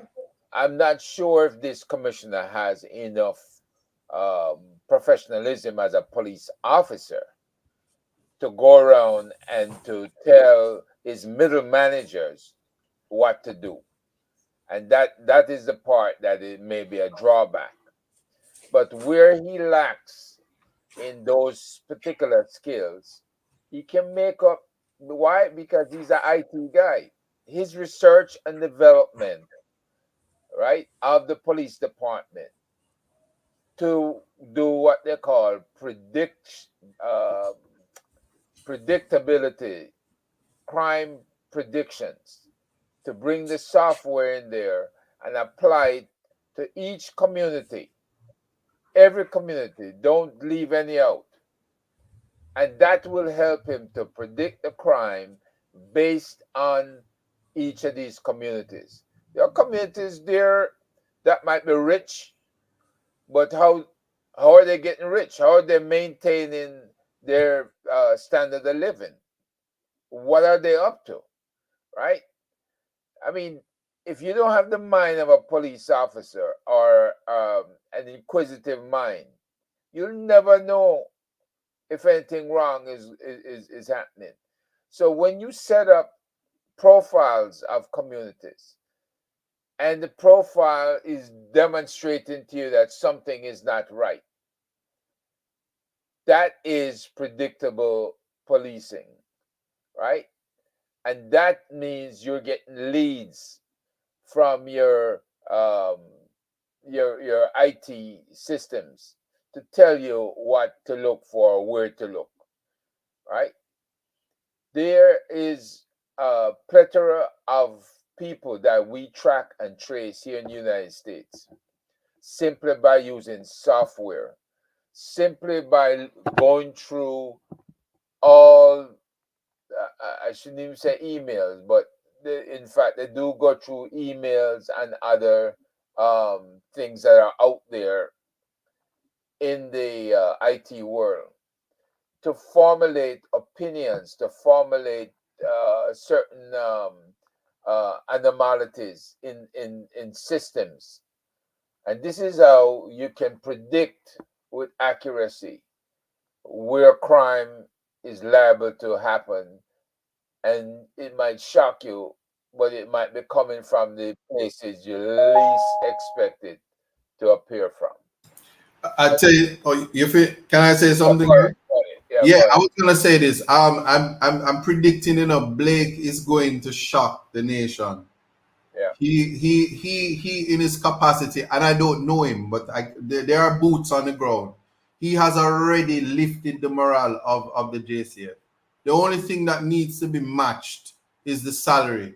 You have young men and women in the JCF, bright young men and women too, with the CXE, and they're giving ideas. They're placing them and shifting them around and putting them in places where they can be most effective, and they're listening.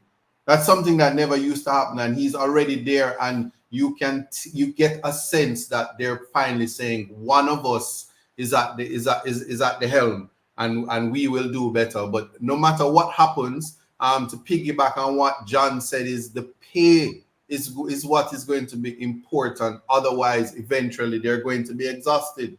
Crime is high, and the human capacity is what is important.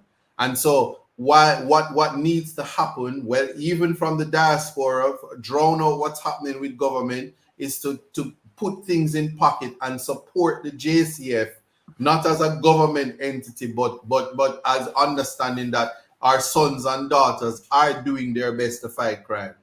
And so that they can have that type of ambition to want to remain in the JCF, educate themselves in terms of tertiary, get better, become better investigators, but investing in the young in that capacity. And I just think Blake is the guy for it. So he should get the support and more support, so, and the benefit of the doubt, similar to what the Major Anthony man had gotten with zero results.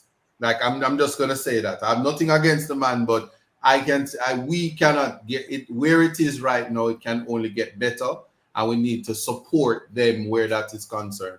But we need to have a conversation about the salary increase to improve the morale, the human resource aspect of it. Because you're not going to give me 20 files and 20 cases and ask me to go to court for the ones I have active and still expect me to go and investigate and do everything. I'm going to burn out, and then you're going to have backlog, and you're going to have a lot of problems. So we have to support the men and women who are on the ground and pay them so they can feel a certain way to continue to do the work, because it can't be that you get what you pay for. That's just what my thought is.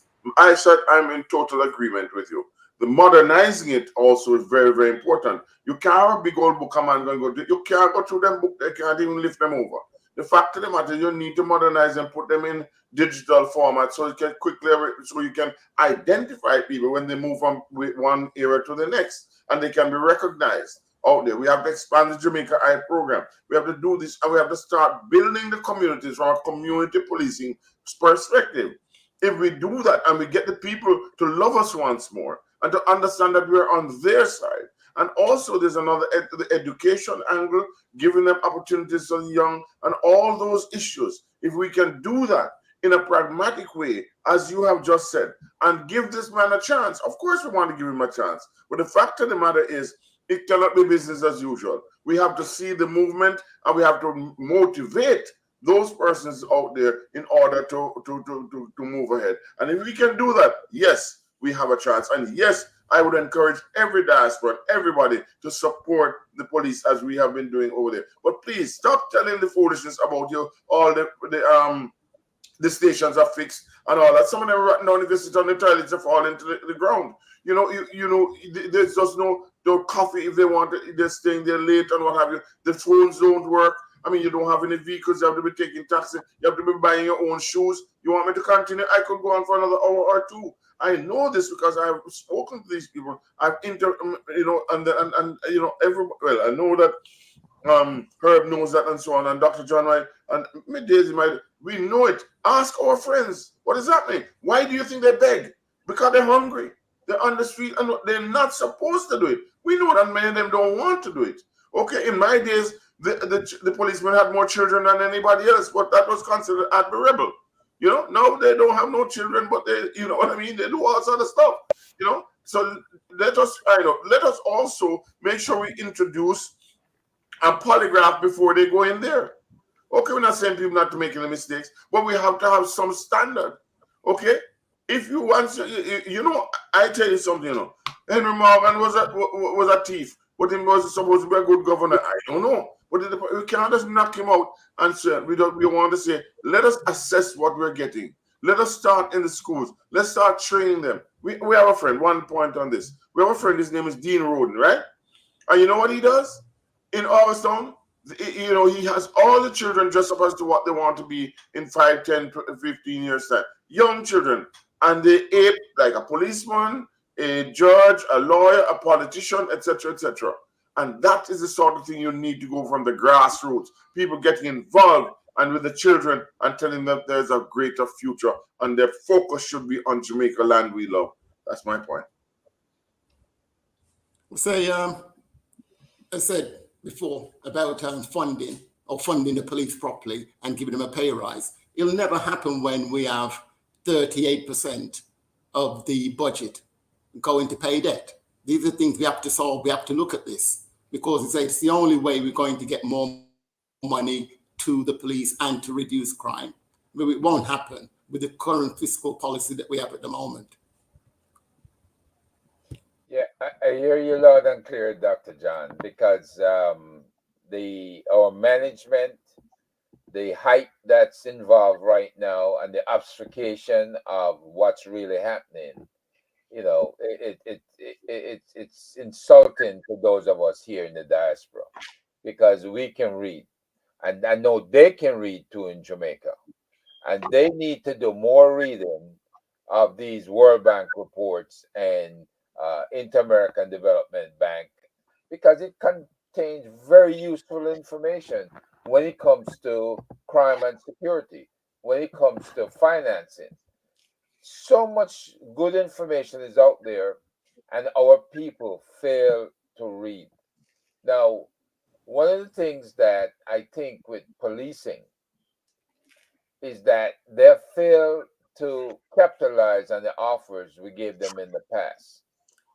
And why it is that Dr. Chang does not want the diaspora members of the task force to go visiting police stations, I have no idea.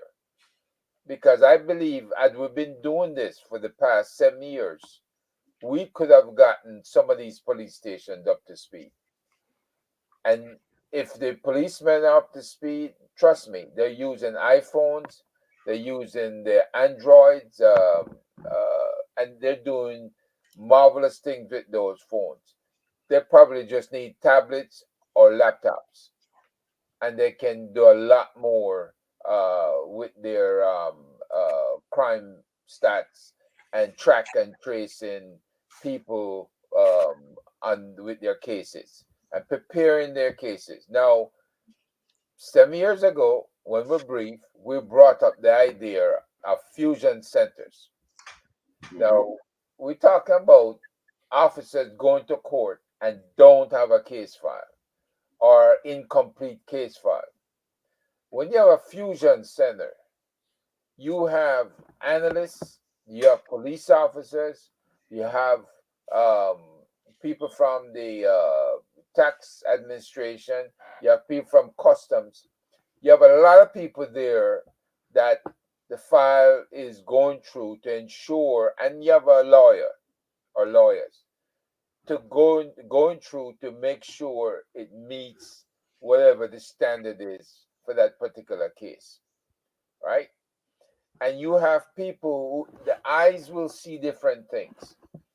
I remember going through training as an analyst, and they gave you a problem to solve, and you solve the problem to the best of your ability. But when you give it to the group to solve, you'd be shocked to know how much more the group accomplishes in problem solving than you as a single analyst. And so when you do that fusion, when you get all that information together, you get a lot of different minds, you got a lot of different opinions together, and you prepare that case file, and you pass that case file on to the officer going to court. That officer is empowered, and that case is enhanced.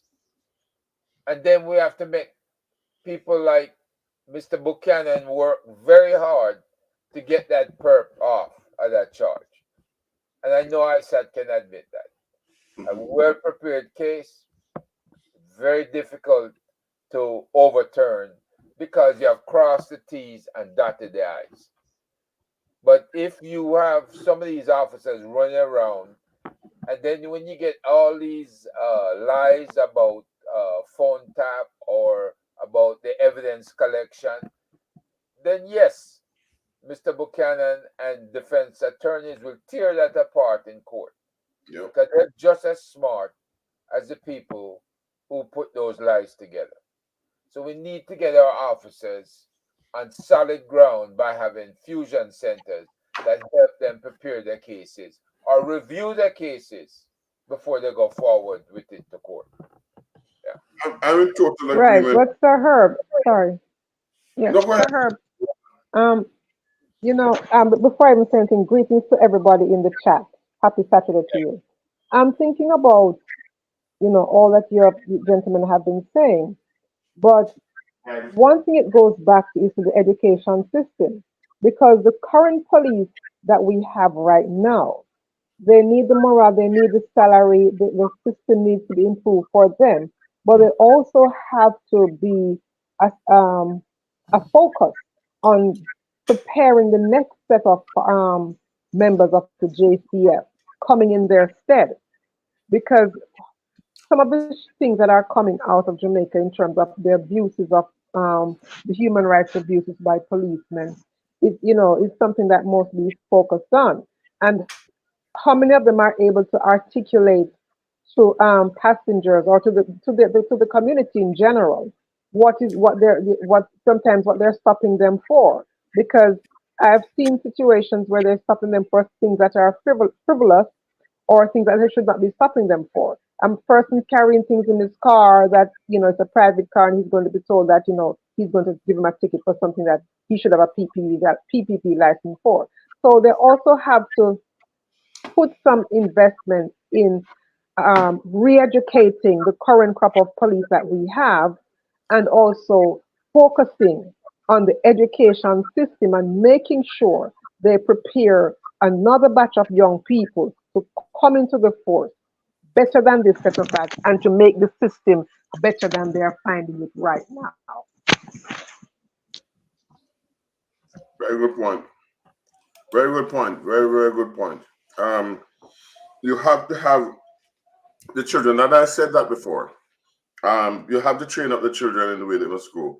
And people, get them involved. Love Jamaica. I mean, just like how we love football, we love reggae, we love everything else.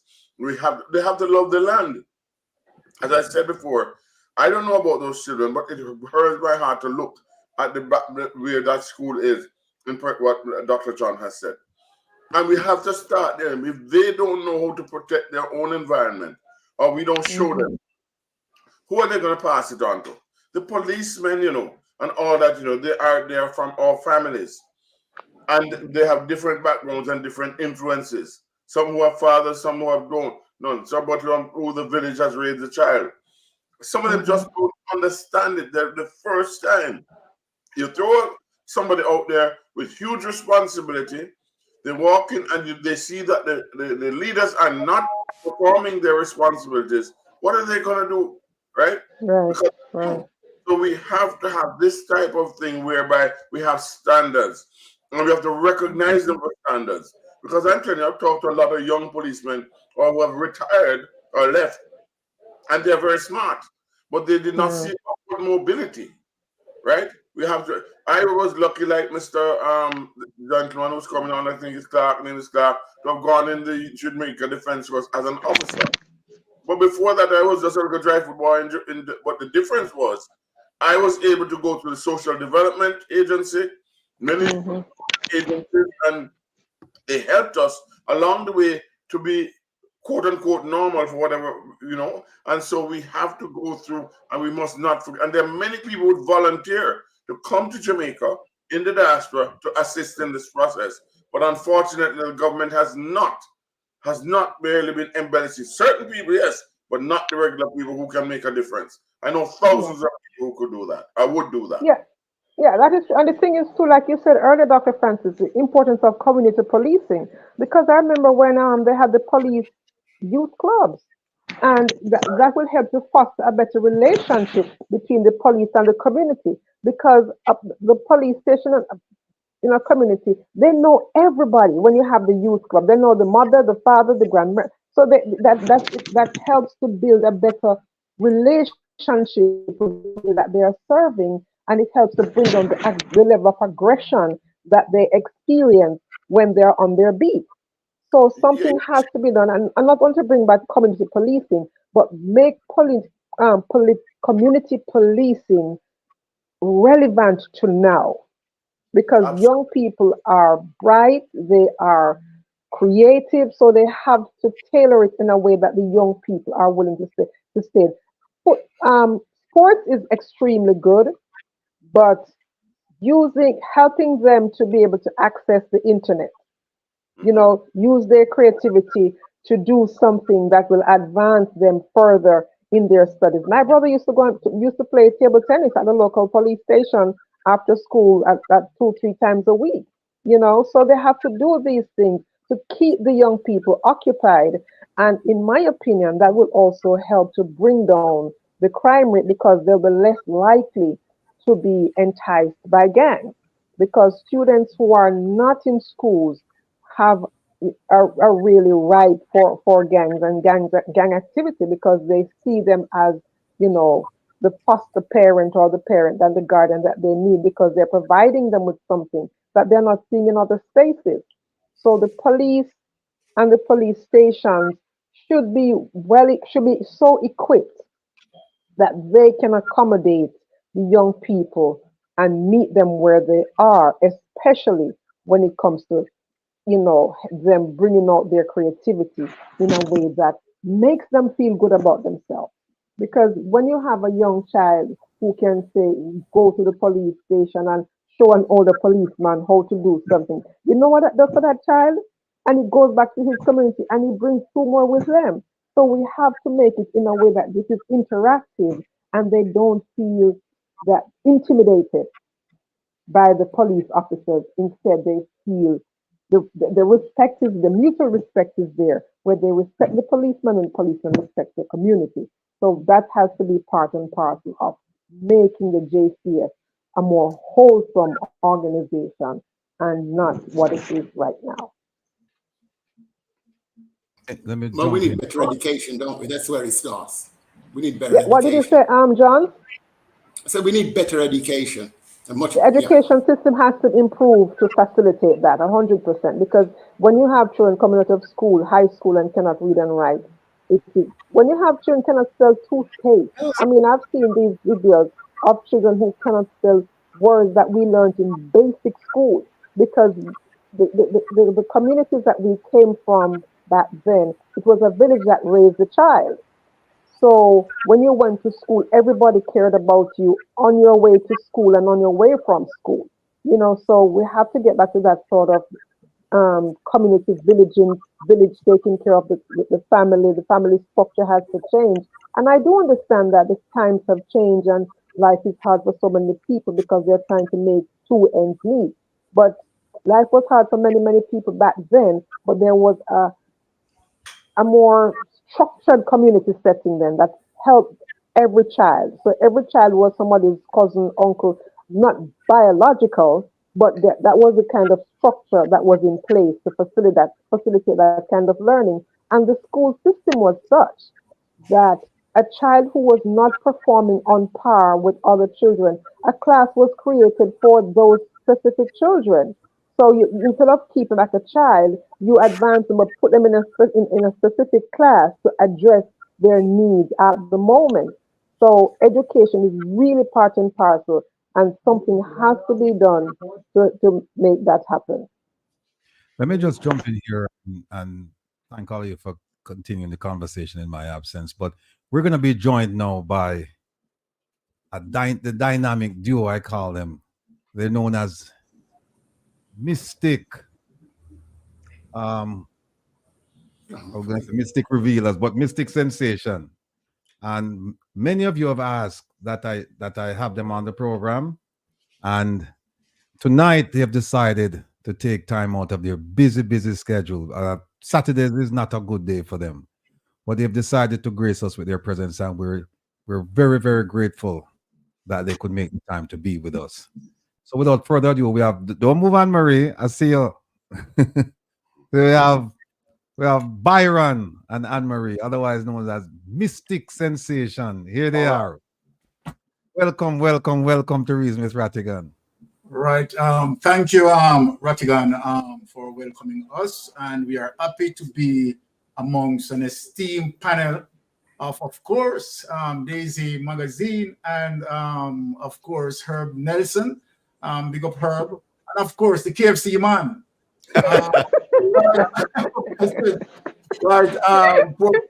Poor people governor. Right. And, of course, Dr. John Lenon, respect. And, of course, our person who's fighting for us in the diaspora, right? Dr. Rupert A. Francis. We salute you, sir. Right. And so, yeah, we are here tonight, and we are happy to be here. Let me just again welcome you because, like I said, Respect, I know you're not Mystic Sensation. Blessed Let me welcome you again because we've had several conversations during the week, and I know that Saturday is a rough day for you. And yes. I said it before, but it's worth saying again that we really appreciate and thank you. And the young lady, as I call her, you know, I'm married. Me tell him, ask if I bring the young lady with him, and he make me know and say I'm a wife, you know. And yeah, Ratty, let me set the record straight. Right, because I am just 4.5 years older than my wife, right? She's just graceful in age. Let me say that. Okay, good genes, man. Come and say to him, so make sure you bring the young lady in and say, young lady, I'm a wife. Well, anyway, glad that you could join us. We've been talking about a range of things.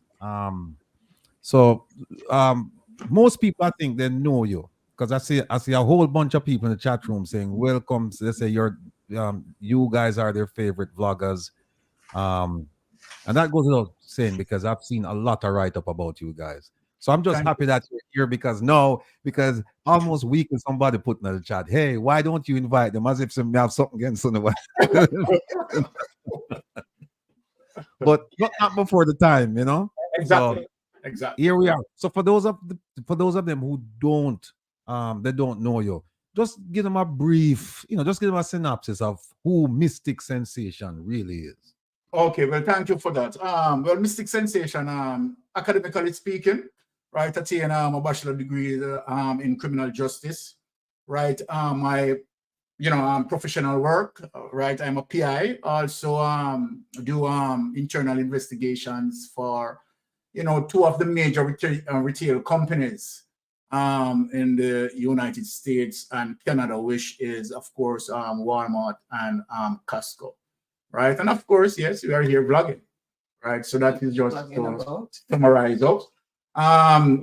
We are in the pursuit, as the panel, and of course the objective of the panel, right, as it relates to good governance. And so then that is why we are shared in terms of making sure that persons are properly informed and they can make an informed decision. So that is our input in a nutshell. Okay, for me, Anne-Marie, a registered nurse by profession. I work in emergency room and I've been a nurse for 29 years. Politics basically is Byron's cup of tea. I am mostly healthcare, anything in healthcare I can discuss. But politics, I just help him along with the technical part of it and learn while I go along. Thank you. What you would never know, because I've watched both of your work and it's seamless. You know, it looked like both of you involved in the same thing. I'd never know you're a nurse. I thought you were a PI as well. And oh no, yeah. So well, what's the latest project you guys are working on? What's on your mind right now? Uppermost in your mind? Well, very good. What is our objective, right? Is wanting to see Jamaica, right, receive the governance that it ought to receive. We are fighting, right, in the sense of making sure that we reveal the corruption as it relates to this particular government. And, you know, that is our objective, right, as it relates to making sure that we are on a pathway, right, because we have seen what is good governance. And, you know, when we talk about, you know, a good checks and balance system that, you know, should put in place, particularly because we are going to discuss the Integrity Commission, right? And where you have, for the system to work properly as it relates to checks and balance, it also needed to be aided, right, by a DPP, right, who, of course, is the person in charge of the prosecutorial arm, let me say that, and for other extended prosecutors as it relates to the Integrity Commission, the Auditor General, the Corruption Prosecutor, right, that they work in tandem, right, in terms of bringing about justice. So this is where we are at, right, calling out where we believe that, of course, particularly where the DPP is concerned, that certain, you know, issues that the DPP need to insert herself in, that we think that would offer more justice, as opposed to, you know, just readily the convenience of, you know, statute of limitation. We don't think that is good enough. And so then I am someone who believe that the DPP Paula Loden is somewhat biased, but that is my subjective opinion, right? So that is it where I am concerned. All right. Well, what we have here, we have, as you can tell, we have a remarkable panel. I'm just here as a police officer, just to kind of like stop and go, because I can't compete with all of these folks here. And, all right. I know you mentioned the DPP, and I don't know if you were kind of like alluding to what happened in ISAT, with the case that ISAT represented before the Privy Council, or he was at one of the lawyers, or you're referring to the Auditor General's report. I don't know, which one of them are you referring to when you talk about the DPP? Well, it encompasses everything. ISAT Buchanan case is one that is amazing as it relates to, you know, the DPP having awareness, right, of a tainted juror, right, and as a result of that awareness, still of, you know, some amount of influence in terms of making that case proceed. And of course, we understand the result of that particular case. Now, for me, as it relates to that case, I am saying that there was a precedent that's set as it relates to a case involving Michael Manley, right? I might be just pull up that document for reference. Okay. And so then I am wondering why the DPP, having that precedence set, right, did not resort, right, to go likewise as it relates to that precedence that already set, but force a conviction in terms of denying justice, because basically that's what she did. You want me to pull up, because I see Kevin left 4 documents here for you. All right. From my end, I have the ability to share. You can share, right? Yeah. I have the ability to share as well. So let me just show something here, right? As it relates to that case with Michael Manley in terms of the precedents that being set so that people can be cognizant of that situation. And this is one of the reasons why I said that the DPP should have known, right, about this particular case. So let me just pull up the document and share it. Kevin, where you there? By the way, I have to big up Kevin show because D&D, you know me attack, and always they me about Kevin show. Kevin show started at 8 o'clock. But Kevin, if you can just put on the what do you call it, the playlist and stay with you for a few before your shake out. Okay. I hope it works. Okay, so we are going to share this document, right? Just to show persons. Yeah. Is this one? Yes. Is it being shared? Have you seen it? Is that the document? Hold on. Yes. Yeah. Okay. So you have the screen. Yeah, you control it. Yeah. Yeah. Okay. Okay, thank you. So let me just read it in terms of the precedents that was set that I think that Paula Llewellyn stood cognizant of and rule in accordance with that. All right. So Patterson's small label judges 2014 decision, a fatal error in Vybz Kartel trial. And this published Wednesday, March 20, 2024. And this is what being said. When in on the raging debate surrounding the recent Privy Council quashing of Adidja Vybz Kartel Palmer's murder, conviction former Prime Minister Patterson and his colleague King Counsel Usman said the decision taken to proceed with the trial after the jury tampering incident was not merely a risk, but a fatal error. So that is what being stated there. In a joint statement yesterday, the two senior lawyers said the fatal error would have rendered any final verdict unacceptable in accordance with the tenets of justice and a local court of appeal decision in 1983. The lawyers, while highlighting the 1983 case in which the Court of Appeal had ordered a retrial and discharged the jury after one of the jurors was found to be unsuitable due to bias, said it was regrettable that the ruling was never brought to the presiding judge in the cartel matter at the Supreme Court of the judges who dealt with the initial appeal. Take this away, honey. So there it is, as it relates to what I'm talking about, in clear evidence that there's a precedence set, right? And the DPP, right, should have followed that example. Unfortunately, she did not. Well, it could be as a result of sheer ignorance, and that is one of the reasons why it had reached the Privy Council, because, I mean, if she had that awareness, maybe it wouldn't have reached the Privy Council. Yes, back to you, Rattigan. Well, okay, sorry, Rattigan, I have one question here, piggybacking off what Baron just said, as it relates to using a tainted juror. Isaac, so the DPP acknowledged that she has done this before. Right. Yes. So what happens now with those cases? If you can elaborate on it. If not, then it's fine. No, so I don't know I don't use radio interviews to give credence to anything said. Like in the public space, I take it with a grain of salt.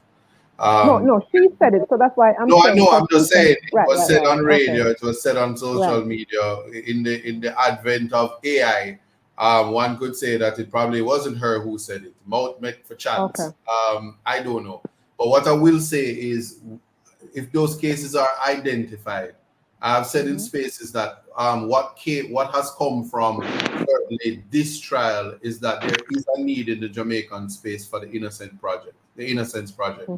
Doesn't matter how anybody feels. This should be a government initiative. It should be a humanitarian initiative. There should be international intervention. There should be a worry a real high risk and worry that there are sons and daughters of Jamaica who are languishing in prison because of fatal errors, as the former prime minister would have said, and we need to investigate it.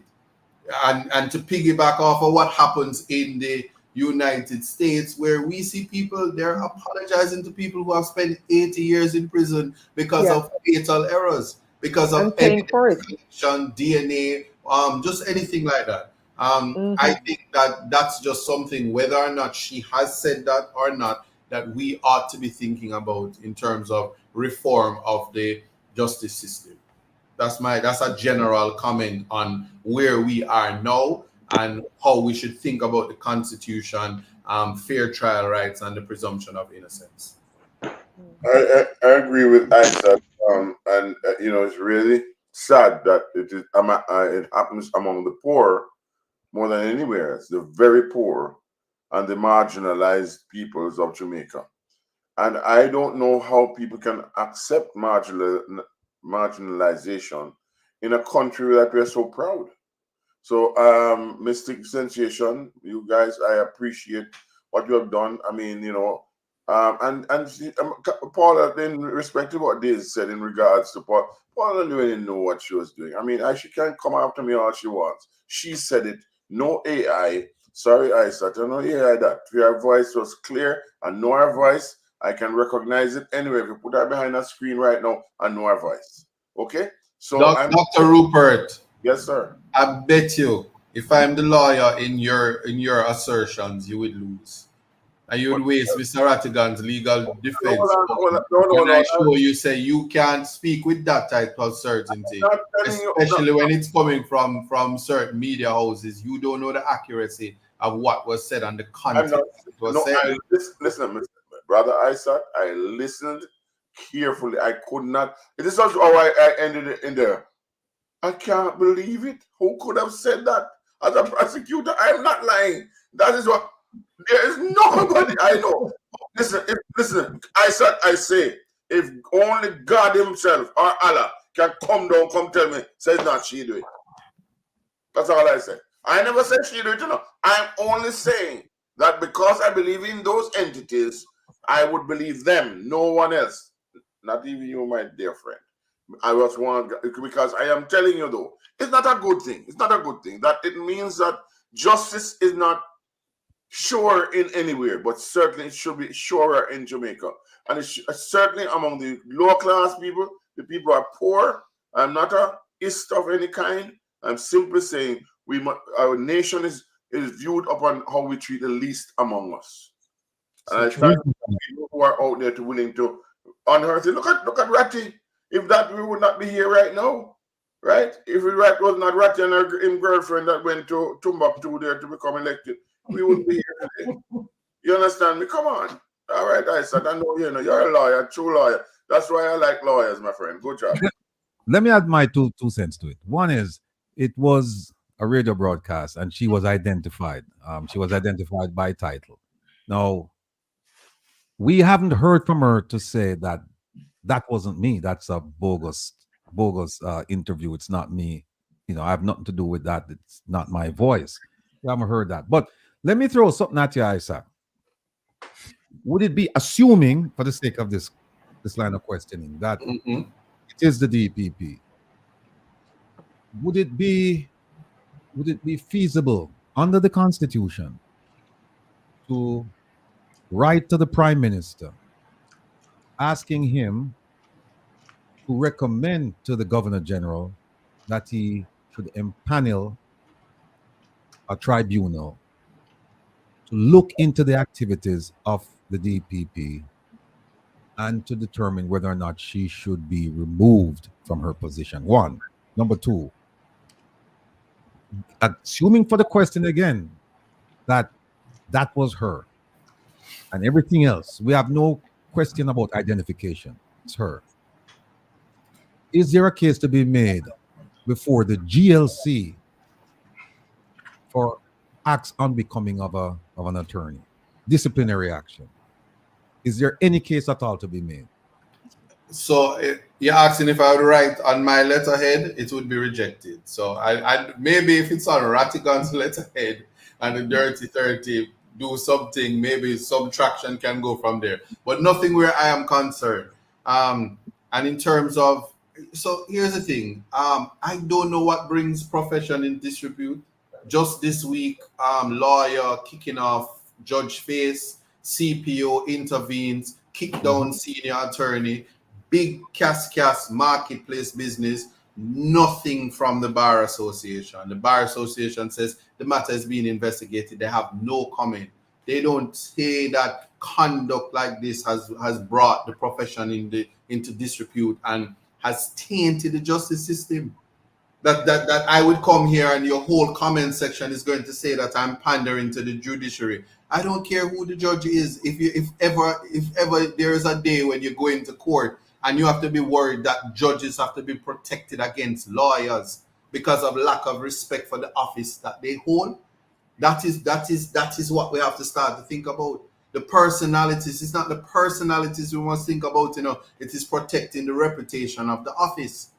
And so there are people in positions who, because of nepotism in the Jamaican space, we just simply lack the moral reality to deal with things judiciously, expeditiously, and ensure that the integrity of the justice system is preserved.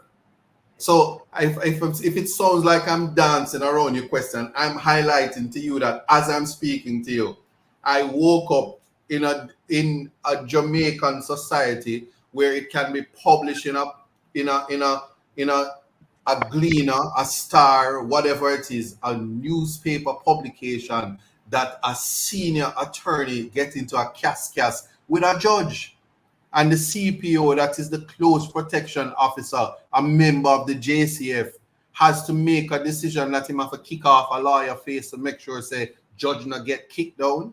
We have more things to deal with, And so if you're asking me if the General Legal Counsel finds that to be conduct unbecoming of an attorney, that something like that could be in the public space, I'm not sure if going at the DPP is of something of more concern than issues like that.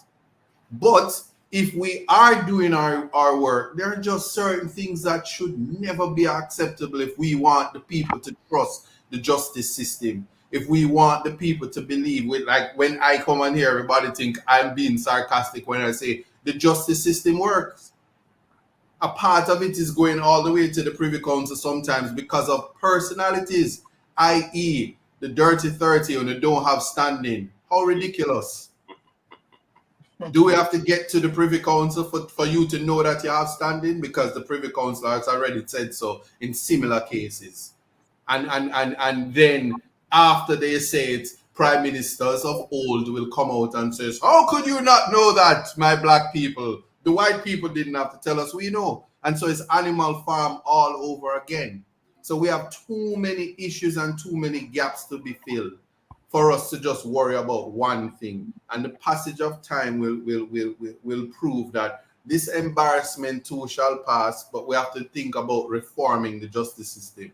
It's just very difficult to say respectfully right now as I'm talking to you, when I cannot cross the threshold that this very week, not a word from the General Legal Counsel, that a senior attorney who is the head of the Advocacy Association has been in a cas with a senior parish court judge.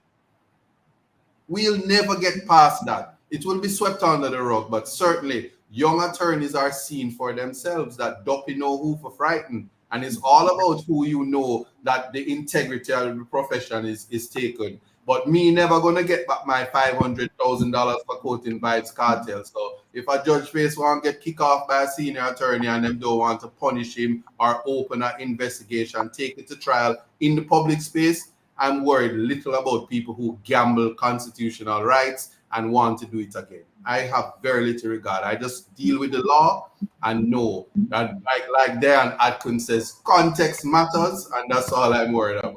Well, here's what. But 1 second, Rattigan, just to say something to what a point to what I was talking about.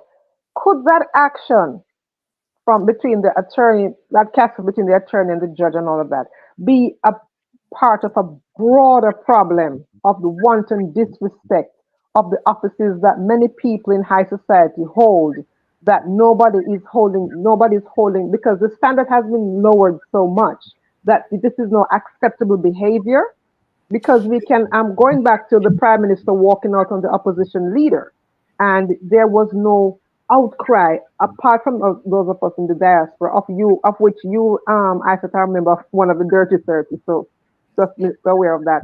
But the most of outcry came from outside of the Jamaican state, right? Let me start And so could it also be an extension of that kind of behavior? Let me start by saying this. If when December come, the diaspora don't send my barrels and the money to collect them, I don't want to be a part of the dirty 30. And all naturalistic and all the sensationalism that come with it. If I don't get barrel, I'm not a part of it. I live in Jamaica. All right. That's one. Two, I will say this, that we have to distinguish between culture, and we have to distinguish. I totally reject the concept of, I don't want to be no disrespect to Rattigan's guest last week. I don't want to be white. I'm okay being a black man. Like, seriously. So you see, because of that, I say in spaces, and when we're talking about respecting offices, let me tell you something. The opposition, equally, his office is important as the prime minister's office. There's two offices that ought to be respected, because one election away and one seat away, the opposition can become the prime minister, vice versa. But there are just two people in parliament that have the skill set, by virtue of the office they hold, to be the head man of this country, or woman, respectfully. And I will say this, where judges are concerned, regardless of the personalities, and I always say, it just, don't know who for frightened. Judges can tell me anything. And no, I'm not a wimp, I'm not a weak jellyback man, none of that. You sit as the judge, it's your courtroom, and you do what you want. I'm not going to be in a position to be arguing about respect and disrespect, because I'm here to do the law. If you're wrong on the law, I take it elsewhere, but I don't have to get in no personality clashes with judges. If just like how you know your clients, you have to know your judges. And you have to know your people. So never in my life I would have thought that I would hear or live to hear that an altercation has taken place. That a CPO has to intervene. So when we're talking about a wider problem, yeah, there has to be an investigation, because not because you hold a high office and you have security or tenure that you must disrespect and you must walk on people and be rude to people, but that's a cultural thing. And it's a matter of context matters and how you interpret. And an investigation is important. But certainly, if we're talking about regulated professions such as the bar, none of you on this panel or anywhere in the world could tell me that Jamaican don't know standard. Last year, I saw the entire Jamaica, from the churches to the private sector to the civil society to the women of Damascus and the walls of Jericho, wrote press releases, Bar Association, 2 press releases, and many letters received from the president of the GLC, who said I shouldn't be a lawyer, I should be disbarred, and my conduct is all of that. And Babsy, the minister of culture, all things that is righteous and pious, wrote several letters about leadership.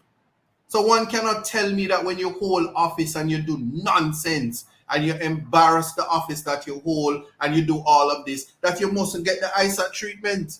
At a minimum, a public trial and a call for you to be burned at the stakes and put to the death penalty, and seek pardon from the Governor General, who might be busy. I don't know.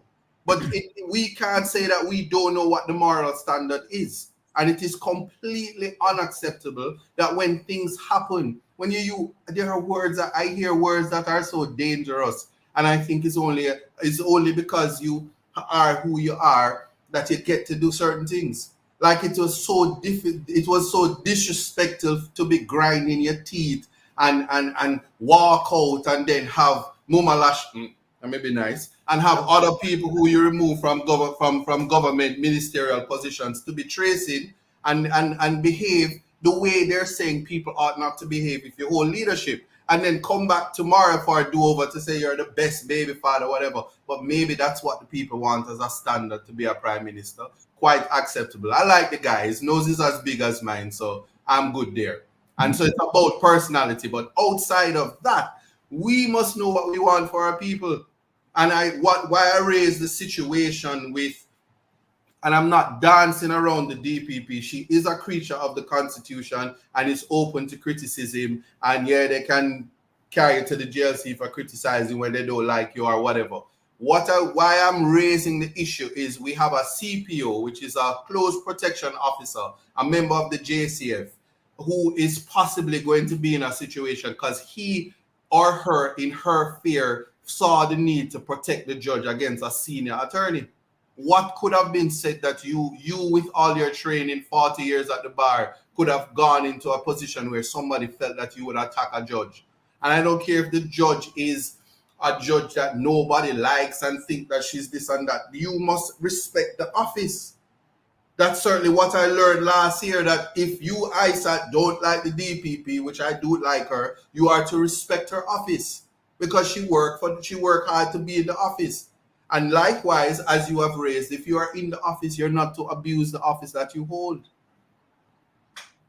And that's just where it is. And if we want that as a standard. We don't get the option to say because we're a third world country and we're growing, it's an excuse to abuse people. You don't get to be a police officer and abuse the citizens. You don't get to be a lawyer and act like you're better than people and act like because you're a lawyer somehow you're cloaked in the presumption of greatness when a butu in a Benz is still a butu or whatever. So I'm just calling on the whole of Jamaica to deal with Jamaicans with the ISAT standards. Send them to the death penalty. Send them to the guillotine. Disbar them. Do all of that them to do as you say and let them appeal following what the Bar Association would have said. Don't put out no weak jellyback statement about the matter is under investigation because you're protecting your friends. Those things are unacceptable. And I'm calling on Jamaicans, protect our judges from the criminal behavior of attorneys at the bar who can be protected by their friends who won't. Call them to the GLC. That's what I'm begging Jamaicans to do. Cry out and protect your judges so that you can do our job and send the criminals to prison if they are criminals. That's what my position is on that. All right. Let me just say, really, just one quick one. Sure. Just remember, when you point the finger, you must remember she looking back at you. And not you were talking about necessarily. Hold on. In the old days, the British used to just take up that big long something in the middle and walk out and everybody would have to leave Parliament. That was a man. That was not a mouse. You understand me? But when they walk out, I mean, what does that show? You see the difference? I mean, I'm just saying there is style and there's no style. And I think that Jamaicans need to understand that we are, as you say, Jamaica, and we should be really fair to each other. And yes, and there's nothing. I couldn't believe what you just said here. But that's where we are. And if the school children can be behaving as they are, and the whole population is behaving as you are, you can't send a girl. You look at a girl and she don't like you, you chop her up. I mean, this is it's a pandemic, and so. That's all I'm saying, brother. So I feel your pain, but I have to look at it from a different perspective. We could have done better. That's all I'm saying. Thank you very much, Will. Let me jump in and say this: that what we just witnessed was a serious demonstration, a critical, significant demonstration of ISAT the serious versus ISAT the sarcastic.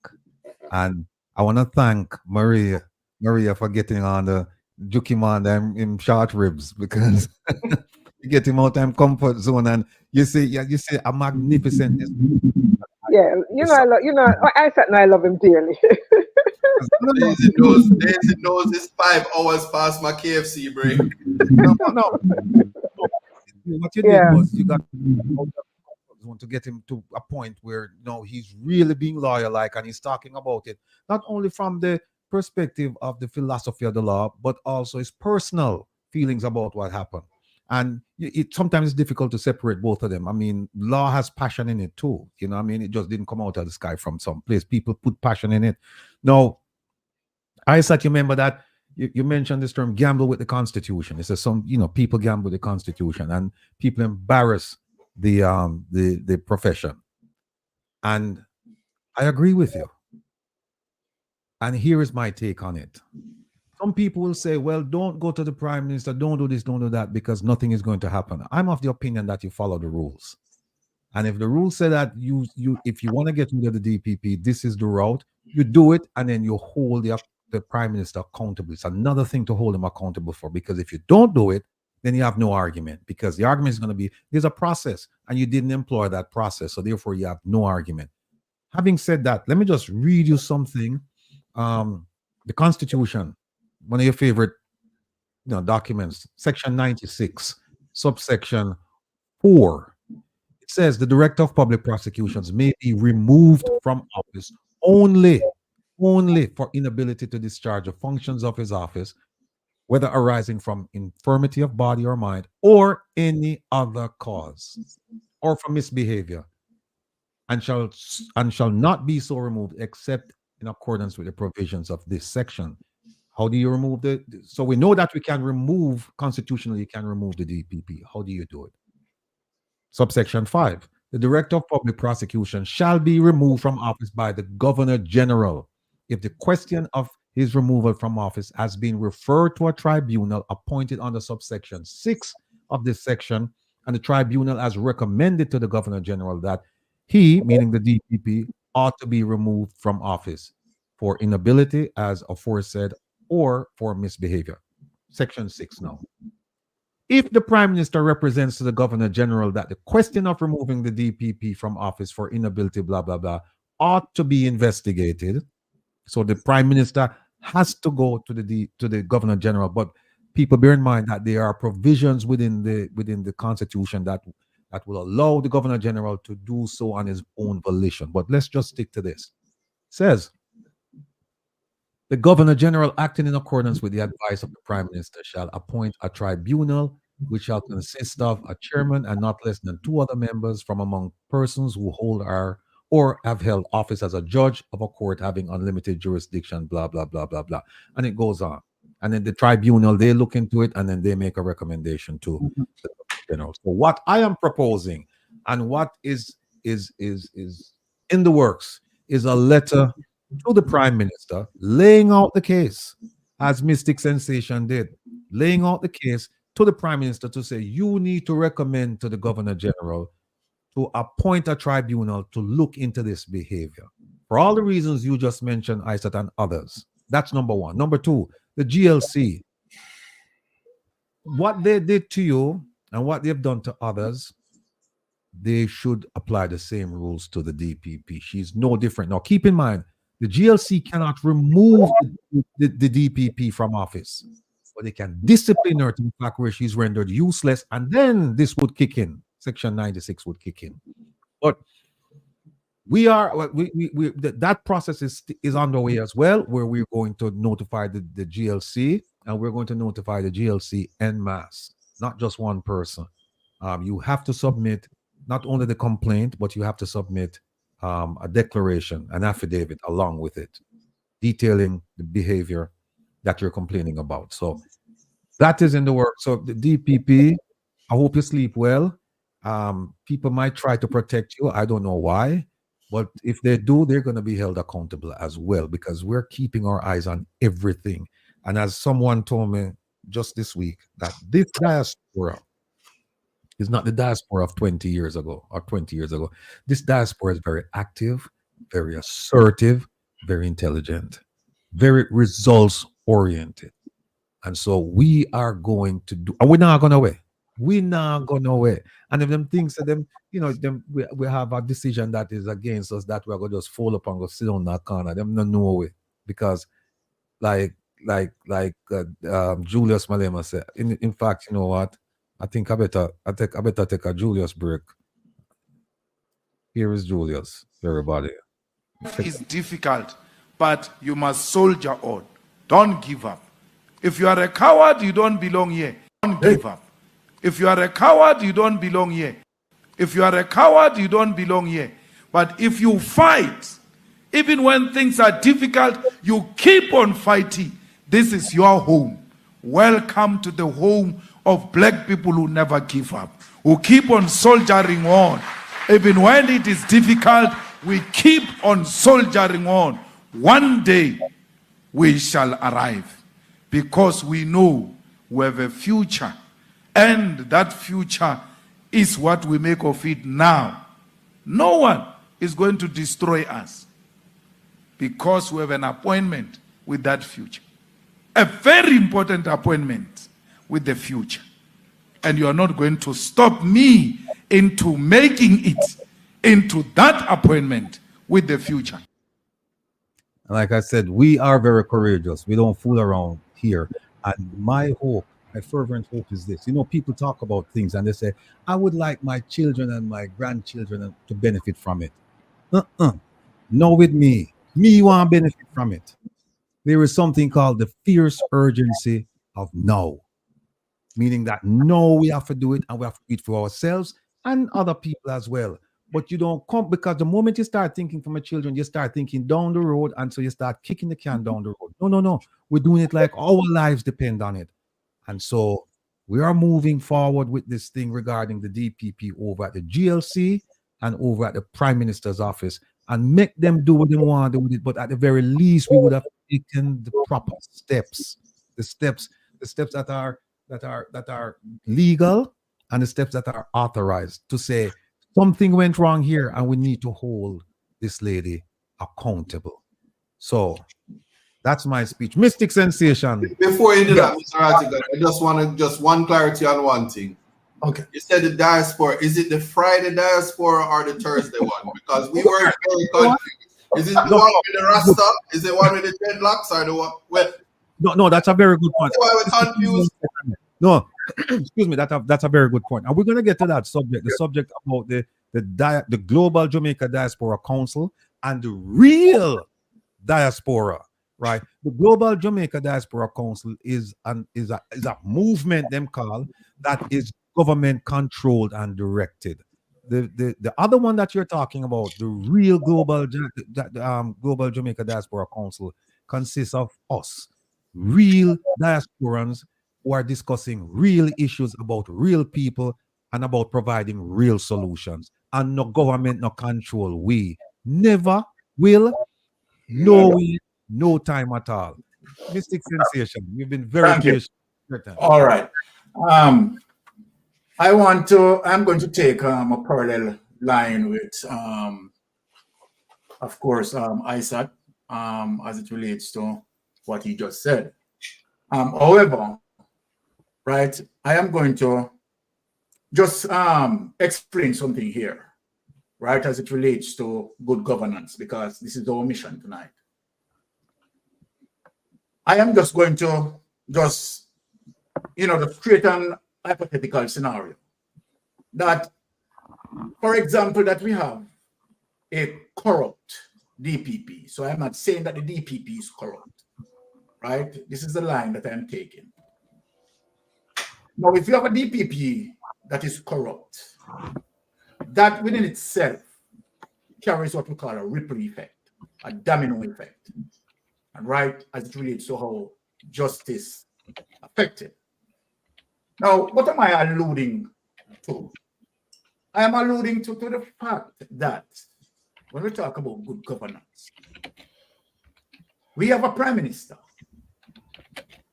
where the prime minister's statutory declaration, right, has not been certified. 2021 has not been certified. 2022, and the possibility exists that a statutory declaration for 2023, right, may not be certified. Now, I am going to shift a little bit here, right, and I'm going to come out of the jurisdiction of Jamaica, right, and let me say this. We know that, of course, we are stepping into different jurisdiction, and of course, the Constitution is different governing, right, that Caribbean area that I am going to speak about. But I want to share the document, right, for us to make the comparison after the document share and contrast. So we're going to deal with comparison and contrast the document. So I'm going to, judging to the fact that we spoke about the Prime Minister statutory declaration going 3 consecutive years. And coupled with the fact that you have, right, an illicit 6, right, that needs to be identified. But before we go any further, I want to show a document as it relates to a DPP in a different jurisdiction. And yes, I know it is under a different constitution, but look on what was done. So without any further ado, only find this document. Let us share it. Okay. St. Kitts and Nevis DPP. Okay. So I'm going to bring something to all of our attention here tonight.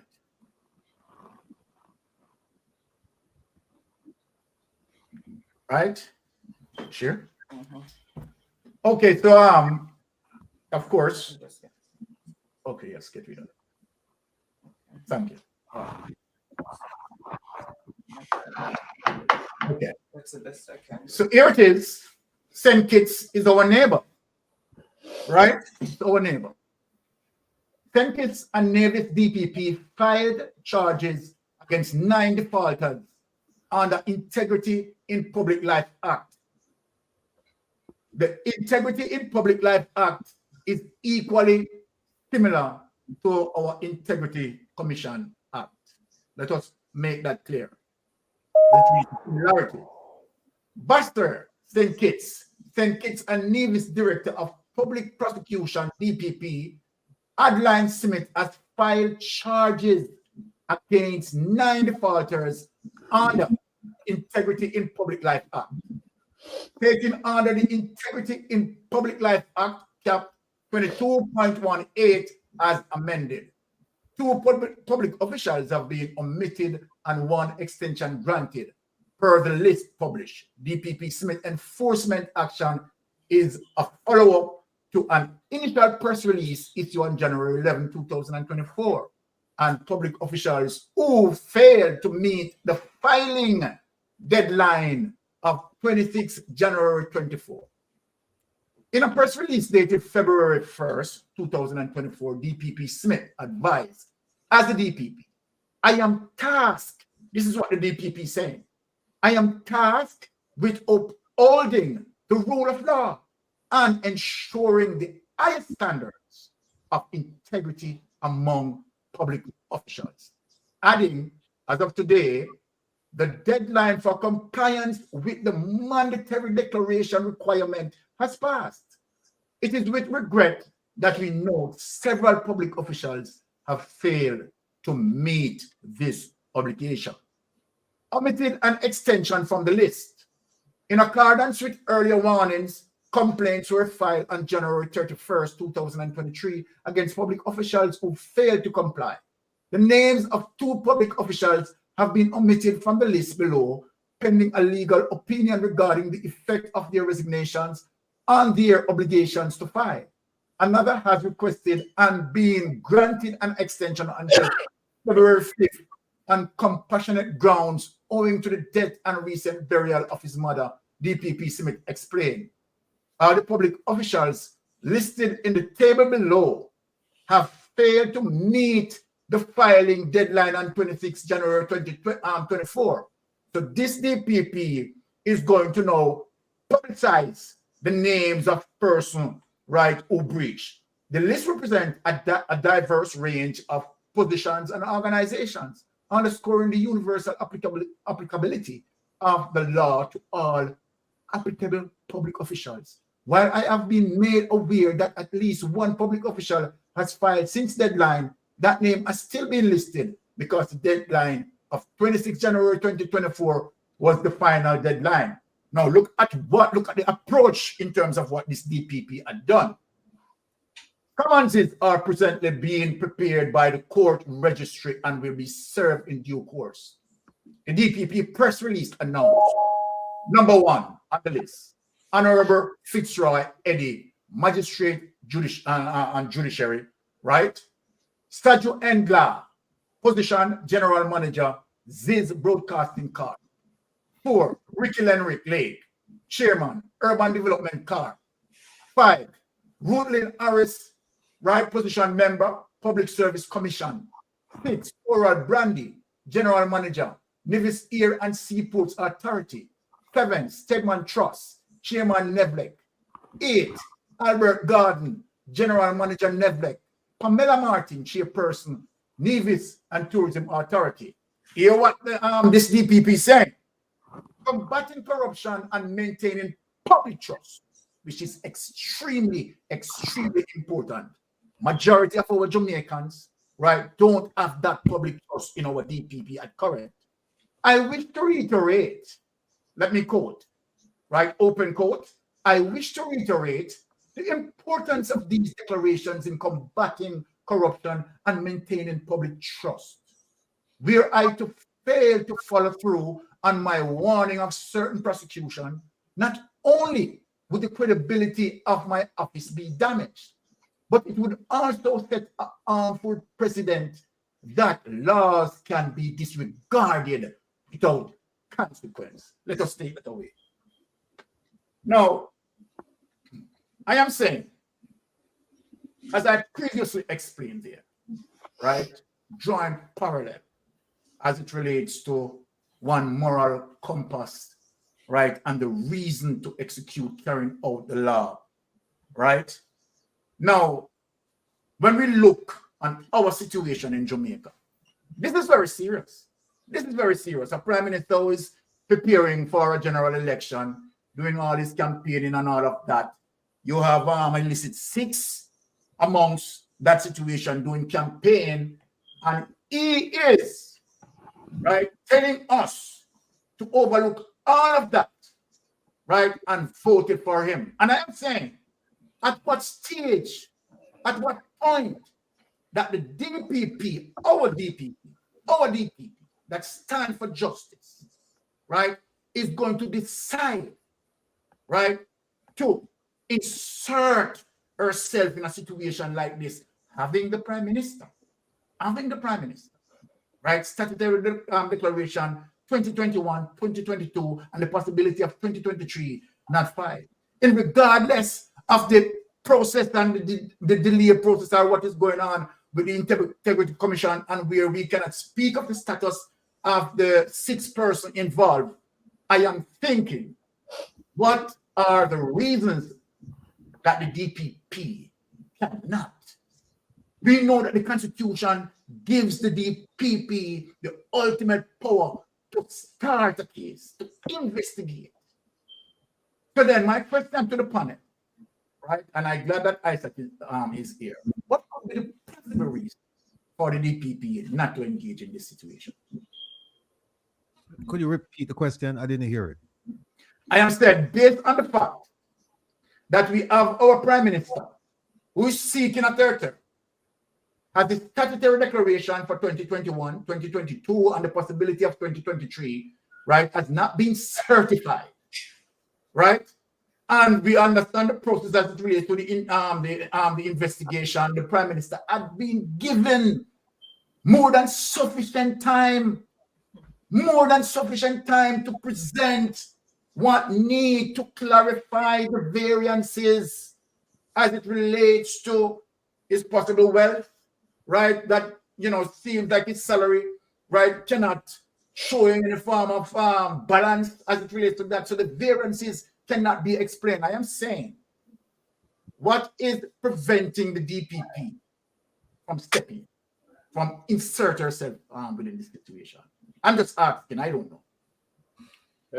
Can I comment, Will?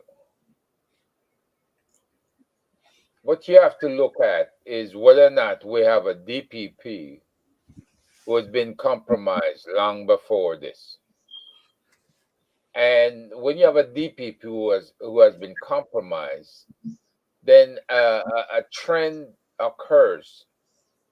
It's what do they have on her and what does she have on them? right? Because I'm sure she's seen a lot of things that come before her that has not been presented to any jury. And the fact of the matter is, there's something not right about this case.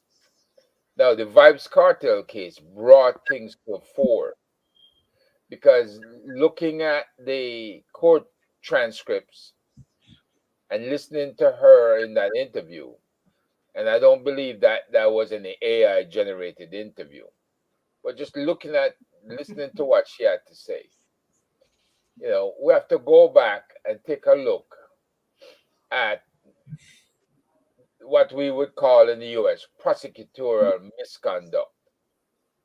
Forget about the fact that she's already compromised with other things, because there's other cases out there where her behavior has been termed strange. And that's one of the things we're taking a look at, right? But improper argument. It's improper when she gets asked by a judge who is adjudicating the case about whether or not the jury tampering had occurred and what is the next move, right?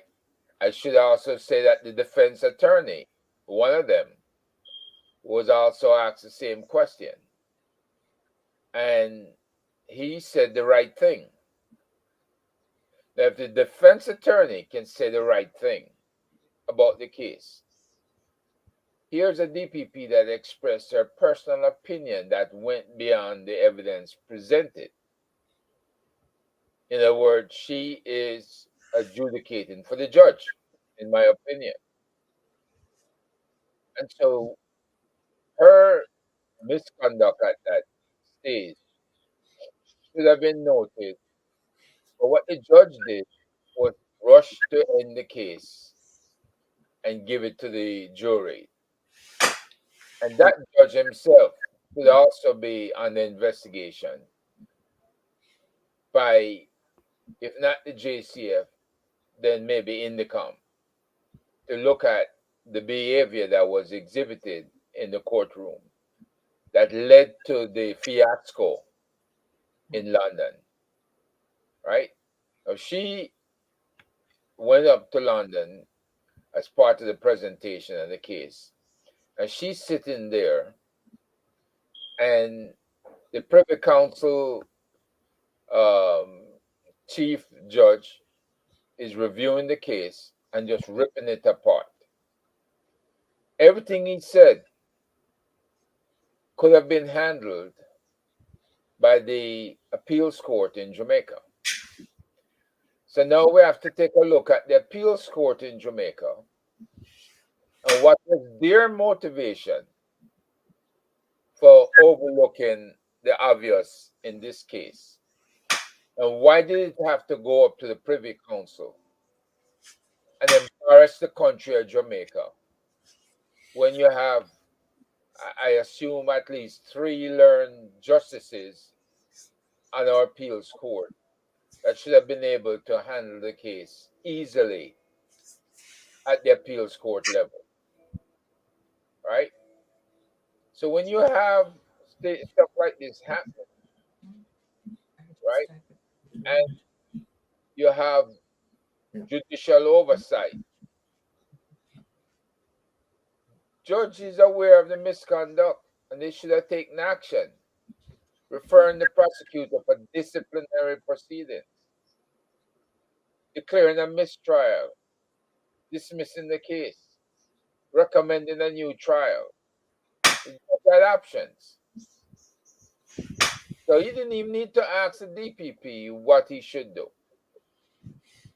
So it's not a systemic issue until she revealed that it was for her. That she had several cases that she did the same thing. So you have a corrupt DPP and you have a corrupt system that allows her to go forward without reporting her to the GLC or any other system for prosecution. And you have a defense attorney that was asked a question, even though he answered correctly, he didn't report the matter to any prosecution or any other body for review. So he too must be examined, right, to see what type of court system exists in Jamaica where you go along to get along, right? We didn't need to take this case all the way to London. It should never have happened. It should have been resolved right there in Kingston. So, yeah, I mean, to me, it's like it's ridiculous. Now there is a United Kingdom Criminal Justice Act of 2003, which allowed judges under specific circumstances to discharge a tainted jury and continue the trial alone. And you're telling me if this thing exists from 2003 till now, that Jamaica didn't see fit, even with the Michael Manley case, to have amended the Jury Act then and close that gap? UK legislation requires the presiding judge to inform all parties of their intention to discharge a jury and allow them to make representations on the issue. So there are ways out, and since 2003 we have had adequate time to have addressed this issue. And if the DPP is aware that it came up not just once in the Michael Manley case, but several times that she had to deal with it, and she just brushed it aside.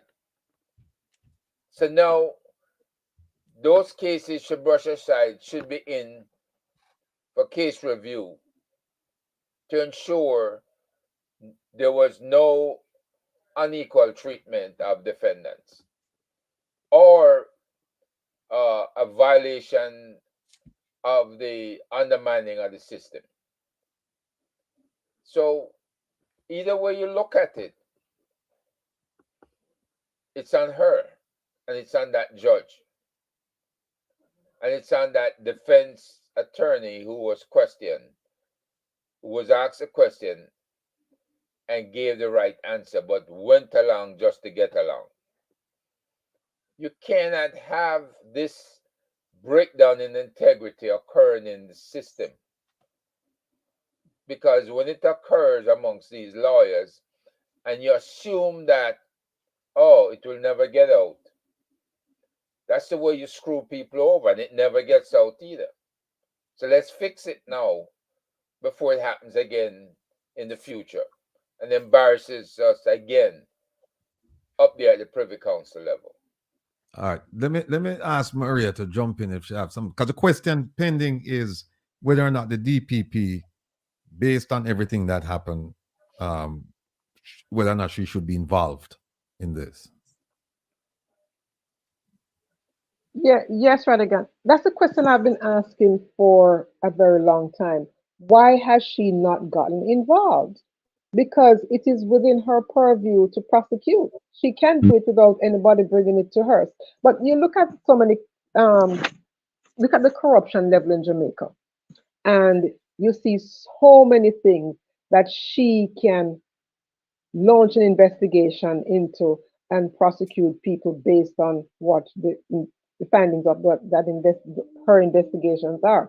But you know, the Prime Minister likes to talk about Jamaica has a Westminster style of government, and that is true. But it only suits him in certain circumstances, because if they were living up to the full model of the Westminster style, he would not be in office right now. Because like Baron alluded to earlier, his inability to have his statutory declaration certified 1 year. First of all, in England, using that, it wouldn't have passed 1 year. But in Jamaica, 1 year passed, 2 years passed. Now we're going into the third year.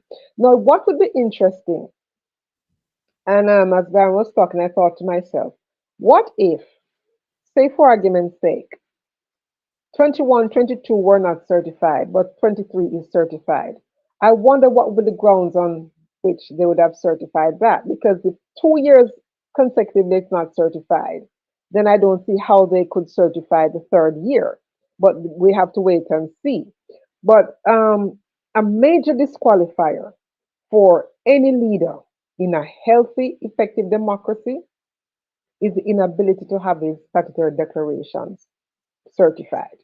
And we're going into an election, and I do not hear the voices coming out against Andrew Holness and holding him accountable. And I don't hear it from the parliament. I don't hear it in the media. I don't hear it from the PSOJ. I don't hear it from civic society about why should you be trusted to continue as a leader. First of all, there should right now be a vote of no confidence in him just based on his inability to have his statutory declarations verified.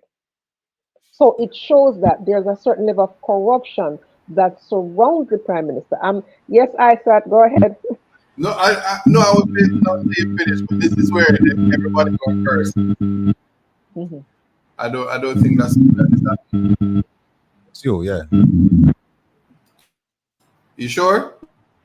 No. What? Okay, so I don't want everybody curse me, but we have to be focused when we're talking about. It's not the prime minister who fails to certify his declaration. It's that place that Rattigan is supposed to be the head of. The Integrity Commission. I understand that, but he has to provide the information. So the fact that it is not certified, Isaac, is the bone of contention. Why? So it means that whatever his assets are is not matching up to what his salary should be given him, whatever the situation. But there are things within that is not matching up, so it cannot be fully certified, and that should be a major disqualifier. But let me just throw something in the mix. Yes. You see, when you're rich like our prime minister, we're talking about real rich, royalty money. Look at IC people, them don't know for count them kind of money there. So when them see stuff like yachts and trust funds, them is like, what is? Cause them not experience them things there. So you have to help them and assist them to understanding what's there. So it sounds, I'm trying to just dumb it down to say that he's not responsible for having it certified. They must certify it. And when they get to the point where they're not satisfied, then they're to prosecute or recommend that he be prosecuted. They have not done so. So the prime minister respectfully hasn't done anything wrong. Likewise, just mute your mic for a second. Likewise, I'm not defending my favorite friend, but she has no jurisdiction to begin to prosecute. So even if Herb don't like her and nobody likes her and she's everything that I heard, she just simply cannot do anything. And I would be worried if she woke up tomorrow and said, I'm prosecuting the prime minister, because then I would say, boy, corruption is reigning supreme, because there's no basis. And he too, as a son of Jamaica, is cloaked in the presumption of innocence, and we should probably wheel back when it comes to matters of this, because we could be in the same position where people don't understand our statutory declarations and then wanting us who are not their accountants to certify it, when the governing body, being the Integrity Commission, has to say, I am beyond impatient and you should be prosecuted. Then you can begin to argue with the DPP to say she's not doing what she's supposed to do. I know people saying I'm being sarcastic. I'm just trying to be a simpleton for us to understand that we're at a place where the DPP honestly cannot do anything because nothing is before her to do. Nor can she say, hurry up with the declaration, so should you fail, I can charge you. Because it may very well be by election time, all those documents can be certified.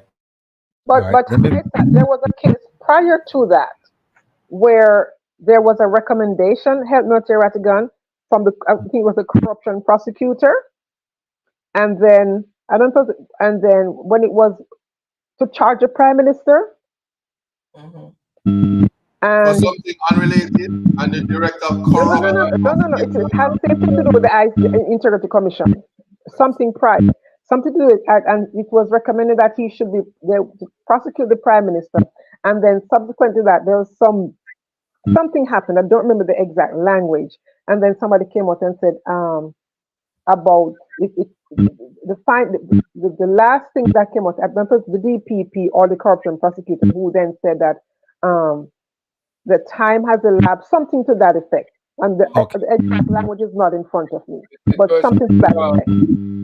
It was a period of time that he was at the Ministry of Education, that he was giving contracts to Garvin, over $3 million worth of contracts. Yeah, that's the Westcon case. That's the Westcon case, right? And that was recommended for prosecution. And then the prosecutor claimed that, it may have been too long a period of time.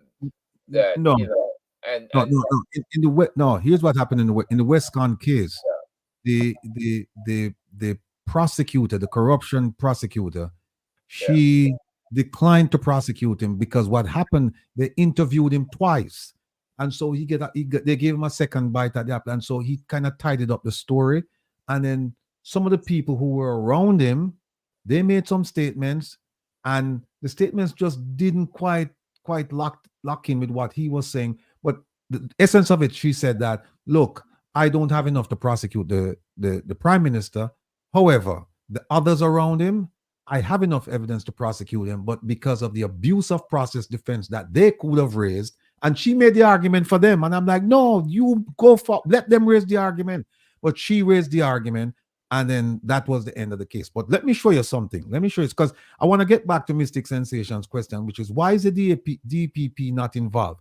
It starts with this. Let me just, well, as I said, well, dumb it down so that everybody, because that's one of the things I like doing on this program, is get it to a level where even an uneducated person can still understand what's going on and can still feel like they're an expert when them go to a rum bar or wherever them go to soccer field or wherever them go, them can talk about it in an intelligent manner. Here's the first thing. First thing is this. It's the Jamaican Constitution, Section 94, right? The establishment establishment of office and functions of Director of Public Prosecution. Here's what she can do. Look under 3A. She can institute and undertake criminal proceedings against any other person except in a military case, military tribunal. She can't do that. She can take over and continue any such criminal proceedings that has been started by anyone. Keep that in mind, because we're going to go to the Integrity Commission. And the third, she can discontinue any stage before a judgment is rendered. Any case that somebody else is working or she's working. Those are broad powers that this DPP has. People keep that in mind. Section 94, subsection 3A, B, C. It lays out what the DPP can do with pending criminal cases. Now I'm going to show you something else. Here we are. Now, this is the Integrity Commission Act of 2017, right? We have somebody called the Director of Corruption Prosecution. Now, let me kind of explain this before I put that up. Let me explain this because I have some familiarity with this. There are about 4 sections, at least, established in the Act under the Integrity Commission. The first one is a complaints division. And that's the one that's responsible for looking at statutory declarations. And what they do is they look at it to make sure everything is correct. They collect documents and so on and so forth. And then they make recommendations to the investigative division. So you have the complaint division, you have the investigative division. So the investigative decision, they'll wait for the complaint division to tell them, hey, this person didn't file, or we don't have enough documents. Well, actually, they're supposed to get the documents. But here's what's key. The investigative division on its own can actually look at statutory declaration. They don't need to wait to hear from the complaint division. Now, once they've done their investigations, they send it off to the commission. right? And the commission is composed of, I think, of 5 people. I think an executive director, I think 2 judges, someone from civil society, from the public service, and there's another person. And so what they do is then it goes over to the corruption prosecutor. Now, here's a flaw in the system.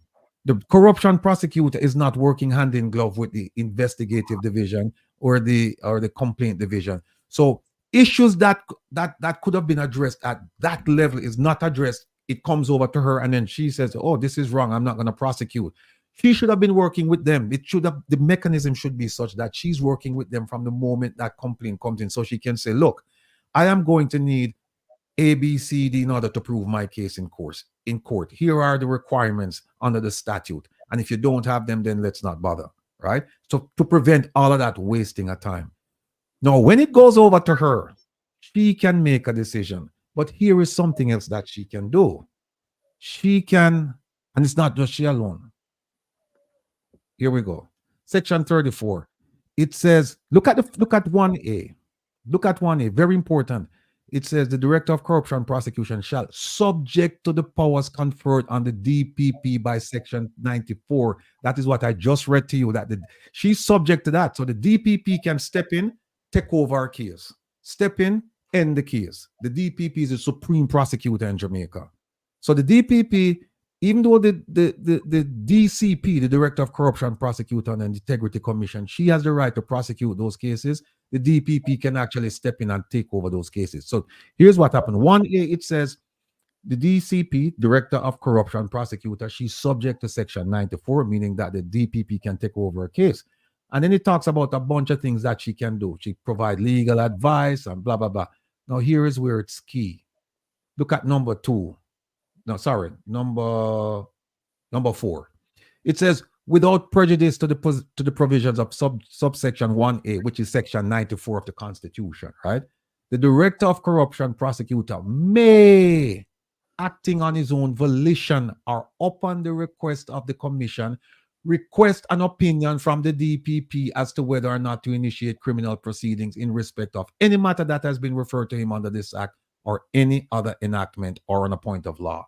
So what this means is that the Director of Corruption Prosecutor, she gets the case from the Commission and from the investigating division, and they say, we recommend prosecution.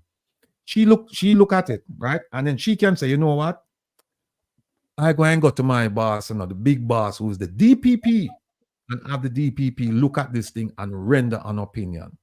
Also, the Commission itself can do that, and that's why I fault them again, because they didn't do it with the Prime Minister, because I believe, looking at the evidence, that the Prime Minister should have been prosecuted. So the Commission itself, the Integrity Commission, they could have asked the DPP or they could have asked the DPP to look at this case and render an opinion, and that's what I would have done. Let the DPP come out and say, I am not going to prosecute, and let it be on her shoulders. And they didn't do that. No. I just happen to have this idea that the DPP, the illicit 6 that we're talking about, something just lit me out of the sky and tell me, say, hey, the DPP have the reports. Now, what's interesting about that is, why is it that the DPP, she never get the report for the Prime Minister, or at least, well, in the corruption prosecutor's report, she never mentioned that she took it to the DPP. So we have to assume that she didn't. She made that decision on her own. But no, it is. I don't know. I'm getting these talk about mystic sensations. I'm getting the sensation that the reports are over there, right? That they're too hot to handle. And she said the Director of Corruption Prosecutor forwarded them to her and said, you look at them, you make a decision. I follow my gut feeling, and I wrote to the DPP and I said, look, Madam DPP, something just hit me out of the sky, and I just believe that you have them reports over here. And I just want to know, when did you receive them? And what is your anticipated date of rendering an opinion on them? She didn't respond. I wrote her again and I said, Madam DPP, I'm still waiting for an answer. And then she responded and she said, listen, I thought my secretary told you. She said, I am not in receipt of any report. I just believe that the DPP is not telling me the truth. I can't prove it now, but God forbid me can prove it one day, because I have the email from her saying that she no received nothing, right? But to answer your question, Mystic Sensation, that's how it works. That the DPP could have gotten involved because she can step in and take over the case, or she can wait to bring it to her. But that's, and you just have to look at the Constitution and the Integrity Commission Act of 2017. I hope that answered the question. Yes, very so. Thank you, Ratty, for that. No problem, my brother. And Ratty, the thing with this DPP, she doesn't like to lose. There was a rape case in 2024 where the judge was about to sentence the accused. And she stepped in and withdrew the case from the court. And I've never known, I mean, under what regulation did she do that? And then there's another murder case, right? Where she stopped a murder case in which the same judge was to preside and withdrew cases before sentencing. And people were wondering if that was appropriate use of prosecutorial discretion and what was the impact on justice when she does these kind of things. Herb, let me stop you right there. Look again at this. Look at 3C. 3C. So it says the DPP can discontinue at any stage before judgment. She has that right. We may not like it, but it's there. It's right there in the Constitution. So she can wait up to the jury start deliberate, and she just say, look, I'm gonna just discontinue this case. And there's nothing we can do about it. Especially if she feels that the jury or the judge about to find the person not guilty or give them a sentence she doesn't like. I'm familiar with the case that you're talking about. I'm very familiar with that case. But I said, what's your take on this? And Dr. Francis, where are you going with all this, Papa? Boy, so many issues are conflated. My take on it is, if you take it one step at a time, I maintain in relation to the statutory declarations, there as it is the IC's mandate, and as you said, he hasn't said anything to the corruption prosecutor. He hasn't tabled anything. He hasn't issued a letter. He as in the IC, she, he, them.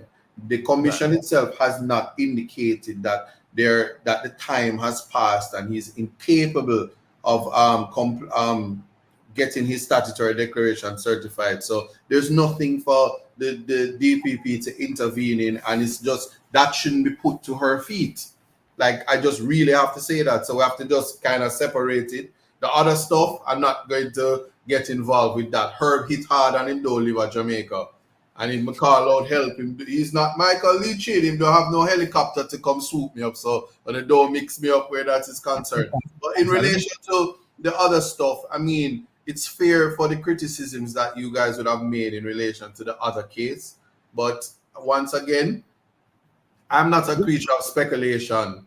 And unfortunately, my guard rings don't give me the power to speculate and says that she have these files or not. So I can't comment on that.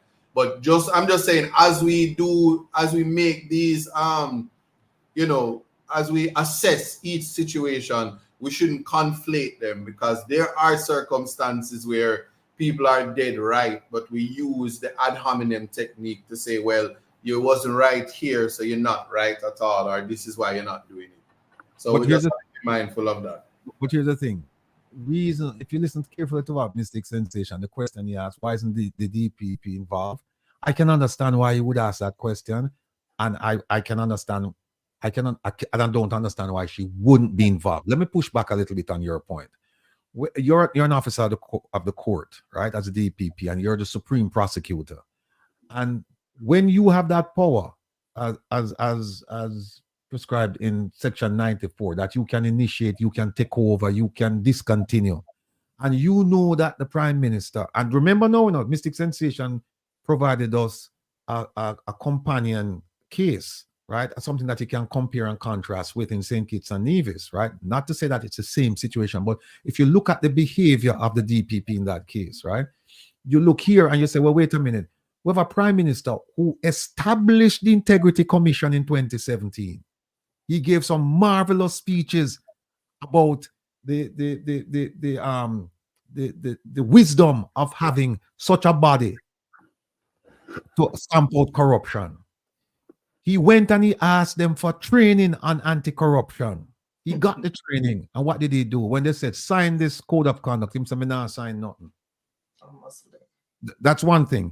The second thing is that you say, well, wait a minute. If I'm the DPP, these are the things I'm looking at. And I go, wait a minute. No, him ask for the training. Him establish the organization, ask for the training, receive the training, and not just have to sign a piece of paper saying, I'll abide by these principles of governance, which are all, they're all good principles, selflessness, leadership, transparency, good governance, so on and so forth.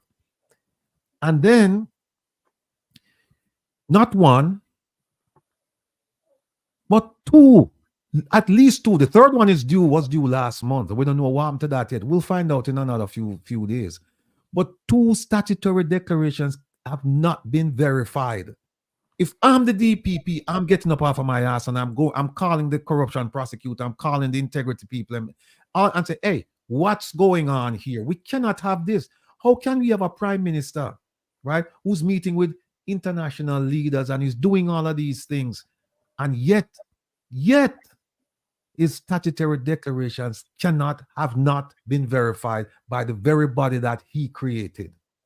I would have a problem with that. And so what Mystic Sensation is saying, we don't understand how the DPP don't get involved. I agree. Given those reasons, I would be involved if I were the DPP.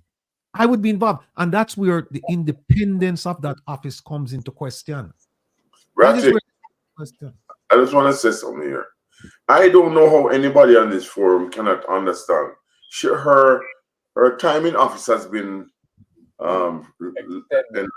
extended several couple times. Her date of retirement has been extended. And all of these things that has been done around, and you still don't believe. You still have an idea. The only person here is not supposed to have an idea is the learned ISAT. Him can't have an idea. If him ever say him have an idea, tomorrow morning he'll pop. That is not fair. I'm going to defend myself. All I'm saying is this. Listen, Dr. Rupert, you see why I'm going to push to take a logo from you? If it never come from Google, you don't have problems right now. Behave yourself. Don't come for me. I'm not coming for you. I'm defending you. Because no, man, but what I don't want us to miss, we even as a panel must exercise fairness. Of course. That's what we want for our society. Yes. I don't care how you feel about her. I will have a problem. Whether you like the Prime Minister or not. If she got, it would be acts of nuffness to get up and say, I have 1 million cases to prosecute. Let me go and trouble the Prime Minister. It's not in her jurisdiction yet. I agree with you. But here what no. The whole idea of law was established under reasonable man standard, right? It was established also on precedent. We don't know much, It also but it, more than anything, it's established under the presumptions of innocence. As the president of the Big Nose Federation, do not come for us because our nose is big and meddle in people's business. Allow us to get our declaration certified. You're very good at deflecting. All I'm saying is you have to prove mens rea and actus rea, right? Exactly. You can't get the guilty intention is only an intention in the case of Paul. It's not and the actus rea is she has not yet she has acted for that. You understand me? So boy, this is a comedy central. As far as I'm concerned, it's run by comedy. Okay? So all I'm saying to you, all of you, if you want to go fool out there and make anybody fool you, I'm not calling them because I can't afford them to serve me. The point I'm making is we can't afford it. But maybe Rattigan and my friend can, but and the good friend from Canada can, but me can't. The point I'm making, I'm very careful what I say. Joke, listen to me. If you may be drunk, but you're not fool. Them saying in Jamaica. You know, basket can't carry water, right? And one hand can't clap. And I call it just Bala Llewellyn, she don't have two hands. So she can't clap. You understand me? Sorry for the period. But people done with her. She won't have hands, she won't have head, she don't have nothing. Ladies and gentlemen, that is my view of what is happening. Pure joke business. But Dr. Francis, I said one. One second. If you know how to carry the basket, Dr. Francis, you can carry the water with the basket. But this an issue that I'm having, why I'm always perturbed by the Prime Minister's statutory declarations not being verified. If opposition leader, they would hang towards it like a millstone. Okay? Let's go back to the Portia Simpson Miller administration with the Richard Azan situation, where they were trying to put up, as a matter of fact, they in fact put up some shops in Spaldings for some. It was 6 shops in Spaldings for some vendors. It was deemed illegal, but it wasn't deemed illegal. They were found to not do in accordance with the law and all of that, and there was this big furor about it. But there are two things. It didn't benefit Richard Azan personally, and this was not taxpayers' money. Those two things. The third and most important thing outside of that is that it was benefiting the poor people who needed it, who were being beaten up by police and they were in the sun. So they put up these 6 shops so they could sell in peace and in a safe situation. Now, he had to resign after a big uproar from the opposition. It was a dark day, and Pernell, with the 1,500 acres of land, he came out into a dark day, and this is disgraceful, and it's going to bring down the government. That situation was going to bring down the government. Now, fast forward to this Prime Minister. Now, Andrew was the opposition leader then. Now, fast forward to him as a Prime Minister, 2 years running, and his statutory declarations are yet to be verified.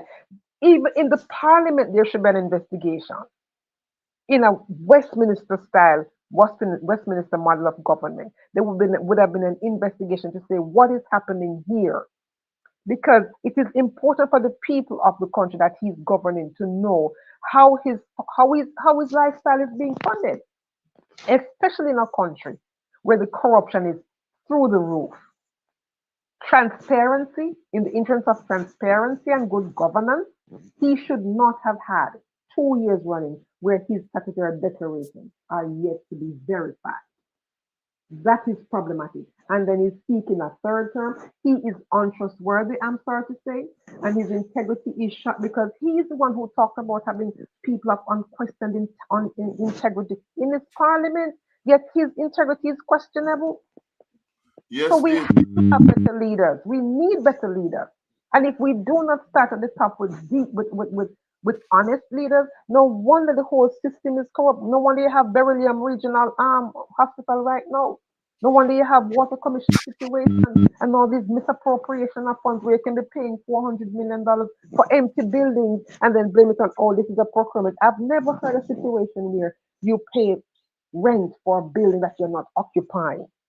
So it comes from the top. So the standard has to be set from the top, where he holds himself to that higher standard of making sure all his I's are dotted and all his T's are crossed when it comes to sharing information with the Jamaican public about his personal finances, because the Jamaican public does not trust the political directorate, and that is part that feeds into that distrust of the political directorate right now. And I really have a serious problem with him. He should be disqualified from ever running until we can find out how do you make your money. I mean, come on, how do you think it is important?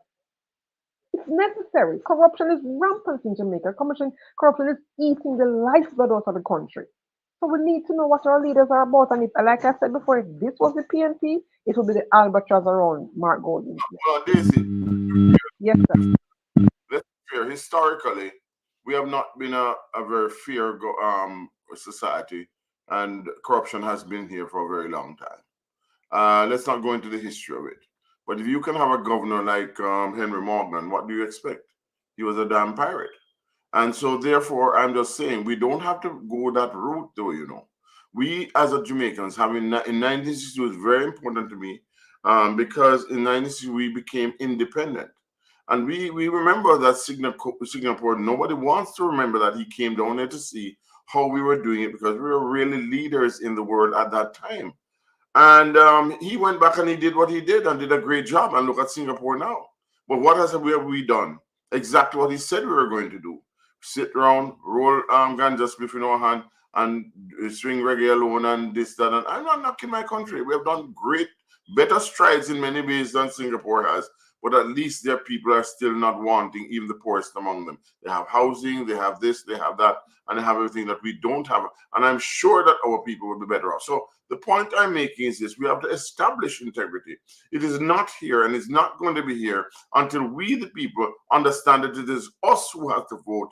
It is us that have to demand integrity, and it is us that have to stand up. People think that I'm absolutely crazy to have written a letter like I wrote the other day. And let's just be clear. I remember when they said that the pen is mightier than the sword. I used to laugh. I said, how the hell can the pen be mightier than the sword? Well, I certainly have found out. And I know a lot of people have found out. And they now call me the crazy pen. And a member of the Dirty 30. And that's all right. I mean, but as far as I'm concerned, I'm happy. Because you know why? Because people are being more sensitized. We can have occasions like this. Where how many people are sitting down now? 6 hours and 32 minutes listening to Rattigan and listen to I talk about Kentucky. Listen to our Canadian friends are not freezing anymore. They're right here with us. Listen to Daisy in her head, their top. Oh God! And listen to Herbert. I mean, you know, decipher everything. Come on, we are doing very, very well. And I look at the numbers, and I've told you, do you know that on the day of the so-called Dirty 30 protest, there were 40,000 people watching what was going on? 40,000. And not mentioning in Canada, I never check out. Mystic, I'll find out how many people are watching you. The point I'm trying to make is this, that is what we have. We have a groundswell. We have people all over. We have nearly 5 million people out there. Let's pull everybody together and let them deny that they're not going to do the integrity thing anymore. Let them do it. Anybody. I just want to see it. You know, I just want to see what Jamaicans can do. And I believe that we can do a lot. So let us start believing ourselves and let them push us around and divide and rule us and say this and say that. Boy, you know, they're going to find anything they can to destroy this person or destroy. So listen to me. Let me tell you something. The Prime Minister, I always, and you're going to vex me, something going to vex me. Eddie Siaga might be rolling in his grave today. That's all I got to say, not more than that. I'm not saying not more than that. Because everybody knows my background. I'm not ashamed to tell anybody my background. I've always respected my background. But one thing you cannot say is that I don't love Jamaica. Don't say that. I'm going to vex you. Well, on that note, Mystic Sensation, we're going to need enough to come back next week, you know. Please, me I beg you know, because we are going to jump on another topic here. I want to get your sense on that topic here. And I said, we know you have an interest in that topic here, but the person who's going to lead the discussion on that topic here is Dr. Rupert Francis. I'm going to play this little thing here to introduce the topic. All right.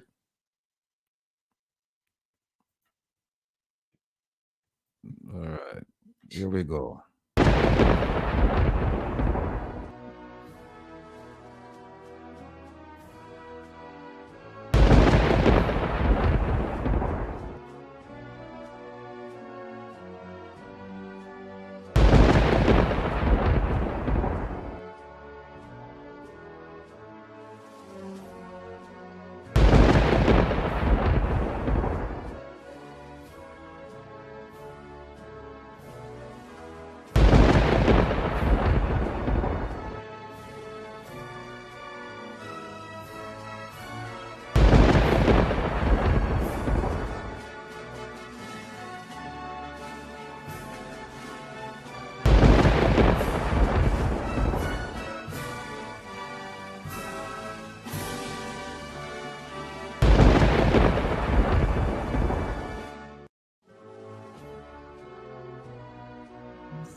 following is a public service announcement. The Diaspora Crime Intervention and Prevention Task Force and One Jamaica Legal Defense Foundation invite Jamaican patriots and friends in the tri-state area to the second staging of a call to action. Meet us on Friday, May 10th, 9 a.m. to 1 p.m. at Jamaica's Consulate, located at 300 East 42nd Street, corner 2nd Avenue in Manhattan. That's a call to action for Jamaicans and friends of Jamaica who are seeking the best solutions for Jamaica. May 10th at 9 a.m. at the Jamaican Consulate at 42nd Street and 2nd Avenue. Listen to Reason with Rattigan Saturdays at 3 p.m. on Reggae Global Radio and YouTube for updates.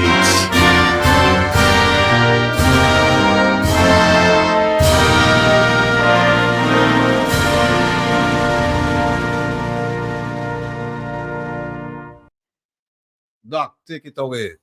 What I'd like you to do is talk to us about, well, we have a protest May 10th, but we also had a significant event, two significant events that took place this past Thursday and Friday, and you're central to everything that's going on. So the floor is yours, sir. You're muted, Doc. As I said, the floor is ours, not mine alone. I don't believe that I did all of this myself. We have a wonderful group of persons all over, lots of people who have been part of this whole thing. Well, Jamaica, the 10th Biennial Conference, they did it on Thursday. They launched it on Thursday. And we decided in the diaspora that some of us, we are not representing all the diaspora, it was quite a few diasporans decided that we should have our own conference to look at the conference, what they're doing in the conference, and to give a report every day that they have the conference. We're not trying to stop the conference. Some people, many of us believe that we should not go down there, spend our money, and let Jamaica tell us in the diaspora how to do things. We don't believe in the Global Diaspora Council because it is run by Jamaicans out of Jamaica, and that in itself is illegal. So we decided to have a counter proposal, and on Friday we launched our own conference. You can see it. It was on Make We Talk, and it went down very, very well according to the reports of all those who are watching it. And we really encourage you to look at it and to see what we'll be discussing, various subjects. We brought people on to present, and we will be doing that through the entire time, and we will be also doing it during the June 16th, 17th, and 18th as well. So we're encouraging everyone on there to focus on the One Jamaica Legal Defense Foundation, the Jamaica Diaspora Crime Intervention and Prevention Task Force. A lot of people ask, what is that? Where is it? Well, if you go on Facebook, that's our main page. We started that 7 years ago, almost 8 years ago, and it's full with a lot of stuff on it, where we've been. We have a chapter in England, a chapter in Canada, and we have a chapter in the United States. And there are many, many, many people with a lot of different skills. Let me just give you an example of that. We have people in the medical section, faith-based section, child care center, mental health, police section, legal section, different sections within that. And we're going to create what is called the Jamaica Diaspora Foundation eventually. One Jamaica Legal Defense Fund is in itself a separate entity, but that is what has led and mushroomed all of this into there. So that was Thursday of last week and Friday. It went very well. You can go and look at it once again on Jeff Tavares's Make We Talk. And of course, you know what had happened in JIS. We looked at the Jamaica Diaspora Foundation, etc., and what the promises were that they had made to us, and they have not fulfilled. If you want to go and find out where that is, it's on the JIS page or it's on the Ministry of Finance page. I encourage everybody to do so. Looking forward, on May 10th, there are two things that are going to happen in New York, but we are going to be meeting somewhere in New York. We'll give you the information later on. But we're going to be at the Embassy of New York on May 10th. That's the day before Mother's Day. It's significant. And that will be dedicated to all Jamaicans, especially Jamaican mothers and people who are calling out for justice, who are calling out for equity, who are calling out for being made worthy and being felt important in our own country and abroad. We want people to understand that the diaspora itself, and we encourage people in the Nigerian diaspora to form their diaspora and other diasporas in the world. They are autonomous. They work autonomously. the money that they're spending, we will be spending to go to Jamaica. We think we could reinvest in diasporans here because there are great things that are happening in the diaspora in the USA, Canada, and the UK especially. And we should be able to help people to move forward and to be able to offer services to Jamaica and the rest of the world. Please look at that instead of just looking at Jamaica alone. So we are going to be on March 10th. We'll be talking about all these issues. We'll be talking about the idea of the Integrity Commission, the Prime Minister, all of the subjects that we've been talking about. We'll be there. A lot of people already signed up for being there at, it's in New York. It is 42nd Street, but really you have to go around to the side of 300 2nd Street, am I correct? And then you will be there, and we'll have people drumming. We'll have a festive time. It's already been approved by the New York police and everything like that, and we're looking forward. We plan to come to Canada. Yes, we do. We plan to come to Canada, and we plan to go to UK, and wrapping up, we're going right back to Miami again to say that's where we started. That's where we're going to conclude our thing for the time being, right in front of the embassy. Ladies and gentlemen, I wanted to spread the word. Tell people to come out. Tell them to visit. We have people like Jamaica Carlos, who was exposing it on his page. Mystic Sensation exposing it on the page. Jamaica, oh my God, Jeffrey Tavares will kill me. Tavares, make we talk, right? There are other people like, can't remember their names, but a lot of platforms are carrying and Sutherland TV out of Chicago, right? Also broadcasting it. And we encourage people to broadcast and share it with everybody so that they can. Because I remember listening to somebody the other day and somebody watching Rattigan and said, my God, Ratty is talking the truth. And she's not necessarily a supporter of Ratty, but she said, yes, he's speaking the truth. And all the persons, Herb has been notified as a researcher among researchers. Well, I knew that a long time ago. He researched me, and that's enough. You know, and you know, I listened to you guys in Canada the other day. I listened to you. You were there, you know, Mystic Sensation. I did, and I was watching you guys, and you know, and the music behind, and every music. Don't let me go there. All right, so let me make it quite clear, guys. It's fun, and I am excited about it. I encourage people to ask me why I do it. They think that I'm doing it to get. Listen, I've been around a long time. If you really, I mean, I'm not being showing up, but if they Google me, they'll see lots of stuff that I've been involved in. And the crime task force is still involved, but we have not gone out and broadcasted it because let me tell you something. They have a saying in Jamaica, they will take your fat and fry somebody else. I don't want that. Okay? Basket can't carry water. But I don't know. Somehow some Jamaicans use it to carry water, as Miss Daisy was saying. Yeah? But the point I'm making is, let's keep together. Let's work together. Let's share the enthusiasm and get the young people involved. Okay, get them involved. Thank you very much. I hope that says it all. Yeah.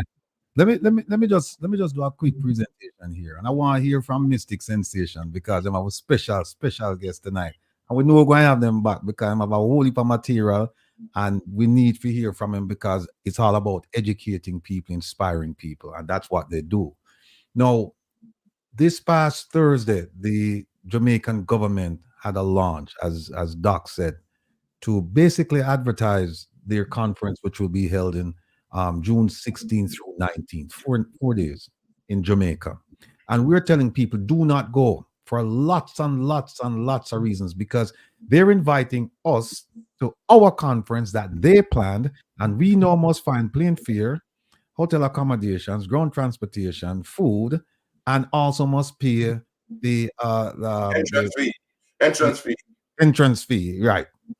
So we not believing in that. I'm going to show you some things. Here's what happened. All right, first thing is this. We have this beautiful picture here with Mr. Courtney Campbell. We'll get to him in a second. This is what happened. Everybody is nice and decent and smiling and having a good time, and they're talking about the theme is United for Jamaica's transformation, fostering peace, productivity, and youth empowerment. Fancy language, but at the end of the day, right, it means nothing. And here it says Courtney Campbell gave 10 compelling reasons for diasporans to make the trip to their native land to attend the conference. Well, without further ado, let me get to that. several people spoke at the launch, and here are the 10 reasons why. And by the way, Mr. Courtney Campbell is the chair, and here are the 10 reasons he gave for you to come to the conference. And in exact order. Number one, he said you should come because it's being held in Mobile. You don't need to go to a conference to go to Montego Bay. You don't.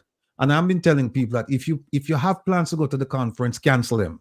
If you have plans and you were going to combine it with a trip to go visit family and friends, go visit your family and friends, support Jamaican economy, support your family and friends. Don't support this bogus organization, an organization that they classify as a movement because they have not registered it, because they cannot register it, because 3 of the 4 governing people on that body, they're Jamaican government officials, and them can't do that in America. Them can't register that organization, and now foreign government officials have American citizens are report to them. It won't work. They will come under extreme scrutiny, beginning with the Foreign Agents Registration Act. So them can't register it. Them untied. So what them do? Them call it a movement. That's what them call. Well, we are gonna move them. So the first thing is Mobile. Him said. The second reason, spend time in Jamaica. You don't need to go on a conference to spend time in Jamaica. You take your time and you go visit your family and friends. The third one, him said, diaspora. It's a diaspora marketplace to generate leads for business. And by the way, let me just preempt the rest of this by saying that what we saw on Thursday was a grand advertisement for a business exposition. That's what it was. All the rich people them did it, and all they were talking about products, services, investments. You know, you're them talk about poverty. You know, you're them talk about crime. You know, you're them talk about corruption. All of the issues that matter to us and the people in Jamaica, the majority of the people, them not touch them issues there. Them talk about selling products. You know, you can buy. Oh, by the way, the gentleman from Grace, he mentioned, say, we must buy Grace products. I'm going to show you a Grace product. All right. Look on the product here and tell me if you don't know that product here. Look nice, right? Butter bean, man, with ox steel or cow foot or whatever. Butter bean, right? Look nice. Now, look which part this a butter bean you come from. Look on that. Look on the butter bean. Wait, say product of Jamaica. Okay, all right. Our Grace thing that our brand that we are show off about, right? And then when you look at the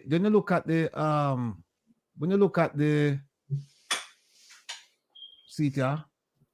All right, when you look at the policy goals, look at the policy goals. Look at the policy goals. It says facilitate diaspora partnership in national development processes. National development. When you talk about national development, to me, they might talk about all of the issues affecting people in Jamaica, like crime, like housing, like education, like poverty, like national security, all of them issues there, right? Health.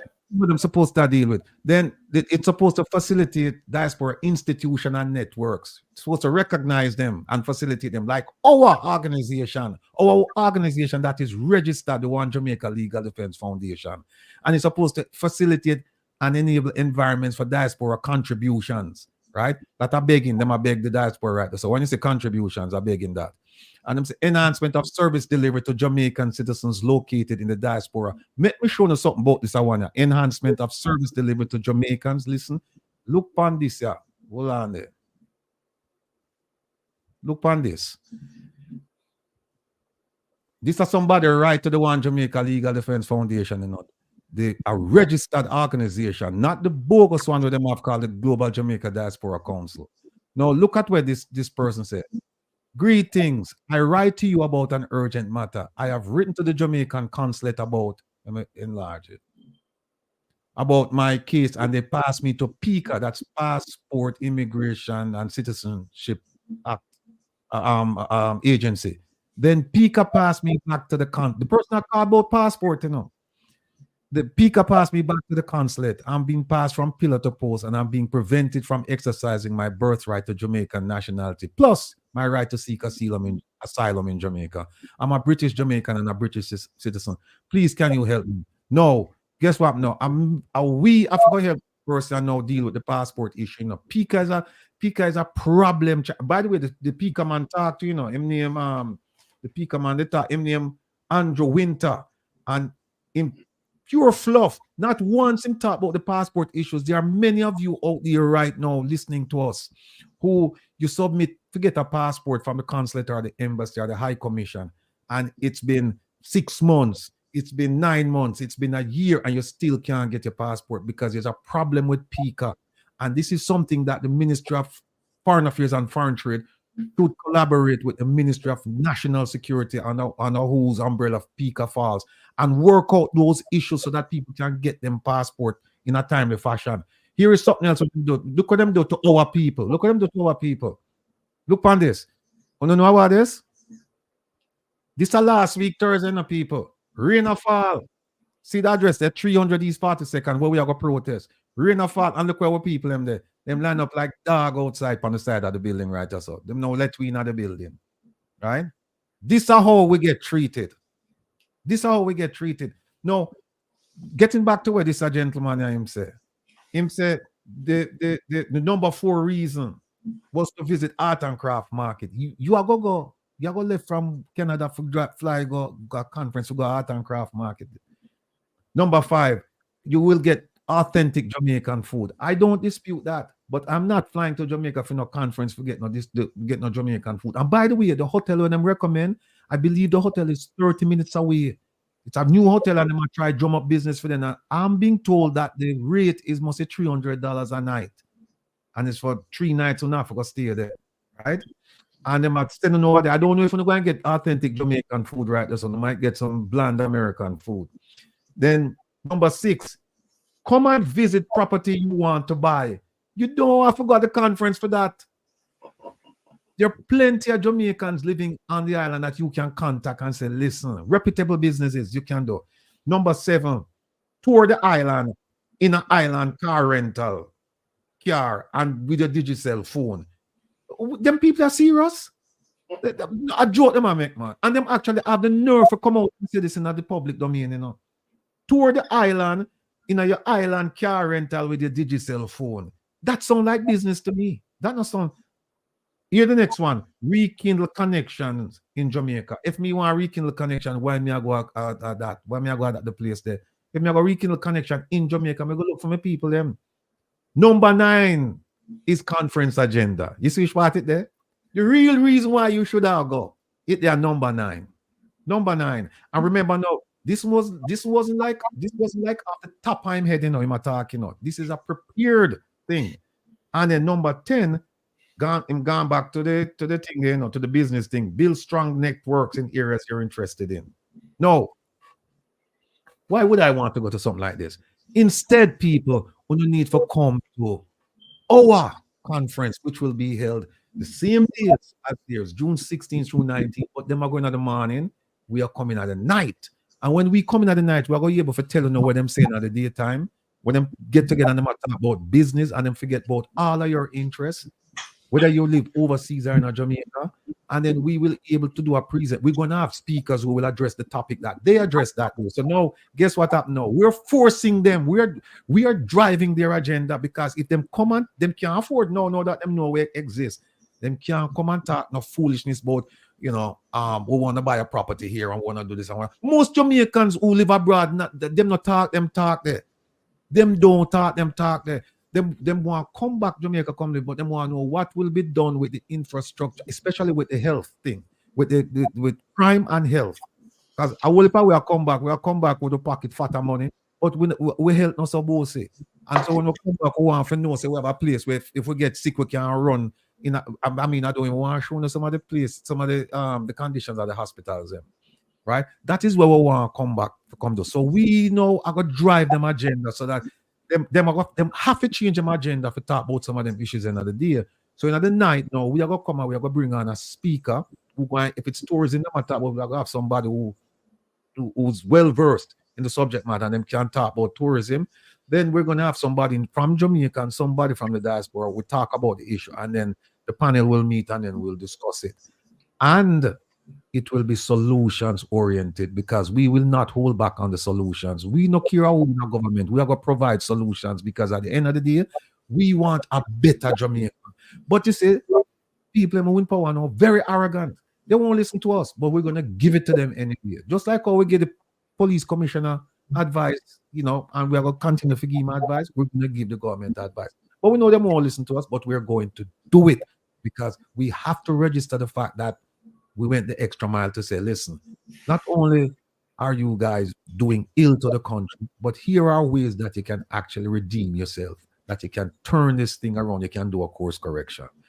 So the thing that they did on Thursday, it was purely business. I mean, when I got through, Mr. Terry Long spoke, Mr. Campbell spoke, Mr. Don Webby spoke.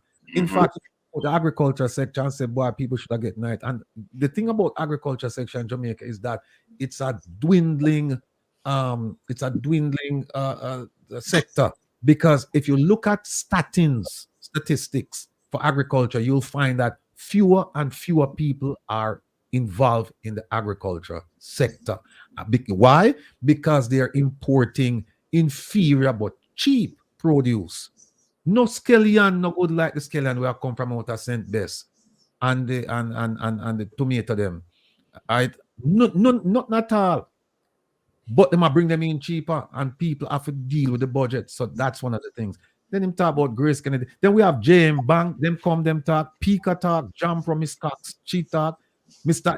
Hendrickson, that was an interesting one. Him show up, him have nothing to talk about diaspora except that one must buy him bond. Must send him bond them in want to buy the bond them. I want to come and buy the bond when they buy the bond them, right? We get no bond in Jamaica. Sorry. Yeah, then Digicel come in with Mr. Parkinson. And Mr. Parkinson talk about SIM cards and phone and this and that and the digital business opportunities and things.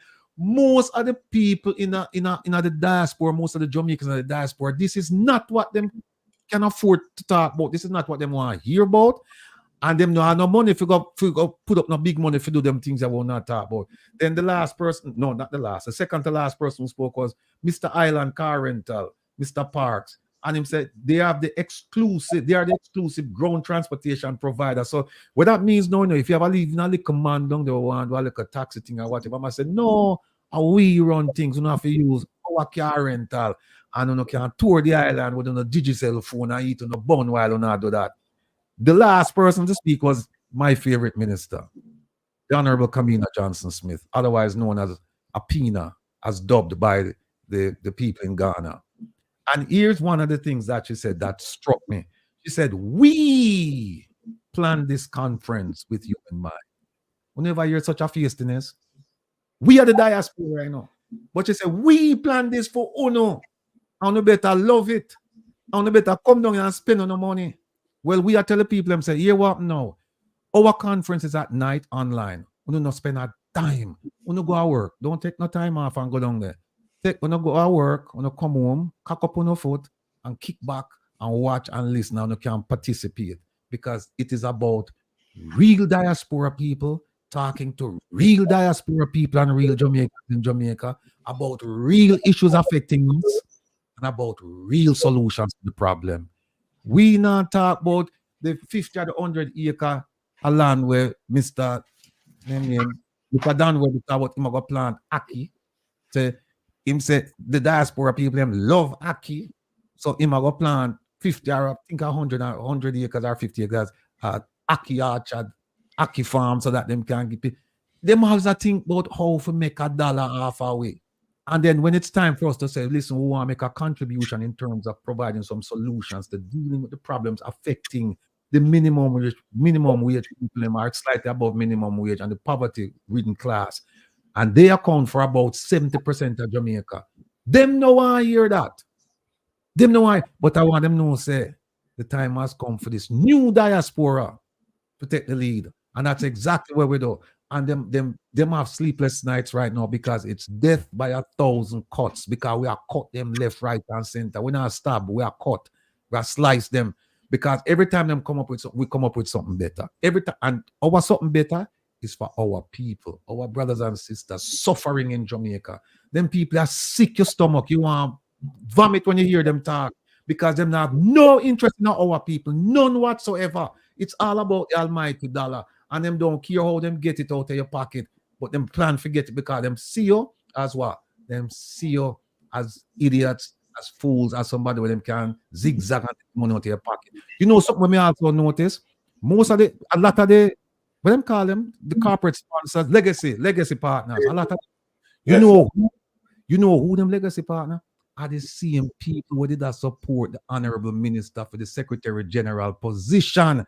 So if them a come to she now and I come try get our money and try some fire and things, think about what them are gonna do when if she had gotten the position as Secretary General.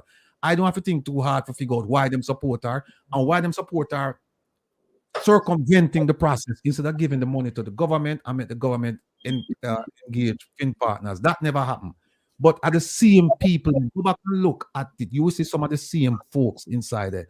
And this thing that they had on Thursday was all about business.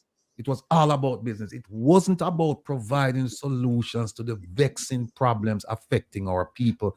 And for that, I am sorely disappointed. And I'm terribly upset about what them do. But you know what? May 10th, all we are going to gather in front of this place, which part of them see it in front of this place where them have our people stand up outside like a beg, we are beg, right?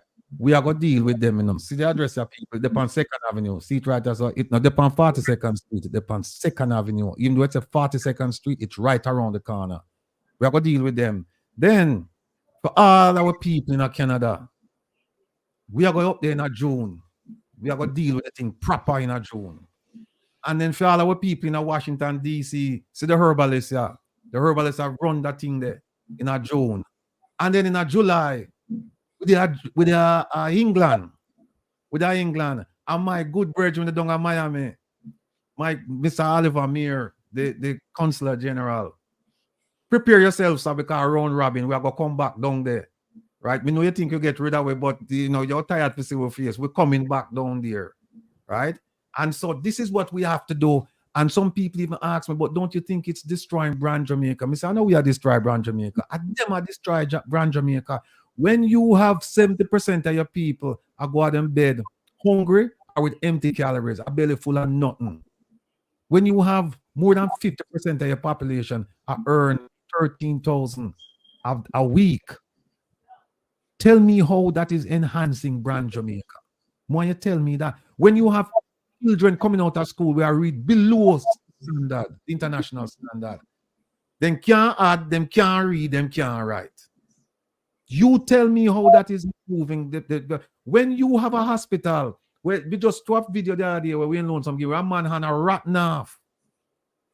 Look on the hospital where the sister Daisy called Beryllium Hospital, because them are rob and them are chop and them are do everything over there. So when you have that, how can you tell me say you are enhanced brand Jamaica? In fact, the American government said the opposite, because in January them tell them people say, listen, don't go Jamaica if you don't have to go, you know. And if you go, make sure you have insurance, because guess what? Them not in the medical system down there.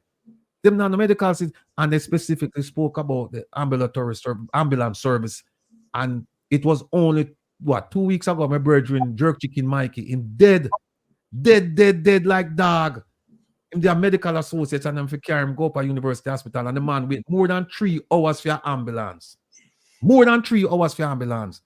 Dead like dog. And when them reach up there, them not have no ventilator, them not have no bed, and them have, finally when them get up there, them have a portable, and them just a pump, a squeeze it so. And them squeeze it in brother Temes. In brother did there must say last week or the week before, 6 hours they must squeeze it, and them say you only supposed to use it for 3. The man dead. So when them talk about brand Jamaica, them need for just relax and last point I make is the ambassador, she come out and say that the people who protest down in Miami, we cause the American government to enhance the travel advisory. Yeah, the travel advisory. And the American government come out about a day or two after, and them rubbish sharp on them website. Them said no, it had to do with the health sector. Then the woman who in charge of that section of the State Department, she come out and she said the same thing. And you know, our ambassador, I run around and I tell people about, oh, the Americans are doing this because of crime. And with that, them already tell her, I said the crime level 3 because of crime went up back in March of 2022. And you never complain. You never complain. And this woman is such a colossal failure that what she did was she called meeting in the diaspora and I beg, implore, beseech the diaspora members for call State Department, for write State Department, for tell them to change the travel advisory, the threat level from a 3 to a 2. Now, what that tells me as a former diplomat is that you don't know where you are, though. You have failed. It's time for you, as KD Knight would say, to pack your bags and go. Hit that. Anyway, Exactly. One second, Dr. Francis. hold on. I know ladies before. Just one. He forgot that in the presentation they did not mention crime at all. Not in crime in Jamaica. They go there. I mean, you know, they don't business with it. They don't care about it. How on God's earth can you have a conference and you don't deal with the issues of the country? So thank you very much, Jay-Z. It's your time. Sorry about that. Normally, if I'm No. Well said. Here's why they don't mention crime. Here's why they don't mention crime. Police station, this, you know.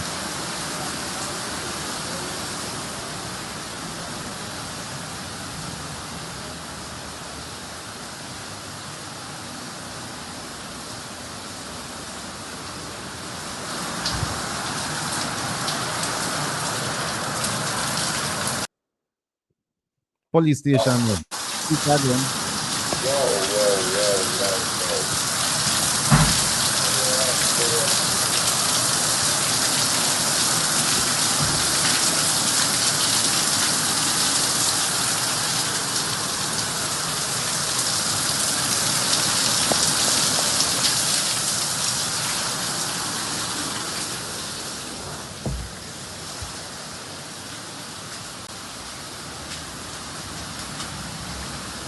Yeah, beer water. Yeah, man. Yeah. Wow. Yeah. Shame. Shame indeed. Oh, Maria, sorry. Go ahead, Maria.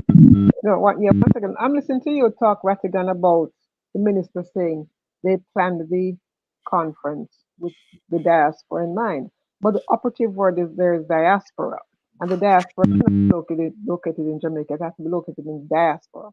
And when I'm thinking about the things that had it been done by the real diaspora, is that one of the things we'll be focusing on is how to remove bureaucracy from the shipment of medical equipment to Jamaica to benefit the hospitals.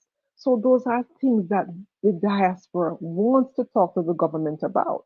So if it was if they listened, as a matter of fact, if they had respect for the people in the diaspora outside of remittances, they would have known better and known that they should have listened, allowed the real diaspora, whether they want to call it dirty 30 or not, to lead the way and show them what needs to be done. Because education is a problem, crime is a problem, the healthcare system is so broken that it breaks your heart to know that a hospital doesn't have a CT scan. We know the importance of a CT scan, an MRI machine, a dialysis machine, and those are the things that the diaspora would want to talk to them about. But they're more interested in driving around in island car rental, using digital phone and eating bun. So, that is just rather unfortunate. But I look to the Dirty 30 to right the ship and set the course for what needs to be done, and show them that this is what we care about. We don't care about island car rentals. Mystic. From phone line, because people have begged for the phone line. Them have weapon things. All right.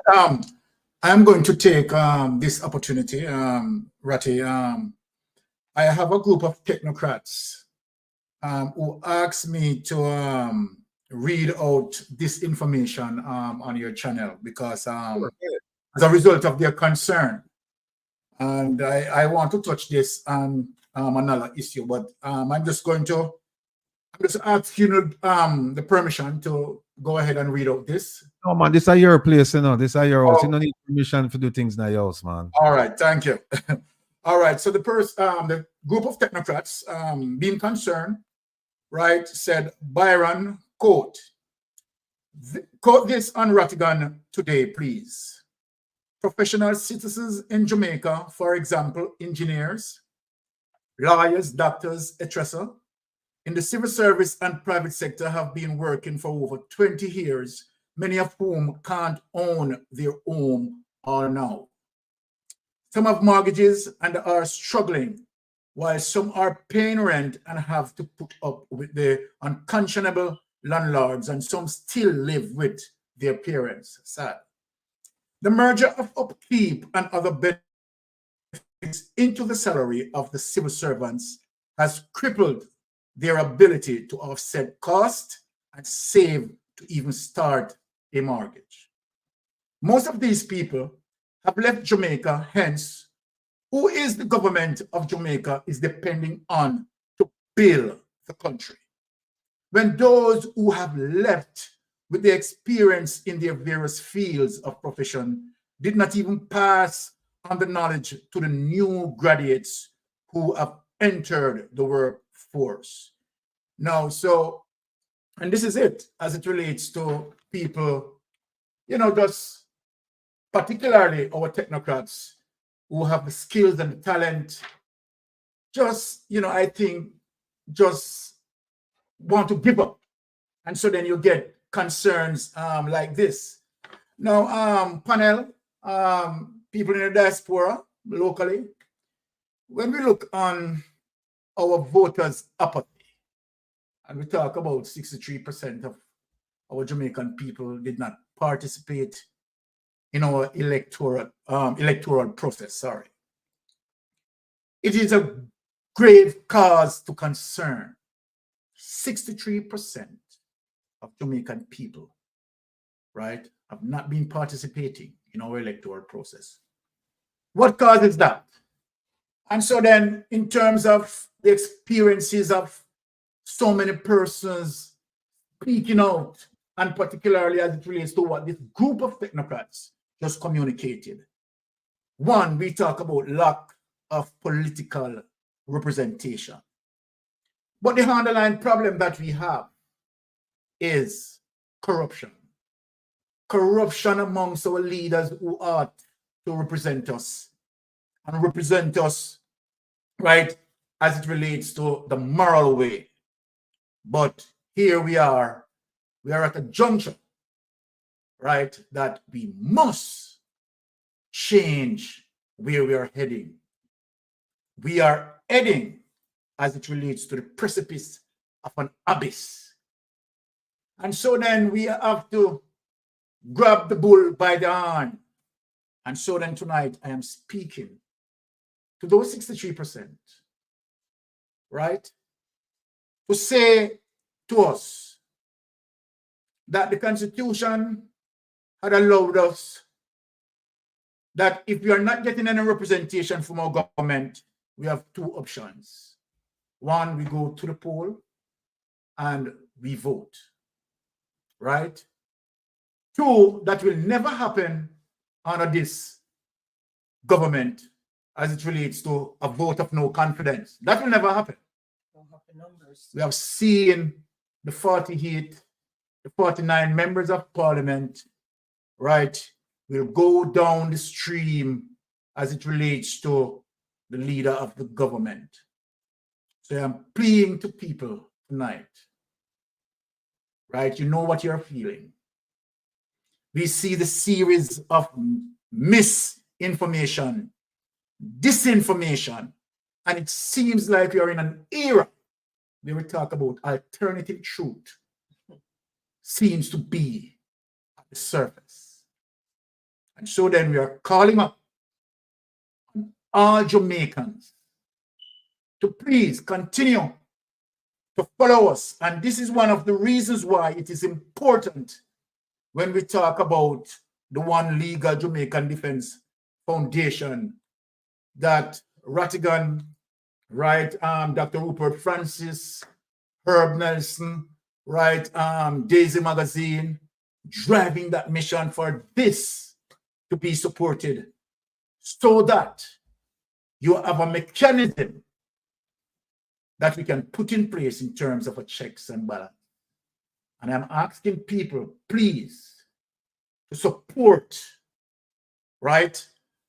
The One Legal Jamaican Defense Foundation, right, as it relates to what it was created, the focus of why it was created, and the objective in which we want to meet. So I am appealing to all Jamaicans. Please continue to follow us, continue to support us. And when it comes for us, that our finger is our greatest strength, we have to summon the consciousness, the inner consciousness in us in terms of our courage. I always remember and glad to quote Claude McKay that if we must die, let it not be like hogs, hunted and penned in an uproarious pot. And so then we have to, in spite of all the lies, in spite of all the deception, stay tuned with us. Channel like Aromatic, channel like Wayne Lonesome, Rattigan, right? All these channels, Jeffrey Tavares, Andre Stevens, Partner Draw TV, and all these channels that tune in to educate, to inform, and properly guide us, right? We are asking you, please, to stay with us so that we can meet the objective, right, in going against, right, this government. We call upon good governance. That's my piece. Thank you. Oh, well said, well said, well said. Herbalist, when I hear from you for a bit, what go on? You know, I'm taking it all in. It's like we hitting them sore spot hard tonight. And I hope they're feeling it. You know, from the opening yesterday morning to the notice that they never covered anything regarding the medical health situation in Jamaica. And you think that of all things they would respond on that, right? Give disclaimers and say, no, we have a good health system, and tout maybe UWI hospital, but then we have to tout the private section, right? Where most of the money people go to. But not even that they could do. They could not speak to law enforcement with all the monies they get in from the US, Canada, the EU, and Japan. They couldn't say a word about that. They're failing in so many things, yet still they're telling people how well they're doing. And we saw tonight when Dr. John spoke that the GDP and so many other figures that they claim is coming down is actually on the way up. It's going up. So when I finished the talk yesterday, the one thing I said was figures lie and liars figure. And that is perfectly what Dr. John concluded tonight, right? There's no way we can keep this up. Jamaica is a failing state, and we cannot afford to make it fail to the point that we slide into the abyss like the Haitians. People are under pressure. People are in a pressure cooker. And if they explode one day, I'm afraid when 3 million people go off, 20,000 protectors can't protect anybody, can't protect themselves. They would run home to go protect their homes first. So we need to do better. We need to take care of our people. We need to reassure them that, look, we feel your pain. and we're going to do something about it. But I don't see that coming out of these people. I see these people got their heads in someplace else. Their heart is someplace else, and they couldn't give a damn. The arrogance is just pouring out of them. The negligence is there. So I don't know what else it's going to take to get their attention and get them attuned to the fact that transparency, accountability is what amounts to good governance, right? They got to be accountable to us, the people of Jamaica. They got to be transparent in the things they do. My God, here in the Northeast, Mystic, they sent home $450,000 after they came up here during COVID and asked for money. These is people hard-earned money. And Karen been asking them for an accounting for 2 years. And she can't get it. So you have to ask yourself, easy come, easy go. Is that how they are? Why can't they give us an accounting of our own money? Much less the 700 million plus in loan that they got from the US. And how much was it? Something like 2.9 billion US dollars were added up. Total in loans and other things that they've gotten over the years from 2019 till now. Not to mention the diaspora was only given 2.3 billion in 2019.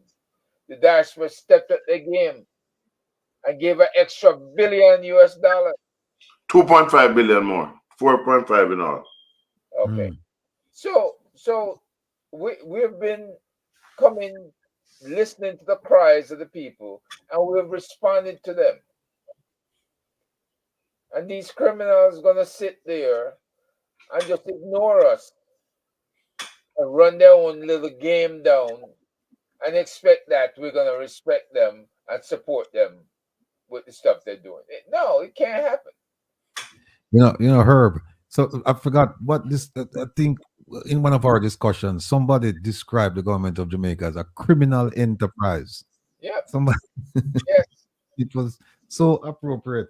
But I tell you what, we're running out of time. I want to hear from Sis, and then what I'll do, I'll open up the phone lines because I know I hope people. I get a whole heap of text. I didn't want to talk to Mystic. So, Sis, make some comments and then I'm going to open up the phone line.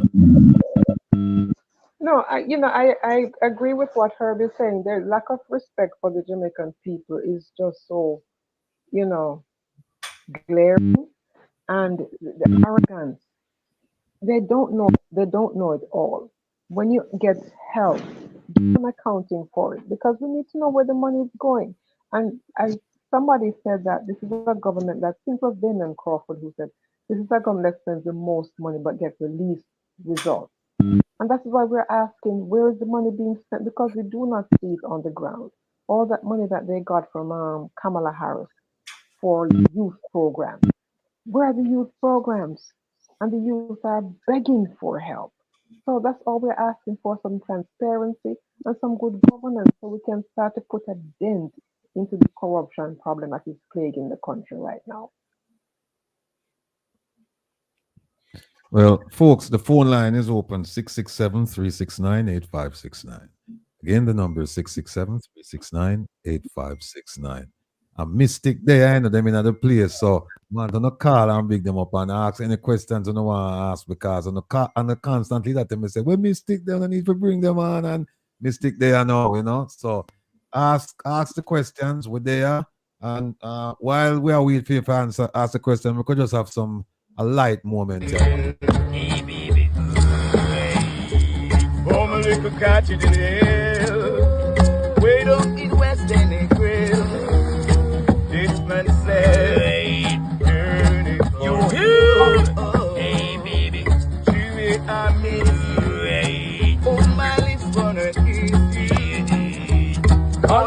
microphone. To my surprise, he was at home. Warm a little cut in the grill. I wrote this line for you, baby. Warm a little cut in the grill. Hey, baby, right. I realize I love you still. Right. Hey, Yes. hey, Rattigan, 1 minute. Earlier today, when you played it, Fantastic called me and said, you need to tell Ratty to leave your artist alone, you know. You're artist. Joe, You need to leave DJ Bad Rice alone. Good night. Good night, ladies and gentlemen. A very wonderful program this afternoon or tonight here. But former local cottages in Negril, and the Negril people don't have any water. There's absolutely not a drip of water in the pipes in Negril, none whatsoever. But the minister felt his former local cottages in Negril. What a disgrace that the place that started tourism in Jamaica has no water, and he's down there dancing up a storm.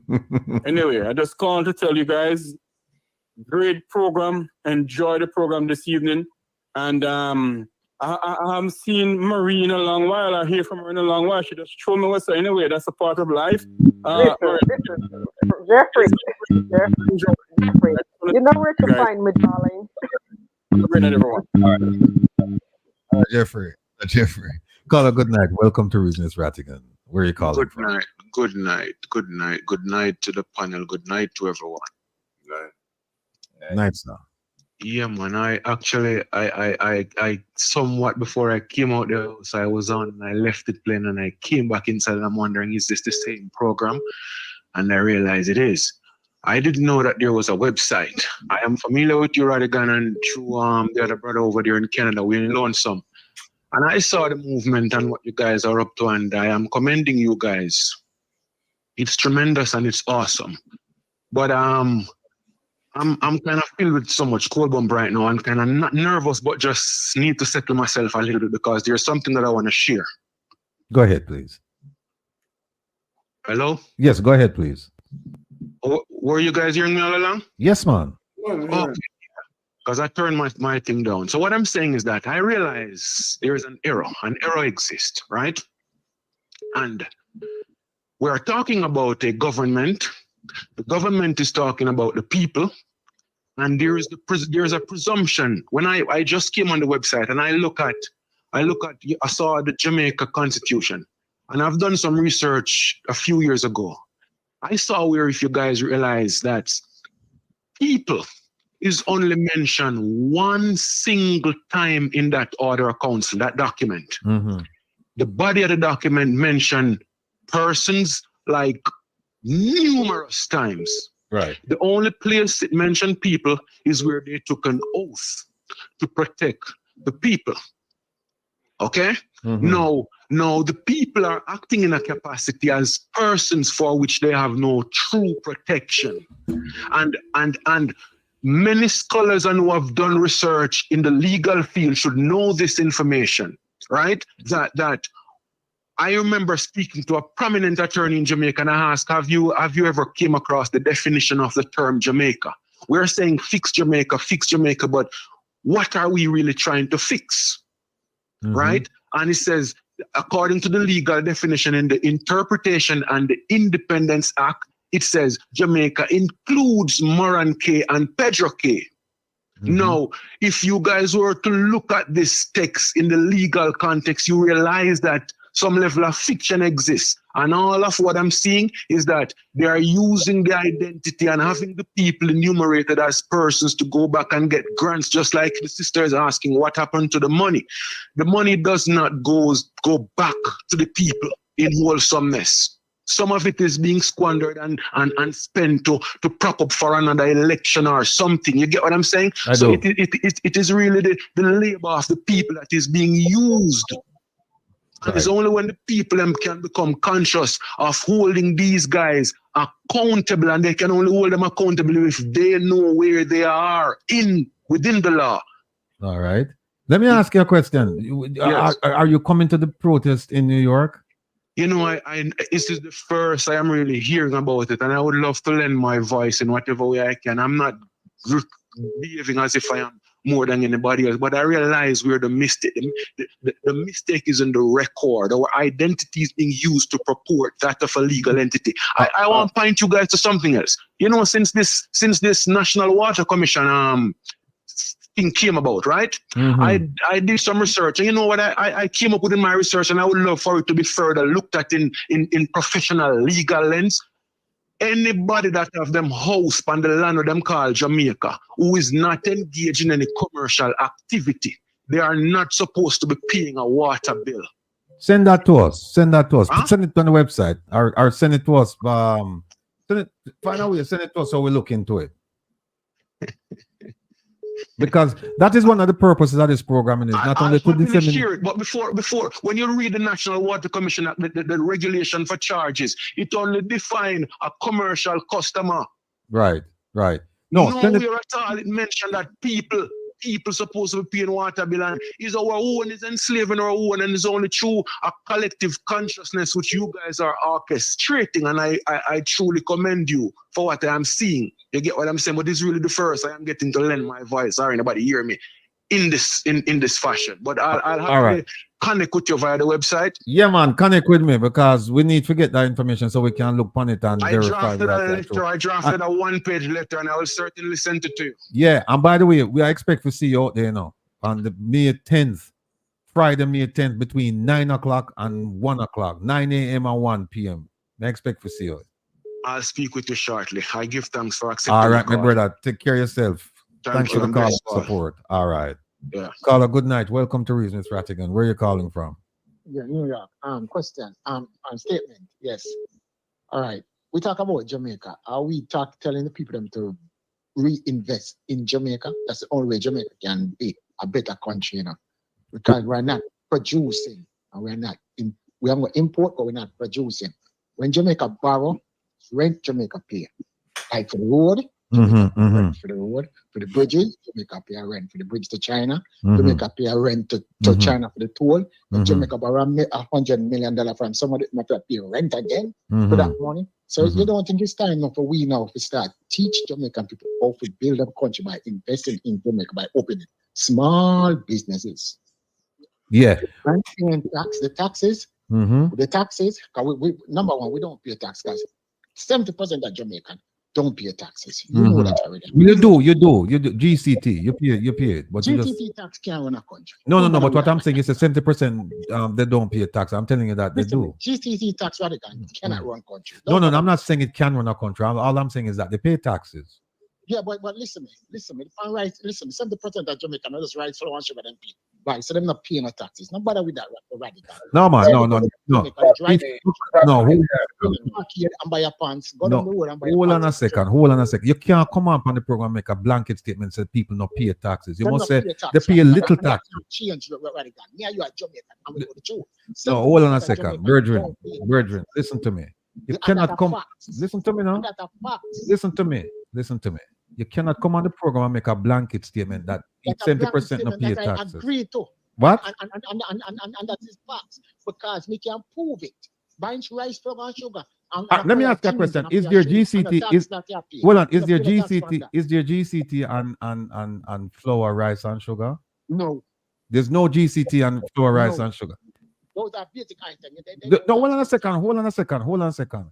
Them buy clothes. Is there GCT and clothes? Them got arcade to buy clothes. But hold on a second. Hold on a second. Because you know what force me for cut you off. What me I say to you is that one way or another they're going to pay taxes. I'm telling you this. Taxes where? And what? Sure. Here we are. Get both. Man, they call for argue. The line is the number is 667-369-8569. If you take a page from Lonesome Book, you know, and sometimes when people start talk foolishness, you have to just cut them off. You can't encourage them, because me I try to explain to him that people pay taxes, and they'll tell me no, them pay taxes, but not taxes like where you are think like them pay it out as salary or something like that. When you buy goods and services, Yep, exactly, Rattigan. And that is why when we talk and when they say there are no new taxes, we kind of push back on that because GCT is a general consumption tax. And Right. when anything goes up, it doesn't matter how poor a person is, they get caught up in that increase as well because they're the ones who have to pay. May I just say They do pay taxes. May I Hold just- on. Somebody needs mute. Caller, welcome to Reasons Rattigan. Good night. Where are you calling from? Good North Carolina, man. Yeah, man. Good night, my brother. Teach, man. I called last week. Oh, yeah. Remember, you know. Yeah, what I'm calling about, right, is the Auditor General report as it relates to done in St. Mary. The Auditor General said she knows to where the member of parliament interfere with the process, right? Right. Which me beg for differ because it goes on to say them they have to take the building because a lot of other person is interested in the building. Exactly. How would they know that? Look, I agree Who give with them you. that information that other people are interested Remember in? bringing my brother and my sister, Mystic Sensation. One of the things, have you guys read the report from the Auditor General where she claimed that she didn't say anything untoward or anything illegal about the member of parliament owning the building and executing a contract with the government and collecting rent. I agree with the caller. I disagree with that. And I personally believe that because she's an auditor, not an investigator, that she was outside her depth. That's why I make the argument for a fusion center. One other thing, Mr. I was selling a car one time, and before you start with the car story, hold on. Let me make the Mystic Sensation come in. Yes, that's a definite conflict of interest as it relates to that member of parliament participate in a situation like that. If we go back to the Fair Trade Commission, right, and as it relates to how the process work, right, for the member of parliament to insert himself into a situation like that, that is an ultimate wrong, right? And so then I am shocked as it relates to that decision that person had taken. Very shocked, right? Because that is clear conflict of interest where the member of parliament concerned, right? And that to me, again, if you're into a situation that's of some resemblance of insider trading, right, where you know have access to the information, Ratty, right, and then suddenly you go and you put on a place, and of course the government, you understand, is now paying you X amount of money. You understand the procurement process right then and there has to be breached, must breached. And so then how can she say that there is nothing wrong? I don't agree with that. So I agree with the caller. On the caller, let me just, for the caller who just called and said Jamaicans don't pay taxes on food items, there's an if you listen, pull up the Gleaner article dated June 1st, 2012, and it says Jamaicans will begin paying general consumption tax on what? Patties, raw food items, and other basic foods today as part of the government's recently announced tax package coming to effect. Story done. Continue, caller. Yeah, I am saying that as a person selling, you can coerce the person in buying, because I was selling a car and I put it in the Gleaner, and everybody that call, I tell them that some people on them way to come and look at it. So when them tell the folks that they're the interesting party, I think that they somehow help to coerce in entering into the contract swiftly. Mm-hmm. Look, I looked at that report. I've read it several times, and I'm convinced that contradictory. Yeah, what the Auditor General did, she did a good job in identifying certain things, but in saying that she couldn't find any connection, any connection or element of corruption between the parliamentarian, owning the building. And first of all, what I would do is I would start saying, when did he own the building? When was this discussed in Parliament? Let's look at his bank account. Let's look at his phone records. Let's see if there's any connection between him and the director of TAJ. Because remember now, TAJ director is the only person who can identify and try and execute a contract on a building, which is to me, that smacks of corruption. One person can go out and find a building and just decide that this is the contract. By the way, that one person, they were supposed to go through the land agency to get approval, and they never do it.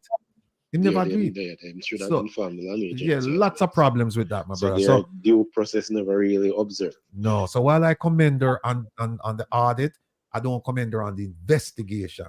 She's not an investigator. She's an auditor, and therefore that matter should have been turned over to the Integrity Commission or MOCA or somebody. But you know, it's not too late. So we'll see what happens. But anyway, I want to thank you for the call and thank you for your support and encouragement. Man, big up. Take care of yourself, my brother. Yeah. So you know, I don't understand that piece, that report that she did. I'm beside myself when I read it, and we did a piece on it last week, and we're gonna go back in it in depth next week. Caller, welcome to Reasons Rattigan. Good night. Where are you calling from? Good night, Rattigan. Jamaica. Yes, Mr. Jamaica. Fabulous. I have a suggestion to make. Yes, sir. All right. So you would agree that the show is like 7-8 hours long, right? Yes, sir. Yeah, and so if you're not a real true fan of Rattigan, you know, and you miss the program, you know, you're not gonna really watch it, you know. You're not a real true fan, you know. Because I was talking to a friend, right, in New York, and he was saying, you don't watch Rattigan, but the boy show too long, but so right. What I'm suggesting to you, if you can have Kevin or somebody from your team, go back and try dissect the videos and just put it on some 5 minutes or Yeah, that's a good idea. No, it's most important part. You know, some short. Yeah, that's a good idea. We're actually, sorry to interrupt you, we're actually exploring that idea, and the reason is I only come on once a week, and we have a whole bunch of things. So what I've told people is that what you do is be patient, listen to it like how you take your medicine. Just take it in small doses. So you I listen to it. I watch it every week. Fabulous. I don't know if you're familiar with the voice. I try to get a call in from most times. Well, tell your brethren. I'm just taking a suggestion to you. Right. No. The suggestion that you've given is a good suggestion and is one that we're exploring right now. But tell your brethren, take it like I'm taking medication once a day. Same just take it once. They take an hour a day, and by the time him reach to Saturday again, him ready for another round. You know. All right. Now run now. Come here for take some calls. Yeah. All right, then, man. Take care of yourself. All right. Bless up. Caller, welcome to Reason with Rattigan. Good night. Where are you calling from? Mr. Rattigan. Yes. Blessings, my Lord, and bless up to your panel. Bless up Herb, and I first like to thank God for giving me the opportunity. We have Mystic Sensation there too. Now we have Miss Sister Maria there, and we have Dr. Francis there too. So you have to big up everybody. Oh, yes, big up Dr. Francis and big up the next doctor there, Maria. I want to tell you. You know, you left out Mystic Sensation. You watch a program or listen? You listen. Yeah, watch the program, man. You not see Mystic Sensation. You know, see Mystic Sensation on the top right, top left. Oh, yeah, man. I joke. I agree with him 100% because he missed on the point several times. And that is what I'm going to mention right now. Yes, sir. That corruption is really the Achilles heel. Now, in America had that problem where corruption was giving them a hell of a time. And in 1908, I think it was, you should know because you're an FBI man. No, that's not why I know. No, that's not the FBI. No, that's not what I know. I know because I was around in 1908. I was around in 1908. That's how I know. But as an FBI man, you're supposed to know the history of your organization, right? But the point that I'm trying to make is that America itself, as big and fabulous and great as it is, had the same problem. Right. And they made a step to sort this thing out by creating this organization to address corruption, and it worked, right? So I believe that Jamaica should do a similar thing. The closest organization I see in Jamaica that could be transformed into a FBI type organization would be the Integrity Commission. If I was the Prime Minister or if I was in charge, I would invite the FBI to come there and to help to transform the IC into such an organization, one, to help train the people and just create a FBI in Jamaica. Well, it would be a Jamaican FBI, but it would serve the same purpose. Well, let me stop you. To clean up corruption. Let me stop you right there. Let me stop you right there. Huh? Let me stop you right there. When Peter Bunting was Minister of National Security, he established what he called, quote unquote, a self-styled FBI institution called MOCA. You're familiar with MOCA, right? FBI style. MOCA is, oh my God, I don't want to tell you about MOCA, but go ahead, sir. No, what I'm saying is that they already have one. If you're talking about modeling after the FBI, Peter Bunting claimed, and I don't know if it's true, but he claimed that MOCA is an FBI style organization. I don't know what that means. I don't know if he had FBI personnel advising him as to how to structure the organization, but that's what he said. But I tell you the truth, you know, Mr. Rattigan, if somebody does something to me in America and it is a federal crime, I call FBI. Well, yeah, that's true. But here what I'm going to know. Here what I'm going to, because we're pressed for time, and I understand the point you're making, and it's a point well taken. But you and I, we have to go have a discussion about that later, because first of all, the Jamaican government would be very reluctant to take that idea from me or you or anybody in the diaspora, because this government is very, very arrogant. They feel like them know it. Not only arrogant, the crime and the corruption work to their benefit.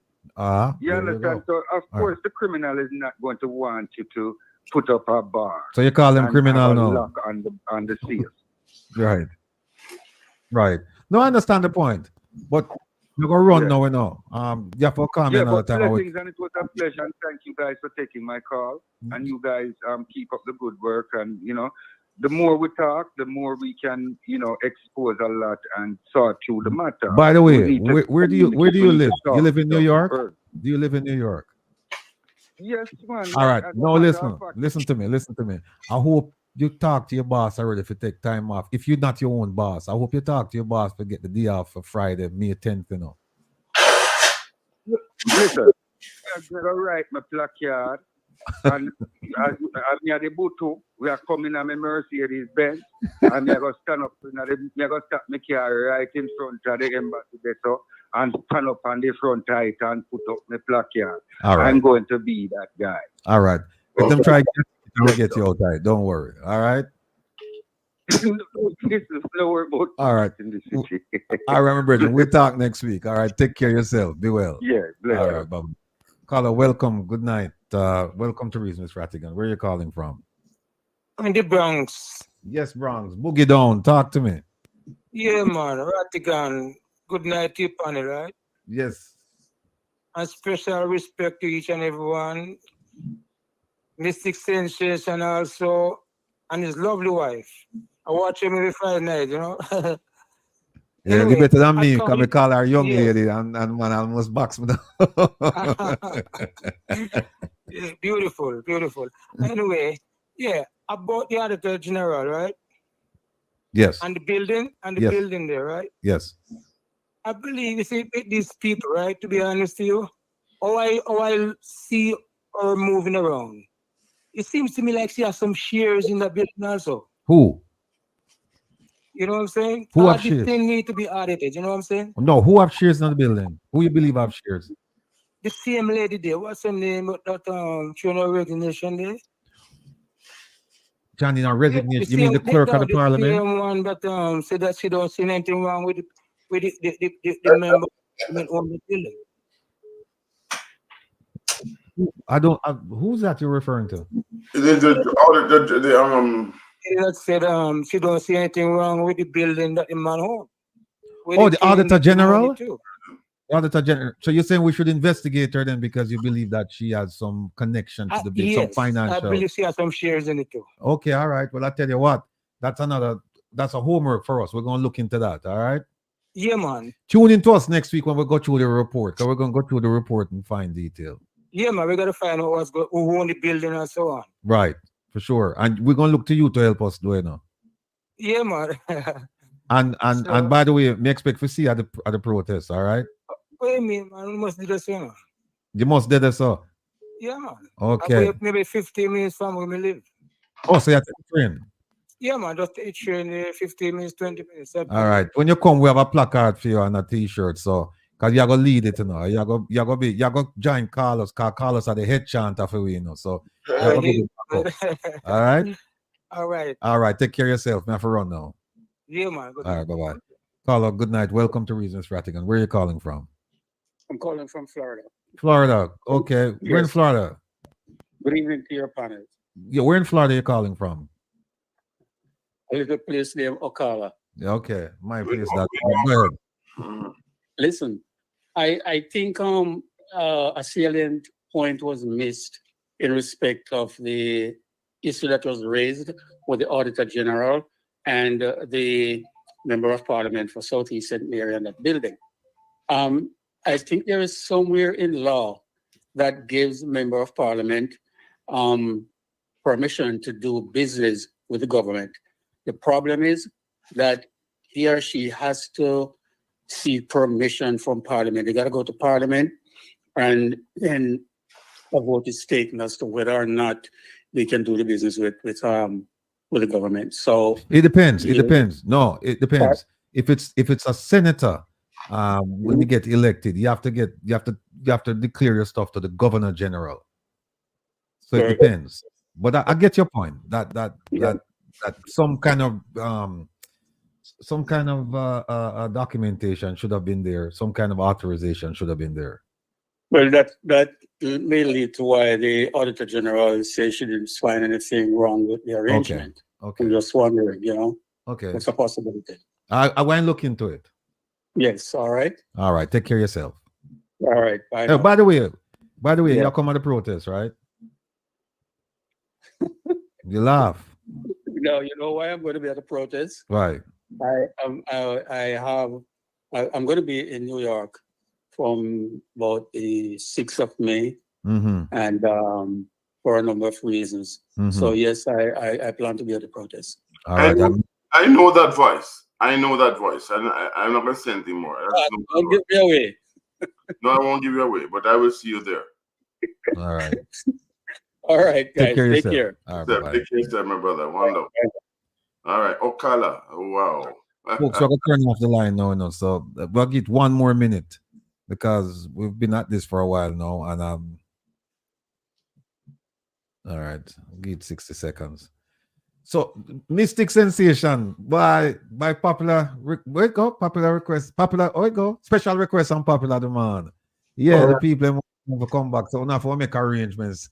Whenever you feel like, remember this is your house, so you want to just Thank come you. in an invitation. You just say, hey, may I come on next week and want to come talk about this. You didn't have to tell me what you come talk about. Just show up and you just talk you want to talk about. At your place this. Yeah. That's how we treat family. Yeah. How would this call? People, we have a minute left, so okay. Richard, good night. Welcome to Reasons Rattigan. Where are you calling from? Good night, Rattigan. I'm calling from Florida. Yes. Yeah. So I just want to say quickly that with regard to the behavior of the folks at the conference, yes, the diaspora, don't try to tempt us with our belly. We don't deal with belly full and head empty. We're using our head this time. So don't flaunt a car, rent a car to us. Don't tell us about food. We're not settling for that. We're not buying that anymore. Enough of all of this placation, and basically it's arrogance and disdain for the diaspora, and we're not going to fall for it. Right. We mean business, and they need to understand that. Much appreciated, brethren. Yeah. All right. Take care of yourself. All right. Bye-bye. Thank you All very right. much. Listen, there are a bunch of stories we didn't get to. We didn't get to the debacle involving the Speaker, Auditor General, and the Clerk, because I have the memo of her announcement and the Parliament. Well, I have the Speaker's letter, the Clerk's retirement letter, and there's a memo from the Parliament, and we didn't talk about that. We didn't get into the Police Service Commission selection of the police commissioner. We didn't give him the advice as we promised. But Mr. PC, no worry. Next week we'll be back and we'll give you the information. We didn't talk about the an update regarding the Minister of Foreign Affairs refusal to provide the names of the people who went to Kigali. I filed an appeal with the tribunal. They wrote back to me yesterday saying that they have it and they're going to process it. So we'll see what's going on.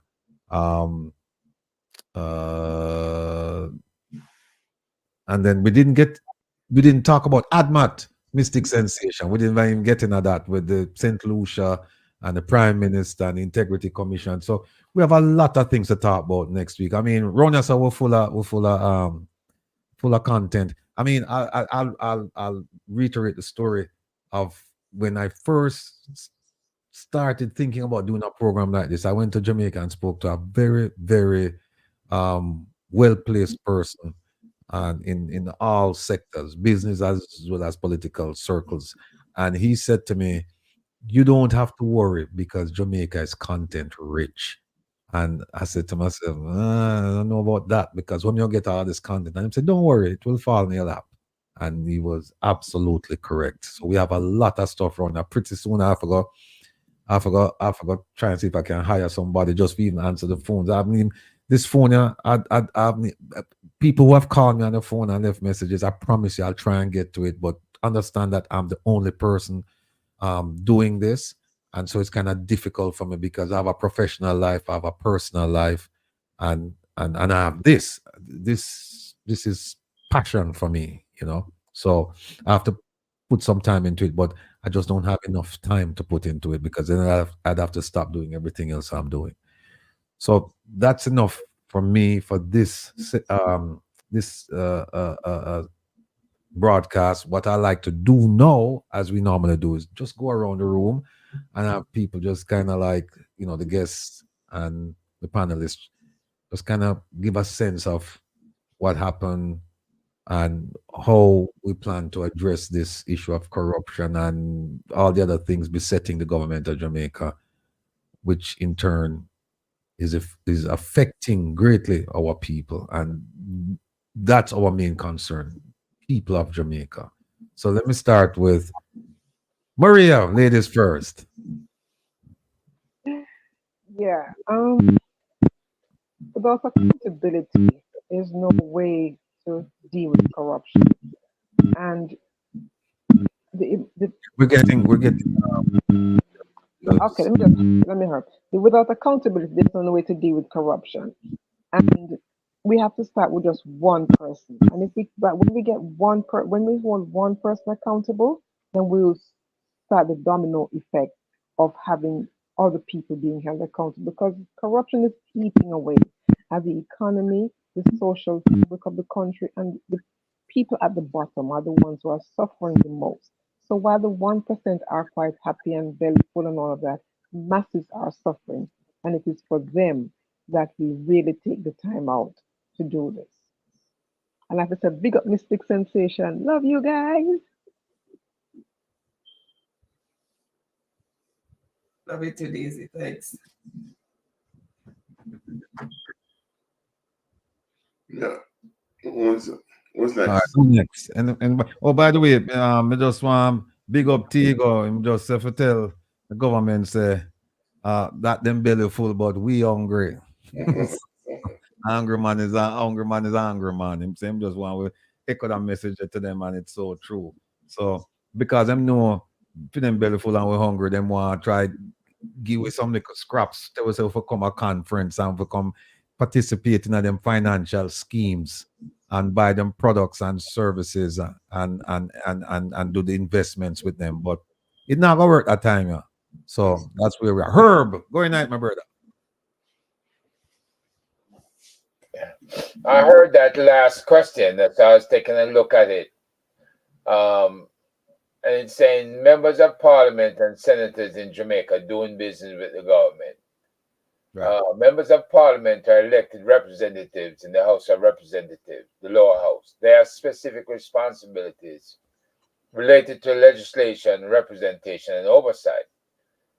Business interests. While MPs can engage in business activities outside the parliamentary duties, there are restrictions when it comes to doing business directly with the government. Conflict of interest. MPs must avoid situations where their personal business interests conflict with their public duties. Disclosure. If an MP has any financial interest in a matter being discussed in Parliament, they are required to disclose it. Recusal. In cases of direct conflict, MPs may need to recuse themselves from discussion or votes related to their business interests. Senators, on the other hand, not elected, let's say business interests, similar to MPs. Senators must also adhere to rules regarding business interests. So senators have the same restrictions, right? And they have to avoid conflicts of interest. So on both sides, they must avoid it. Government contracts, direct business with government. Both MPs and senators should avoid direct business transaction with the government to prevent conflicts of interest. Approval process. If an MP or senator wishes to engage in government contracts, they must.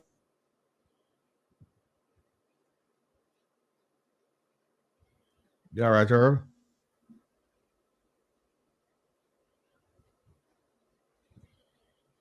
Herb.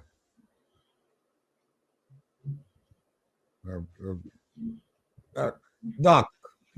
Yes.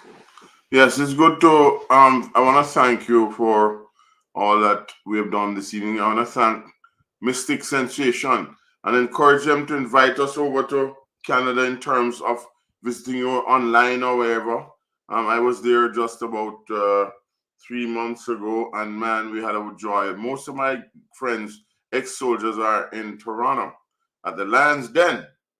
Okay, so those are my friends. I mean, they fed me like a king, and we had a wonderful time. And one of them is a pilot of the boat to go across there. So I just want to say that. But once we share the same sentiments and spread it around, get people to understand that we're not trying to break anything apart. Just like what you're saying, we're trying to observe and to do what we can to keep Jamaica alive. And that's what because there but for the grace of God goes I. If we were not given those opportunities, as Rattigan loves to show off his zinc fence around there, no zinc that upon the fence is pure board. But anyway, him love to show that. But it's the same thing. I was a barefoot boy in Ocheres, and I'm not afraid or ashamed to say that. And when I say that to people, say you're lying. No. If it wasn't for people, I wouldn't be where I am today. So I know that those children in Jamaica can become somebody. They are already somebody, but they can become more like anybody, right? They have it, and we just have to treat them right. Treat the youths right. That's my program on the radio. Treat the youths right. And I want to encourage you to do what you're doing there up in Canada. You have a lot of good people nearby you. I don't know exactly where you are, but I know that they're there because I talk to them all the time. And worldwide, those who are listening, Miss Daisy, it's great to see you again this evening. It's a wonderful thing. They say ladies before gentlemen, and I always like that, except, even when the bulls are coming to charge us, I put you in front, that sort of thing, because, I'm such a great guy, wonderful. I just like to joke too. Joke better than quarrel. So let me just make it quite clear, gentlemen. We are not there. Rattigan, I just have to say to you before you get Brian Mr. that we started working together a long time. A lot of people don't know this, but we don't have to tell everybody our business. And we started working together a long time, and we will continue to do so because we are men of integrity and we want the very best for Jamaica, regardless, okay? We try to stay away from the politics, but this politics doesn't stay away from us necessarily. And so we're called names, but don't believe everything you hear. Thank you for the opportunity. We look forward to working with you again next time. Man, this is a long one. Mystic.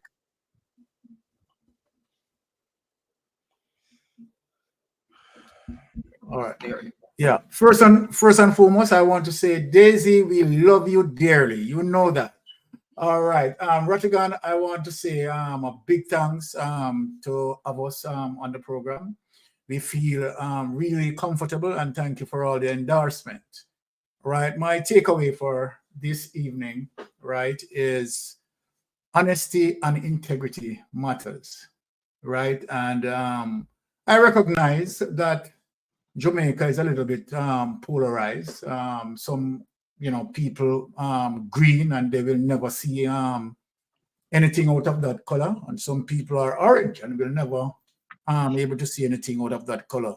But first and foremost, we are to be Jamaicans, right? And when we are voting, what are we voting for?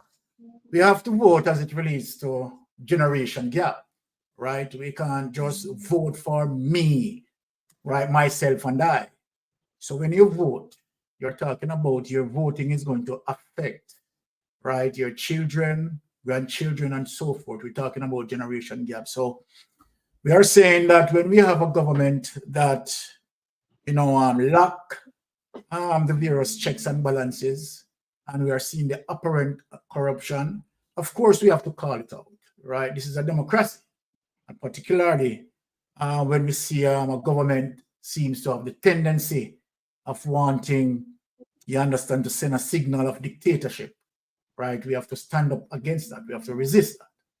And so then again, it is important as it relates to the One Jamaica Legal Defense Fund, right, to be utilized as a serious mechanism, right, where we have a government, where we have a system that we can use as a checks and balance to good governance.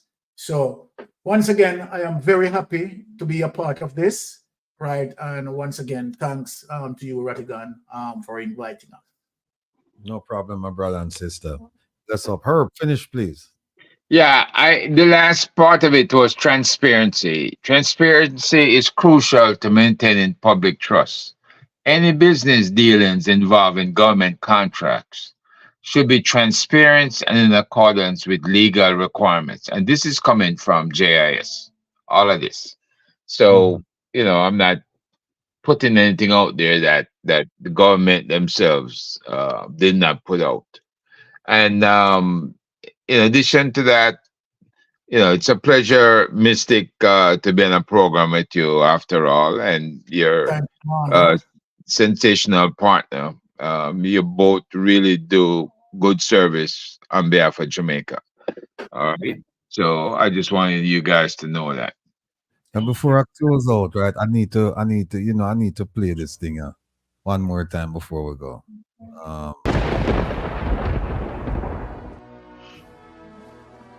Well, I see Maria tomorrow, and you, well, not you, Ratty, because you're not on for a while. But Doc, good seeing you. Here, brother. And yes, Mrs. Mystic, I don't leave you out, so don't.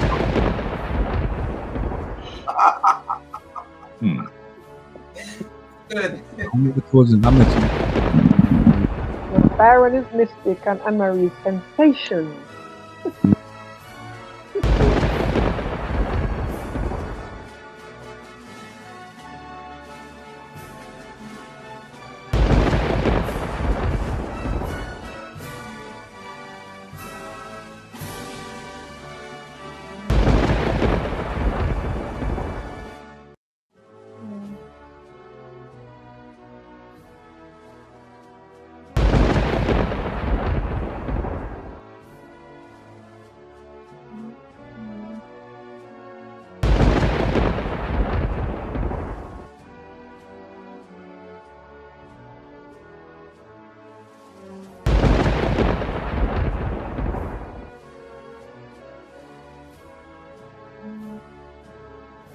The following is a public service announcement. The Diaspora Crime Intervention and Prevention Task Force and One Jamaica Legal Defense Foundation invite Jamaican patriots and friends in the tri-state area to the second staging of a call to action. Meet us on Friday, May 10th, 9 a.m. to 1 p.m. at Jamaica's Consulate, located at 300 East 42nd Street, corner 2nd Avenue in Manhattan. That's a call to action for Jamaicans and friends of Jamaica who are seeking the best solutions for Jamaica. May 10th at 9 a.m. at the Jamaican Consulate at 42nd Street and 2nd Avenue. Listen to Reason with Rattigan Saturdays at 3 p.m. on Reggae Global Radio and YouTube for updates.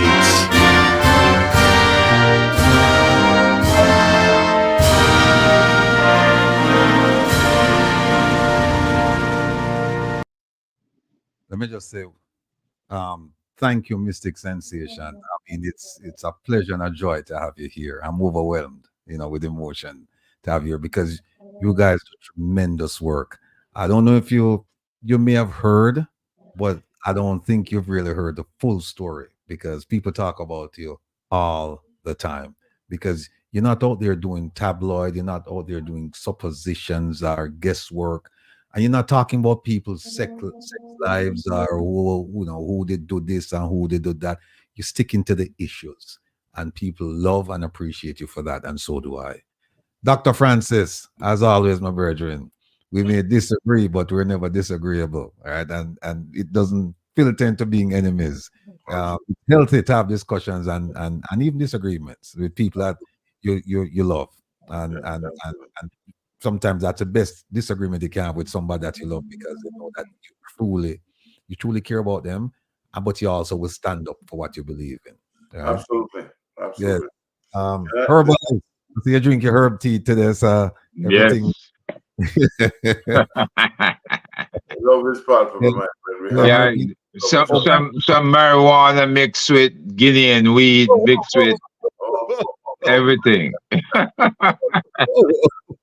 I don't reach the marijuana stage. I can't handle that at all.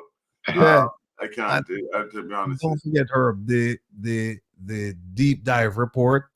Yeah. Hopefully you'll have it next week, and then we can go over it as the group, the hated it or the hateful it, and then we decide what we're gonna release and to whom. So we'll take that. And of course, my sister, Maria, gonna kin teeth, right? We have something in common because Clarendon, our place that, right? Jeff Tanya. But you guys don't know, but I was the last time I ran for election was in Kellets against Horace Daly. Is he? Horace Daly is a friend of mine, Oh yes, you asked about Horace Daly said to me, if I didn't know better, I would have voted for you again, as opposed to me on platform. He said that. Yeah, that's amazing. We never quarreled. What can I tell you? And so, folks, I mean, this is what we're all about. We're all about the people of Jamaica. And to be honest with you, I didn't choose this. It chose me because I never thought I'd end up doing this. If you had asked me 2 years ago, because I'm retired, and if you had asked me 2 years ago, what would you be? I said, I'll just practice law and just spend time at home and hang out with friends and whatnot. I had no idea I'd be doing this, but I'm very thankful that the Almighty charted the course and put me on this path. And I would not have, second guess it for anything in the world, because every time I come inside and I look at the picture behind me, and for those of you who don't know, that's my first house in Waterhouse, and that picture was taken last year. And I still have relatives living in Waterhouse. I still have friends living there. And so that's the inspiration, that's the drive, that's the verve that I come inside and I look at that and I know, okay, it's time to get passionate about things, time to start doing business. And I will never stop thinking about people in Waterhouse and people similarly situated. I'm not only thinking about the people in Waterhouse, thinking about the people throughout Jamaica, the people who come from places that look just like that, the people who go to them bed hungry, the people who work minimum wage, the people who are disenfranchised, marginalized, and abused and ignored. Those are the people that my focus is on. Now, having said that, I do focus on the people as Jeffrey Tavares would say, the Vumva V. Them people are Jeffrey. Right. Because some of them are good people. Some of them have a big heart, and some of them are actually doing things in the community. I don't bash PSOJ in its entirety because there are people in there that are doing things, and some of them do things and they don't publicize it. But by and large, they don't care for people like you and me. And so that's why we can't forget where we came from. We can't forget who we are. The moment we do that, it's total destruction. And that's what we see going on now. So I'm glad to see that the diaspora is taking a turn. You have people like Mystic Sensation, Dr. Francis, Herb, Maria, Lonesome, OBC, Jeffrey Tavares, Carlos, the whole away. We get together and we may have our differences, but we are united in holding government accountable. And that's the way it should be. So until we meet again, folks, and I won't be on the program tomorrow. Somebody asked if I'll be on the program with Maria and Lonesome and her. I won't be on it tomorrow, but we talk to Lonesome all the time, and I have no problem. And I'll soon be back. So until then, oh, by the way, Mystic Sensation, please, we have to talk, right? Because we know to get through the program, and I really want to sit back and just let you just talk and explain to the people. But what I did, I made a mistake. I kind of put up a whole bunch of things this week. And it worked out, but it worked out not as effectively as I would like it to be. But there's always tomorrow. So I look forward to seeing you again. So folks, until then, have a great Good night. God bless everyone. Night.